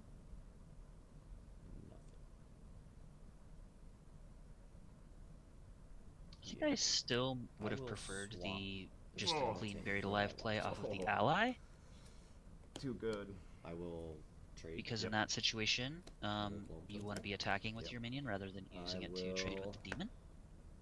And given that there's a fair bit of water sites around, it's not a guarantee that that buried alive is always going to be live. Whereas the displace can often move a blocker out of the way so that you can deal the death blow. Good.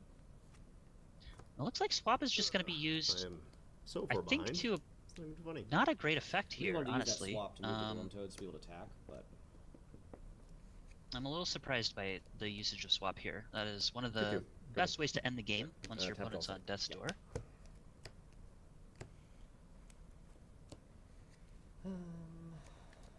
draw a. Although Wave of Eviction, also pretty good with specifically the Gloam Toads to use as a finisher. But that does mean the Gloam Toads needs to survive, where swap is kind of good with any minion. I'll draw a second. I'm going to drop the meat hook. Yep. Hand it to the skeleton. Yep. Skeleton walks in. Yep. Drops the meat. Yep. Puts on the Golem Toads. Yep. Hook you. Ouchies. 6 damage. 10. Tap. Stream. And 10 ton slug. All right, that's fine. Go ahead. I don't even care about my 3-for-1 now. There's just too much beef, man. Oh, that's spicy. That's real spicy. Hold on. We're doing stuff. Oh, good catch on Wave Duo. So yeah, definitely surprised to see the use of swap here. Undead ambush me again? Come on. Get out of here, skeleton mage.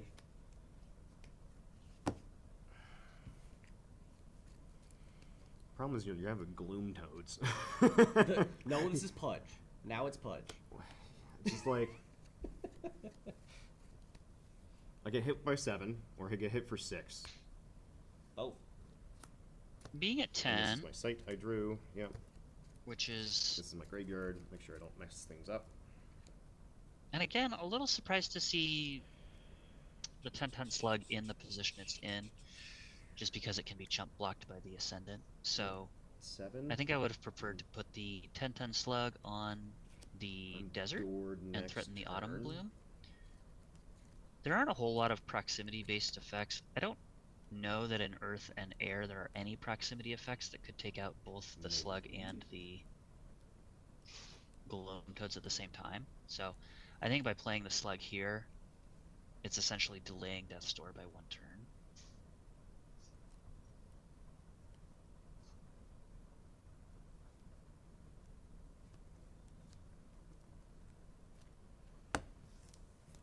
Tap.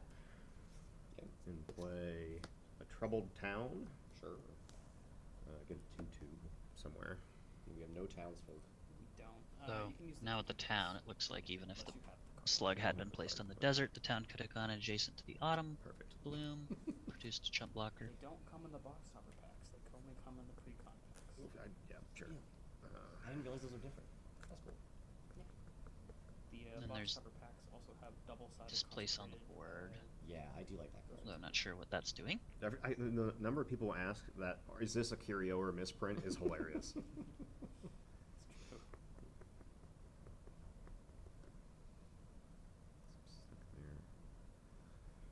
How much mana spent? One okay. there. 2 for Skeleton Mage. Which is probably about to cast this Displace that he's pulled out of his graveyard. It's probably going to cast Displace. So there's Displace likely going to 5 put the mana Gloam total. Toads We're onto the what will you desert. be displacing? We'll be displacing your Gloom Toads. Sure. I think. Okay, It's gonna don't hate go that off either, over now here. that it's 0 power. And That's a then, pretty good one. we'll punch this guy. Yeah, and they have 0 power, right? Yeah, evil, right? Yep. There you Very much go. And Pick I up the cannot meat pick hook. up after. You can. Consecrated Ground Oh, I can't. doing That's right. some good I work can't here. Why is that not the same? So you can pick Where did the skeleton mage? Oh, he played it on a different side. I see. Untap a bunch of things. Alright, so a little bit of a turnaround here. The skeleton can attack the skeleton mage. And the 10-10 slug could come in. You're a 10? Bruce does have a chump blocker if he wants. Not much I can do about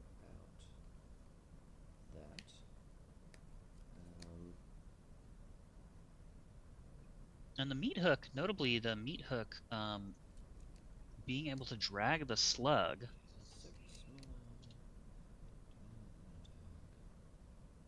onto the consecrated ground is very real because the slug is, in fact, a monster and not a beast.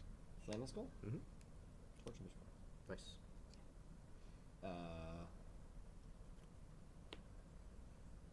Although Skeleton, fight these. now the skeleton, I was hoping to get 2 blocks out of that. the play here might have been to use the skeleton to try to attack the, use the slug to try to clear the skeleton mage first, and that way, like it's probably getting chumped anyway, but in some rare case that the slug does not get chumped because it's going after the minion, then the skeleton token with the +1 power from the pitchfork could take out the angel ascendant and make this meat hook play not happen. Although as it stands now, the meat hook is going to be able to clear the slug, which is a huge deal. Not much that does enough damage to me, but I don't need to do damage to you because I feel like 10-ton slug is probably going to ignore. No, he's not. It's weird to trade for 1 life point when we're both at like single digits. Sounds like Christian also doesn't realize that the 10 slug may not be surviving the turn, or he might just be trying to incept the idea that 10-10 slug is going to live into Bruce's mind. And with my last mana, a skeleton. Bruce still got a lot of work to do. This pitchfork with skeleton tokens is very real, Meat hook. but clearing the slug is definitely going to go a long way.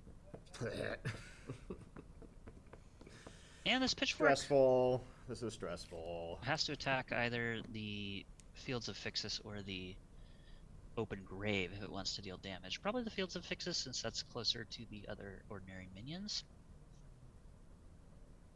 But again, if he doesn't deal with his Angel Ascendant, there's not a whole lot of good ways to do it, because all of the minions on the board are evil right now.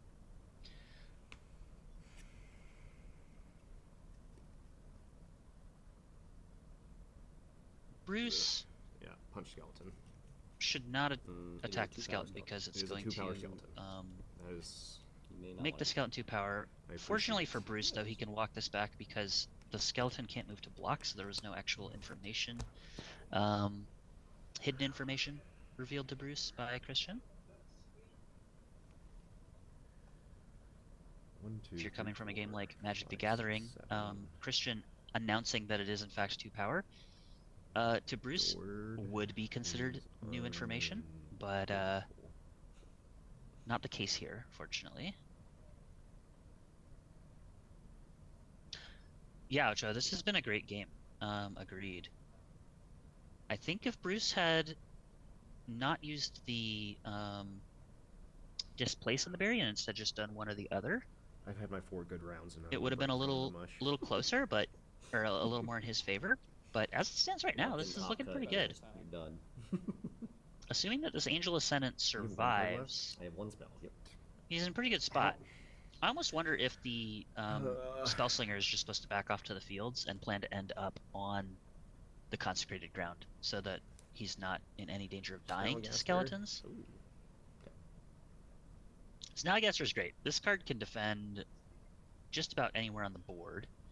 And I think I would have preferred to put it on the Fields of Fixus just so that it can also defend over on the open grave if the Flaming Skull chooses to attack there. Yeah, the question is, do I want to tap and draw a sight or run away?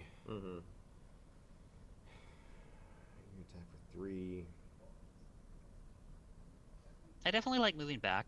There's a lot of pressure on the board right now, especially with the pitchfork. So the sooner he can get his avatar onto the consecrated ground, the better. Especially because if the Angel Ascendant does die, now the Spellslinger itself can pick up the meat hook on there and basically just be gunning down any evil minion that comes into play that's adjacent to it, or sorry, within a line of sight of a cardinal direction. Sure. Final answer? Instead, he's going to move. I don't feel confident about it, but it's the final answer. Unfortunately, I think this is the worst place Bruce could play his Spellslinger. But again, you can hear him saying, "I don't have high confidence in this play, but here's what I'm going to do." Right. You would hope. So you're definitely blocking a Snallygaster, and I'm kicking it up. Yes, Lester. Torch and Pitchfork is a very good card for Necromancer. Obviously, the risk of running things like Meat Hook and Torch is that what if your opponent steals them and uses them against you? So we'll see if that happens here. Not ideal. I have to imagine that this Flaming Skull is going to do its best to end up on the stream this turn, so that it doesn't get meat hooked and the pitchfork stolen.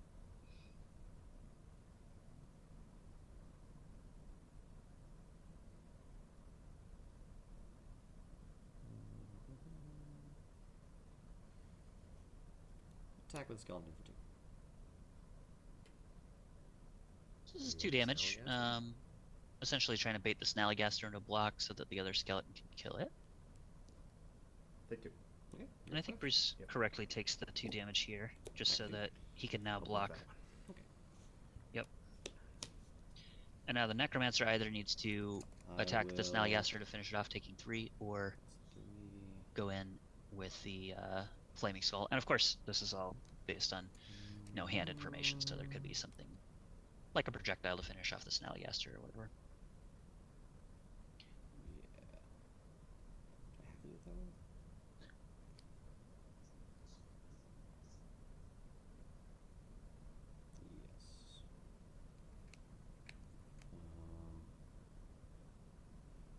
If he doesn't finish off the Snallygaster, I'd be pretty surprised. But we'll see. He does have 2 cards in hand.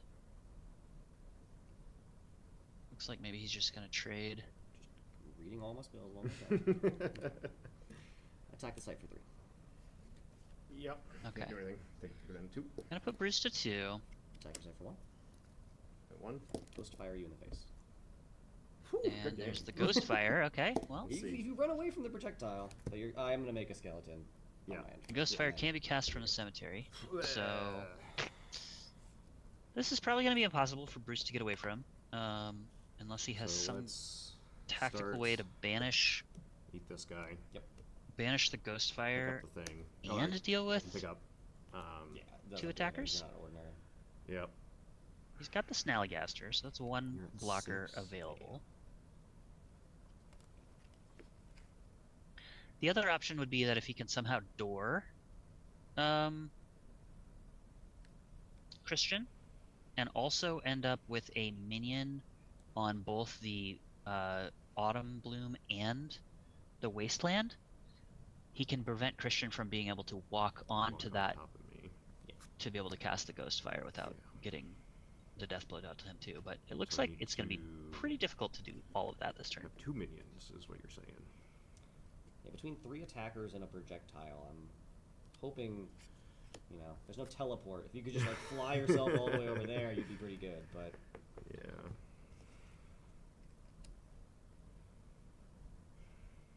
I don't think so. Let me think here.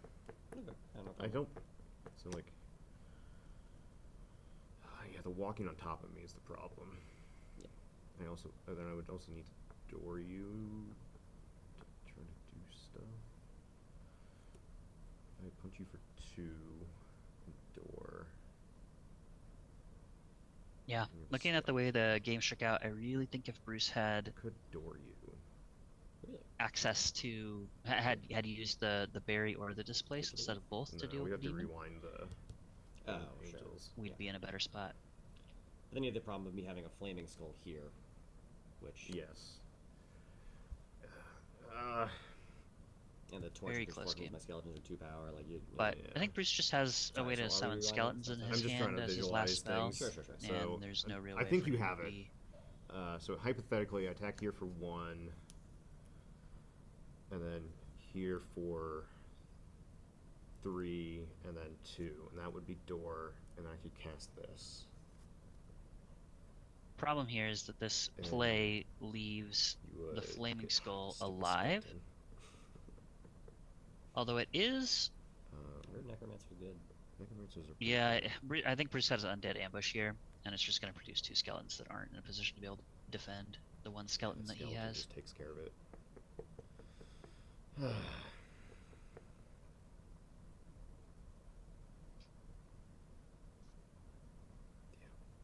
Raise militia. Oh, that's pretty sick. Raise militia, Okay. not Undead Ambush, I but had still, a same result. wave eviction that there was like a moment there where I was like, maybe I can push blockers out of the Push way, things? but like I can only go from these, which Yeah. like didn't really do much. I forgot already. Where Wow. did I lose this? Wild one? game What here. did I do You wrong? you put it on your gloom toads, and I was displaced it Oh, you here displaced it, with that's the what it was. skeleton Okay. mage. Next time, I'm going to ask you which That on the consecrated ground with my like everybody is Did evil. you? Yes. Really, really. I'm surprised it's this close. I thought I was dead as soon as I Well, killed there's that definitely a for lot 3-1. more spell slingers in the mix than Necromancer. But I would be... I'm going to say Necromancer is going to take the win.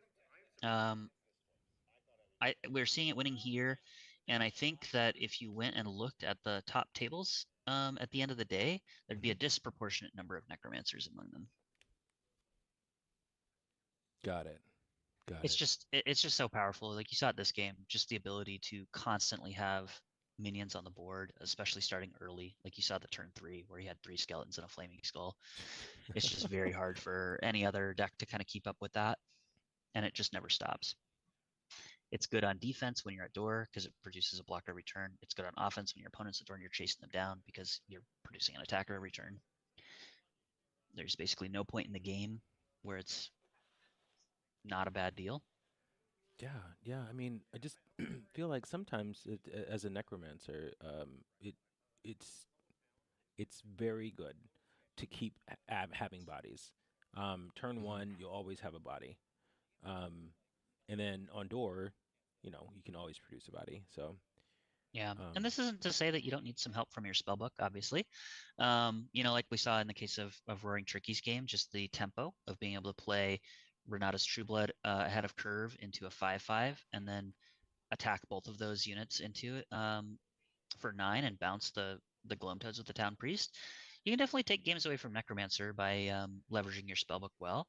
But yeah, when you're at the top tables and you've got, you're going to have players that have good spellbooks, and among those players, I think the Necromancers are advantaged.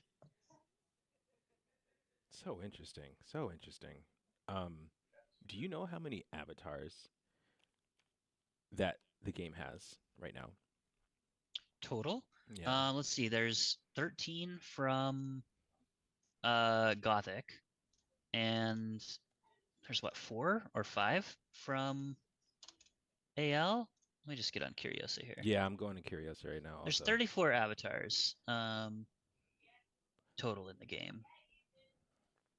Okay. One of them All right. being like, Duplicator, I don't think is a very real choice for any kind of meta right now. Magician, I think this is a controversial one, but I'm going to say it here. Magician is unplayable garbage from a competitive standpoint. Vivian. No, wait, she's not an avatar. Mustafa. She becomes one, but yeah. Templar also a bit underwhelming, and then of course Dragon Lord is a little bit difficult. Avatar of Fire and Avatar of Water, of course, but we don't like to shame them more than they need. I like Avatar of Water because it's a challenge.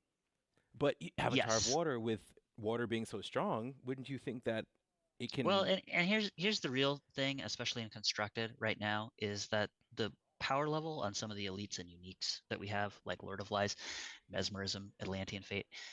If you draw these cards, it almost doesn't matter what your avatar is. I think you could play Avatar of Fire and be mono water and still have a pretty good shot. I love it. That's how good the water cards are right now in Constructed. I think you should do it. Yeah, I might have to try it. Put my money where my mouth is.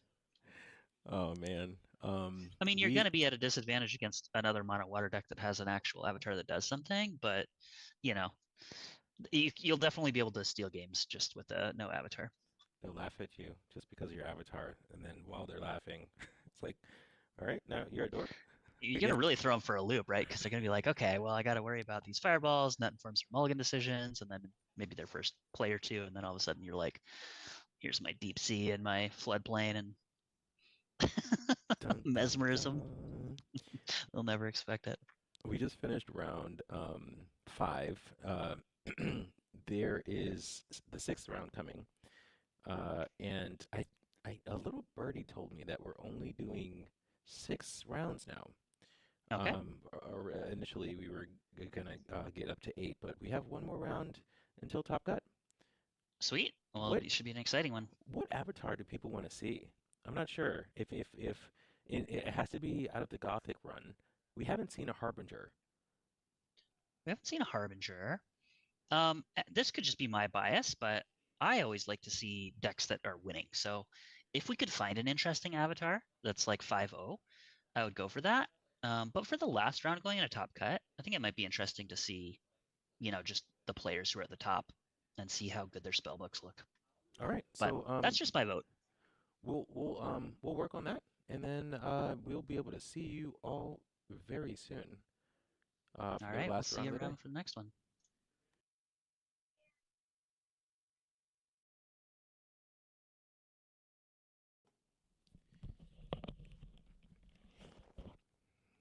Good morning, good afternoon, good evening, and good night for all those around who are enjoying this sorcery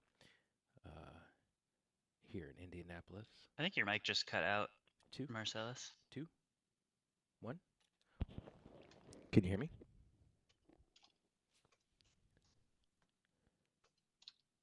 Two. Heard that.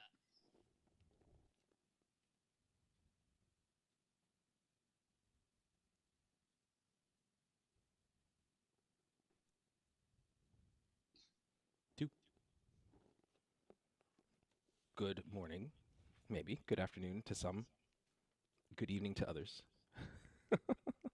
We're here round 6 at SorceryCon 3 here in Indianapolis. I wanted to welcome you all. We're here, and we have Spellslinger and Necromancer.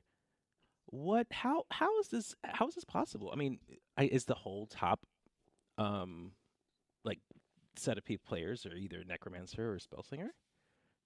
Yeah, I think of the avatars that are likely to be pulled, Necromancer is the best one, especially in sealed. It's hard to build around Savior, and I think that Spellslinger giving you the extra card might be the next best avatar over Necro. Perfect. Oh, it looks like we have a few more commenters joining. Oh, hey Felix, what's up? Oh, and Joffrey's here too. Yeah. Still muted. Guess we have to figure out.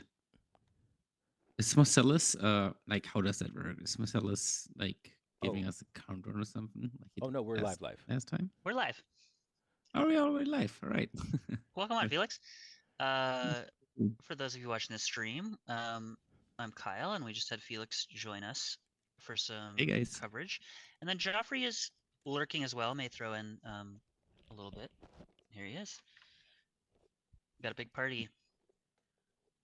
So, once again, we have Necromancer versus Spellslinger. Unsurprised to see a lot of Necromancers at the top table. It is very big. Here's an interesting play with Forsaken. He's basically saying, I want to be more towards the middle with this one. Although, and the Necromancer player is very likely to take the position in front of him. But if he didn't, that would be a really interesting way to make the Forsaken play very awkward. For sure. I see. Are both players are like 6-0 or something? This is 6 rounds, so I imagine both these players are 5-0. 5-0. I see. Yeah. Interesting that we see a 1-drop cost play here from the Spellslinger. I thought there's a handful that are useful. I guess so. Especially with the spores, maybe you can get some crazy larv combo out. Yeah, that could be. The rat is nice in that it trades up. It's probably at its worst against a Necromancer player, just because of the, skeletons being able to pick it off. Another one that's somewhat playable is a one-shot wizard. Tap to play a. That's very true. Definitely a lot of power on the board right now for the Spellslinger being on the play. Interesting to see this Ironworks go under the Forsaken. This to me sounds like the Forsaken is probably dying. Yeah, sounds like there's an answer. Just needs to be in the same region. Or he's just that worried about Spellslinger pushing up off the Autumn Bloom. But yeah. most likely you're putting a sight under a wood. Move because over. You're planning on killing it. And detonate my skeleton. Okay. There we go. There you go. We found it. Gotta detonate. got That's 2 a mana left. card we like you just only see in. Even though the Crawler is limited a better do- card and stuff, it is untapped. So detonate not really a Let's viable Blood play Demon. on the Crawler. And. I think I can stay. Yeah, I'll pass. Definitely very proactive early game from Spell both sides. turn. That's quite a busy board for turn 3. Yeah, interestingly, the first the first 4 rounds, I think we saw the player on the draw choosing to play back row and giving up that sight in front of their avatar. I wonder if that is like back in the days with all the kobolds and wildlimbs from Beta. It was almost a no-go to ever give up that space. But I wonder if in that format in Gothic, if it's actually I'll have this take a step there. valid option. to It'll be tapped. Okay. Yeah, it does still leave you more vulnerable because it's just fewer steps the opponent has to take to finally deliver the death blow. That'll be all for me. Okay. But if you're really needing the tempo to swing back in your favor, you just can't afford to put a sight forward to just get attacked. Yeah, let's get a sight. You're for turn. definitely at a lot less risk, especially in this limited format, than you are in like constructed against fire. Tap to play a Valley. So, pile of 3/3 minions here. Take your pick on which one you want to trade with. We have And a Rat very King. low curve. Just 2 spells. Yeah, low curve in hand as well. And is that a Slobbermaw? It is. It Yeah. is. Very nice card to pair with the skeletons. I'll pay 3 Curious for how many Slobbermaw, rats he has sacrificing in his the deck. skeleton. Okay. I have 1 mana left, and I'll make another skeleton. I pass. Spell for turn. Tap for sight.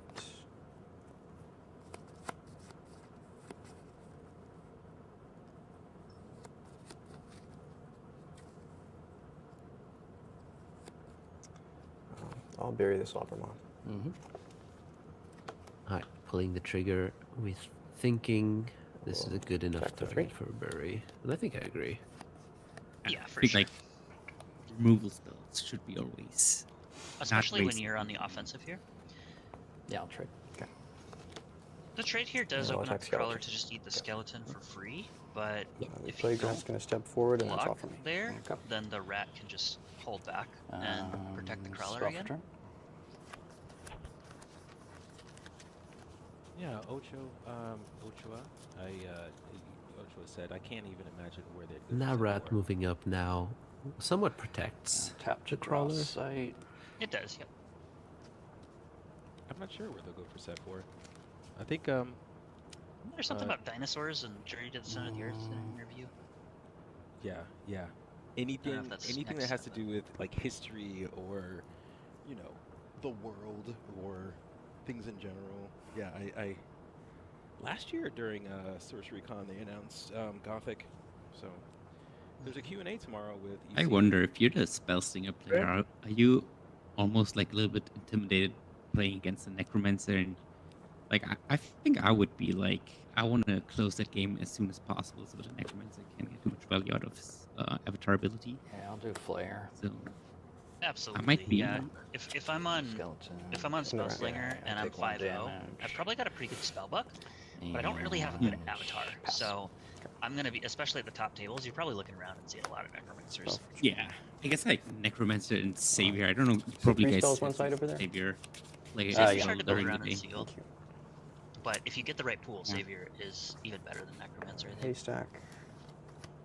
But it's really hard to get the right pool. So is it like the top, like if you could choose between all the avatars out there for the set, like what other than Necromancer Pithim. would you like Oh, to? For pick? this set, it would be, I think, Okay, do you want if to you roll couldn't for it? control, if it was still However you limited, like, you I could couldn't just pick control one the randomly racks. if you're okay with that. Necro, I Let's think, roll is for it the- actually. Sure. the best. The goat, 1, go 2, to 3, 4, 5, 6. That's fine. All right. You want to roll? Sure. I really want to see a Harbinger list to succeed. Yeah, the unfortunate thing about Harbinger is A, you can just roll poorly. Right. And 3 mana B, left. you really need a lot of Void Walk if to I make trade it work, with because you're player. not always going to roll on a site Yeah. that's like easy, and Yeah. your opponent can just kind of avoid that site. Or if you have like a super low player. curve spammy list where you can get all your minions out.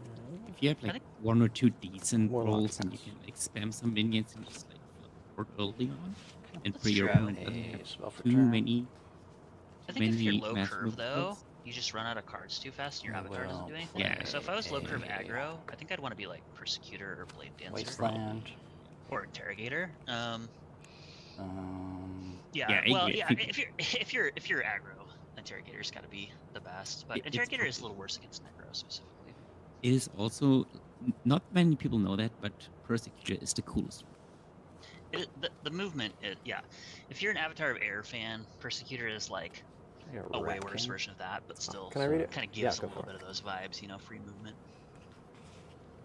How many rats do you think Necromancer is playing outside of the Rat Cool. King? So it'd be just the top 3, right? Because the haystack. Deck searches are limited to top 3. Player and then- top six. Okay, I've you're also right. heard- I assume he does know a little bit what he's doing, so he's probably trying one or two, Okay. maybe even 3 reds here. Bottom. So that was 3 mana. I got 2 left. I'll create a skeleton token back here. Like we didn't And find anything of the Rat King. It's looking. Spell for turn. The tap for game's sight. tipping in a Spellslinger's favor. Yeah, the Pith Imp is pretty good here. Attack the Rat King. I mean, Rat King does just trade for Death this Rat stuff. above Yeah. top 3. To be fair, it's a free power minion for free cross and a single Earth Rat pip, King so I is think. perfectly serviceable even if you have no rats. Yeah. The ability in a 24 card Strike for deck 1. to put 12 cards on the bottom in an order that you know is actually huge because you can stack your deck in a way, if you're familiar with like Flesh and Blood, a lot of times control decks would come back around for like the pitch attack, and Rat King kind of does that, so you can be like, oh okay, I know that I'm going to get this removal spell into this minion, into this projectile, and you can really play out your turns accordingly. Two some. Pass it over. Bit unfortunate if you have like one or two bigger bombs and Put 'em you on the have bottom. to. Yeah. Yeah. But at least you can put them on the top of the bottom. Because That's they very have true. ruled now that, I think Tap Rat for a King, it sight. doesn't say in a random order, they have ruled that if it doesn't specify, you get to choose the order. That is appropriate for Red King. There was like a month there in Rules Limbo where Rat King had to be randomized. And I think we might be down to 1 card in the Spellslinger's hand, so we kind of dumped our hand pretty quickly. Yeah, we're definitely out of But- gas, and this is Yeah. the risk in limited, especially against Necromancer. Flaming Skull here. Maybe this Pith Imp gets a Wiccan Tools? I don't know. Could do something. The Flaming Skull is kind of keeping it in check for a while. Yeah. The fact is that there just haven't really been any bombs laid out. You know, there's been no, like, Monks of Kolbasa, if you can even call that a bomb. But I'm sure that these two 5-0 decks have some beefier cards than just 3/3s for 3 and 2/2s for 5 2. mana. Yeah, but it looks like they have a really Sky good Hero, low curve pass. deck, so maybe Yeah, that's could be that they got in one underneath all take the big away stuff. for and they've been more one aggressive. takeaway for today. In doubt, lower your curve. It's gonna do well. I can definitely see it for the Necromancer. I think Spellslinger, you know, you Slinger's a little worse with aggro. yeah, Just run. I agree. When you run out of stuff with Necro, you always have skeletons. This Barging Barghest, similar to the Snallygaster, at least when I first played my first couple drafts, I really underestimated the movement +1, but now It's I really good. have Yeah. come to yeah this realize person's that just it's gonna almost run impossible to away. defend against this card. Almost like a finisher spell. It's not like threatening immediately the death blow, but it is so hard to defend against. And It's hard to defend puts- against, and it can defend almost anywhere, so it's just kind of good Yeah. on both Open ends. mausoleum. Agree. Yep. Here's Spellslinger getting its own skeleton. With There, open I'll pay the mausoleum. skelly cost. It's about fair, right? If your opponent has like 3 to 5 Infinite skeletons, skeletons and you get 1. Yeah. Yeah. Fair. Even though it's just that'll a be all. Noxious Ghoul, I really want to see this Pit Imp get a Wicked Have you I've never seen that. turn? I've never seen that yet, but that is probably yeah. So the ruling is, I assume, if it becomes a spellcaster, you'll be allowed to cast a spell that you just fish from your opponent's hand. Blessed Village here. And with the Wiccan's tools, well, without the Wiccan's tools, you would need the requisite threshold. But it's very true, yeah. We got a glimpse of the Necro's hand. I think there's a 5 power, 5 mana card that's probably gonna the take play over the here. game. Yeah. Yeah. And then it pairs nicely with the Harpy on Surge, so a bit of a combat trick. Which I don't see really. I don't think you fire it on the current board, but you probably wait to make good use of your 5 power. Yeah, there's just not a lot of stuff with you it. can point a removal spell at on this board, right? I mean, if you really want, you can take out the Pith Imp now and get your card back now, and then you I'm could be going able to play right away. Play Harpy on Urge. It's just not making the most to effective have- use of mana. Looks like he's gonna go for it. Maybe he's valuing the. Doesn't really matter. Well, too if it's much. a 5 I think I'm gonna have cost, Flame you Scope, got mana for the fly over, strike the imp. Oh, you might have every. Yeah, go for it. Why is your target weaker minions? I think. Okay. And on this use you said? Maybe it's a No, or safer the- line in the the imp, sense that yeah, if you okay. deploy your 5 power beater Your Noxious Corpse. and it gets censored, then your Harpy on Surge is not great for the following turn, right? Whereas here, That's true. you fight the board immediately, and you don't have all your eggs in the 5 power basket. And there's nothing particularly threatening on the board right now, so it's not like you're needing your 5 power minion to do some defensive duty. Yeah, and the hero of Fire the will skull take can out take your the skeleton. skeleton. Yeah, that makes a lot of sense. And then Barghest can also attack that same side if you want. I'll move this skeleton. Yeah, do you keep up. it defensively potentially? You're on play 16 versus 20, so Well, board here for- yeah. Wait, well, Ooh, sorry. I does cast not Harpy have on the my mana This for is too that. much mana. I will play a nice and There we go. Right up there Corpse with here for forgetting what your threshold is and accidentally cheating.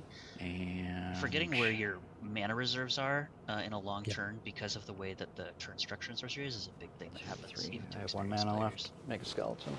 You make a play. I have no idea what you're talking about, Kyle. And then, you're like 2 minutes into your turn, you've done 6 actions, and you think, for oh, you know what? I've hold forgotten on, I'll that I think spent for a mana moment this before I turn. do It happens to a lot of people. Yeah. Looks like Barghest back on defense. I don't hate this. Although I think I would have attacked with it, just because if you I think if defend you- if you defend with your Barghest here, then you're also priced into, if you want to keep the Barghest alive, you got to defend with your Noxious Ghoul. Yeah, I think if So- you know you have the 5 power as a follow-up, you might be okay being the I'll one on pass it back. the... Yeah, especially since the 5 power is not such a good defender, because if I'm correct, it can't move to defend, so... It can't move to defend, and it's just gonna get soaked by this ward Yeah. for its first attack. Obviously, the ward can be broken by a number of things, but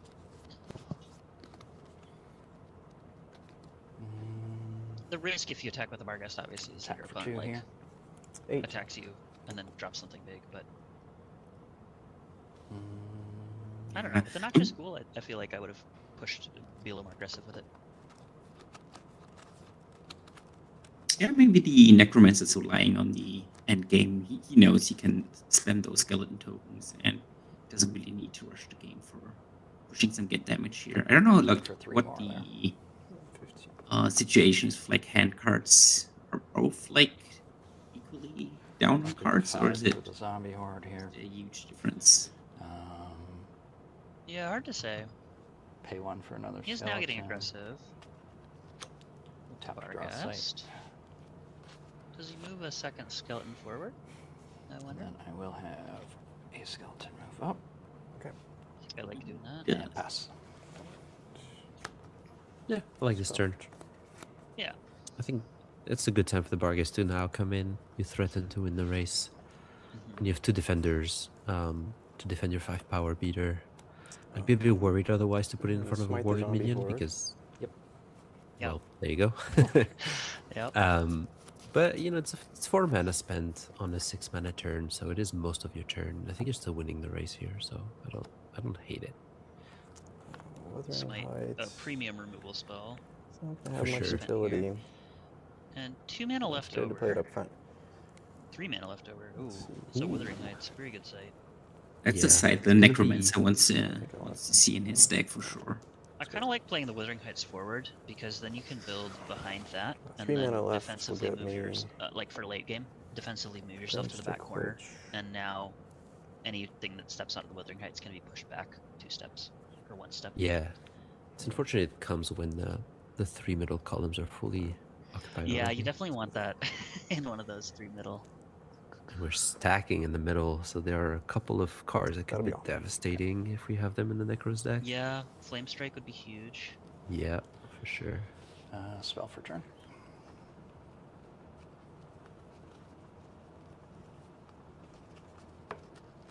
Broomstick Witch can trade for the Flaming Skull. But this Barghest is just kind of keep getting in. Running free. Go. Move up. Ooh. Yeah, here's the Flame Strike. And then I would Flame imagine. Strike. I mean, yep. Yeah, you know what that step forward This will means. lose ward. I'll have a death right for a skeleton. Yep. I got it. That's when the dread sets, when you see these the both take a damage. your opponent Spell pick up their Slinger takes avatar and take a step. 14. Yeah, it's always the most heart-wrenching feeling when they door you and then step forward and you're like, ah.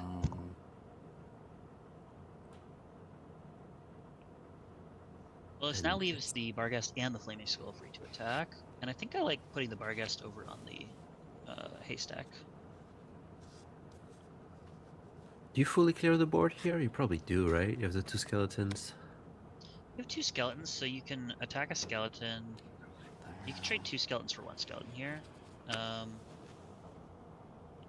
Yeah. Yeah. I don't hate that. Try to Just attack clear you the for board 2. with Barghest. Yeah, I think I would have done that probably. Try to keep as many units alive as possible. Opponent is at 14 though, so and not really skeleton got trade a with lot your left in the skeleton. tank. Yeah. And then Attack this for worked out 1. really well. 13. Trading that Noxious Ghoul. Attack for 3. 10. And then attack for 2. Okay. Okay, we're still kind of I have packed in 3 an mana area. I left. wonder if Yeah, the I still would have preferred Barghest could have Barghest done on over. the Haystack, just because Agree. the Flaming Skull already has Airborne, so it's got a big range of motion that's already that's covering what the Barghest can cover here. Pass. Just another skeleton to follow up though. It's a pretty good turn for Necro. Let's see if Spellslinger can do anything to turn this around. Yeah, always the risk when you stack. Sometimes it's the right call, but always a bit risky. Got Vampire Bats. Draw. Okay. That's one way to sustain the A race. little bit of lifelink against these skeletons. Yep. Unfortunately, the Flaming Skull does have Airborne, so that might be able to And that's all. come over and do something. And 2 power, 2 toughness, obviously, pretty fragile to any removal.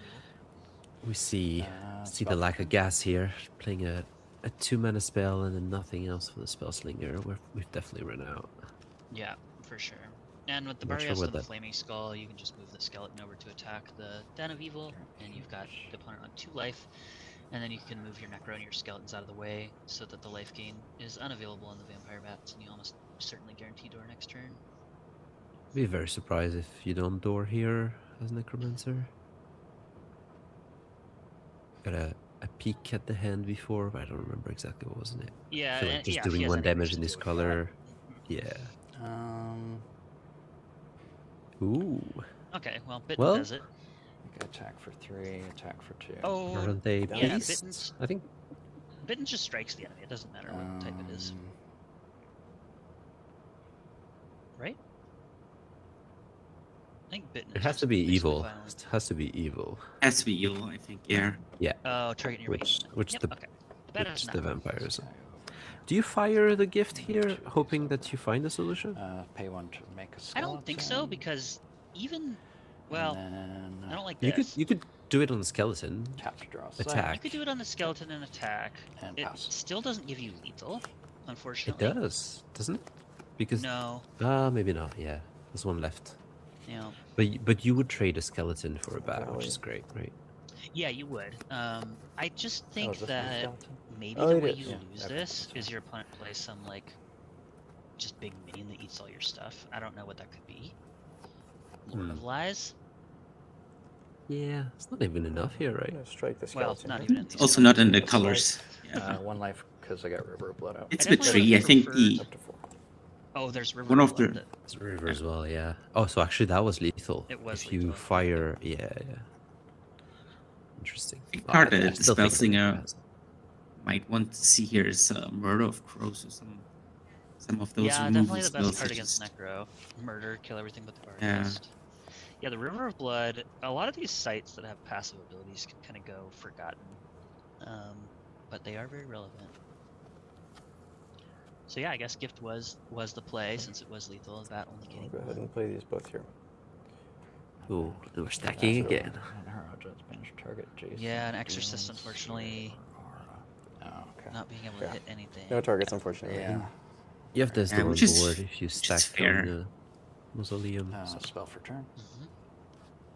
Those skeleton archers would have been a great card for the early game of all those skeletons.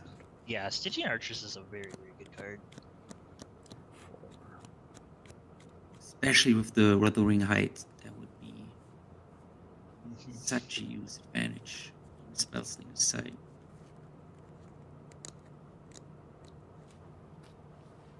And if the one Necromancer Skelly there. doesn't Okay. deal with the archers, it actually may be a problem. Guy died. Okay. Even though he's going to door this turn. Yeah. I mean, if Doesn't you have really the- want to, you have the answer, right? Oh yeah, I mean, Yeah, you yeah, could deal for with it. sure. Yeah. You send the Barghest into How many cards in you. there? You attempt to strike the Okay. archers. Probably going to be defended. Yeah, And then you then you gift trade your some cards. skeleton. I think we Well, you can just gift do your Oh, yeah, skeleton. gift is still and in. then 3 You to need to make dig it. into Maybe your deck. actually the bitten will work as well, right? Is that a free power? 2. Yeah, it's 2 power on Alright. button, unfortunately. But you could use a skeleton, just attack the archer, see what he does. Yeah, that's true. Yeah, the Necromancer definitely being a little Because bit. at 16 life, you're not unhappy to just attack the Argyro Exorcist with the Necromancer, because you want to move forward anyway to put skeletons closer to the Spellslinger.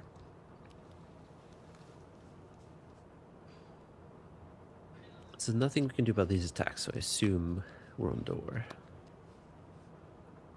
Yeah, I think he's gone to door, they just haven't marked it on the phone Yep. yet.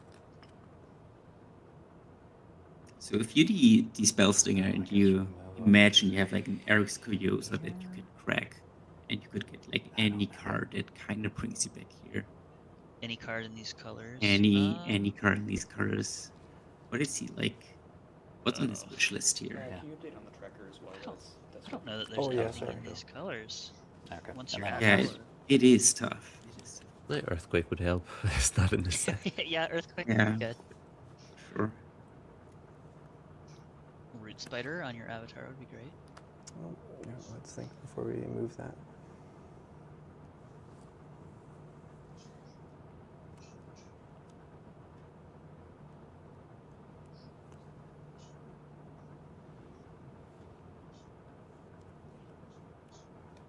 So I assume we're going to see a move to Haystack. I'll have the archers attack the skeleton. Okay.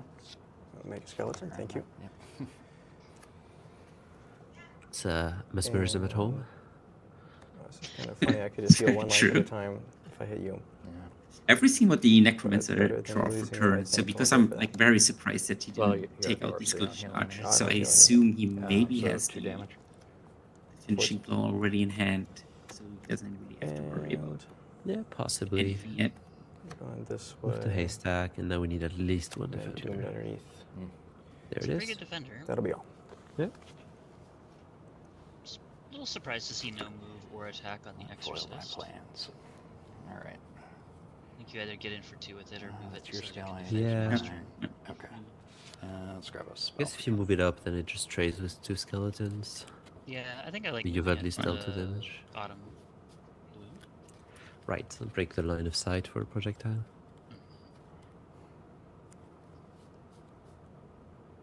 I'm not sure if is And there then- a projectile that does like only 2 damage, so it stuck in the. Like, a lot of projectiles in this set do Ghost 1 fire. damage. Oh yeah, very true. Ghost fire. Yeah. But in that case, you just attack and then double ghost fire. Gonna move up. Oh. And then. I don't I like think cycling we the gift have now it. just to find something. Oh, he has smite. Oh, yes, it's Yeah. smite. Go ahead But and is it banish only your minions? Stygian archers No. with a smite. Okay. It looks like. Smite is a 2 card that mana is left. very, very, very often misread. I will cast But yes. Bitten. Yeah, it says strike target Take that adjacent skeleton enemy, out. so that would have been the death blow here. Yep. I think that it says if it's evil, some I will people come then over and take attack that to be your like, Yeah, oh, this is yeah. kind of Exorcist with my Barghest. Okay. So we're opting to clear the board, which I think Realistically, I though, the pretty well. Necromancer has several more cards in hand, plus the ability to make tokens. Very true. Yeah. The And misplay we'll is make a skeleton. what it is, but Yeah, unlikely to pass. matter in the long run. Makes sense. The Necromancer being evil once the spell stinger just. Yeah, there won't be enough good game. Really good game. Yeah. I think Nice. I shouldn't have taken so many even trades when you have the skeleton every single turn. I should have tried to not You're trade. still alive on Oh board, yeah. right? If you No, lose it to was, Valor. what did you trade Yes. early on? He, Well, I guess he we conceded. Like a fair But number I of think threes Yeah, into no. threes he's at least. looking at this draw step and realizing that the Necromancer has Fair. several cards in hand. Fair gonna enough. be hard. Sometimes you just know. Yeah, yeah. So it's very cool to see some cards that you usually don't see that often from me, Red King, for sure. Or something I might have seen the first time ever in Sorcery for me. That's why limited is just so great. You know, when you play constructed predominantly, there's just a And you just very small forget set of about it. cards that's actually playable. Very true. All right, congrats to the Necromancer. I'm not very surprised to see a Necromancer being Not on surprised to top see of the Met tables. Necromancer dominating there, and that was a very decisive victory. There was Yeah. maybe one turn there where the Spellslinger looked like they were a little bit ahead on board, but all the other Yeah. turns it was either at parity or just an overwhelming onslaught. Both decks, from what we saw, didn't look particularly powerful, but the value of Necromancer just really shines in an otherwise even matchup. And we see the deck here. There's a pitchfork. We saw also the Death Knight. It's a solid that deck for buffs sure. The undead. We're not seeing any Yeah. like gargantulas. Wow. Okay. Well, Death as Kings we for scroll sure. past Cherubim and the Lord, Yeah, no. I think that deck was pretty very good deck. Very good deck.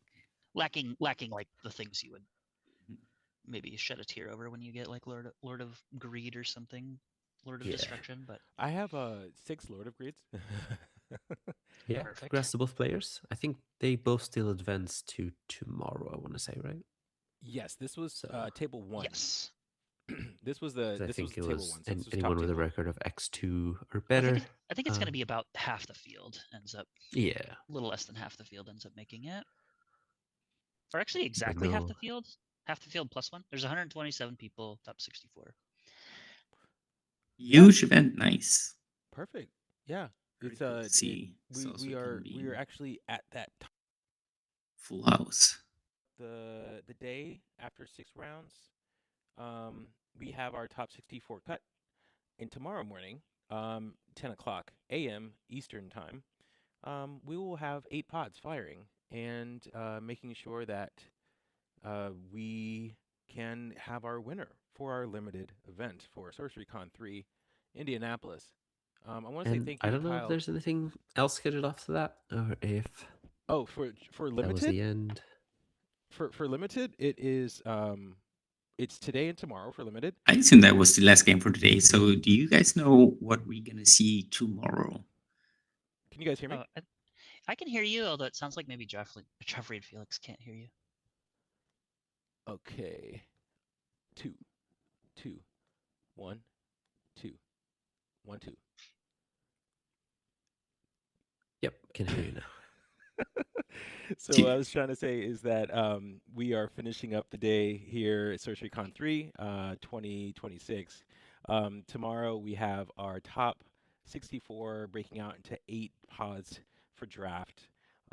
So please come back and join us at 10 o'clock a.m. Eastern Standard Time. I do want to say thank you to our casters today.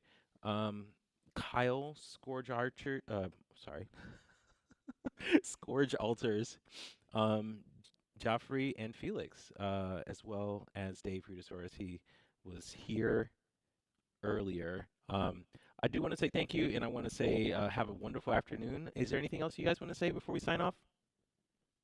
I think we're good. Thanks for hanging out, guys, and we'll see y'all tomorrow for the draft. Congrats to both of the players from this last match. Make sure you join us tomorrow. Yeah. Thanks for having us.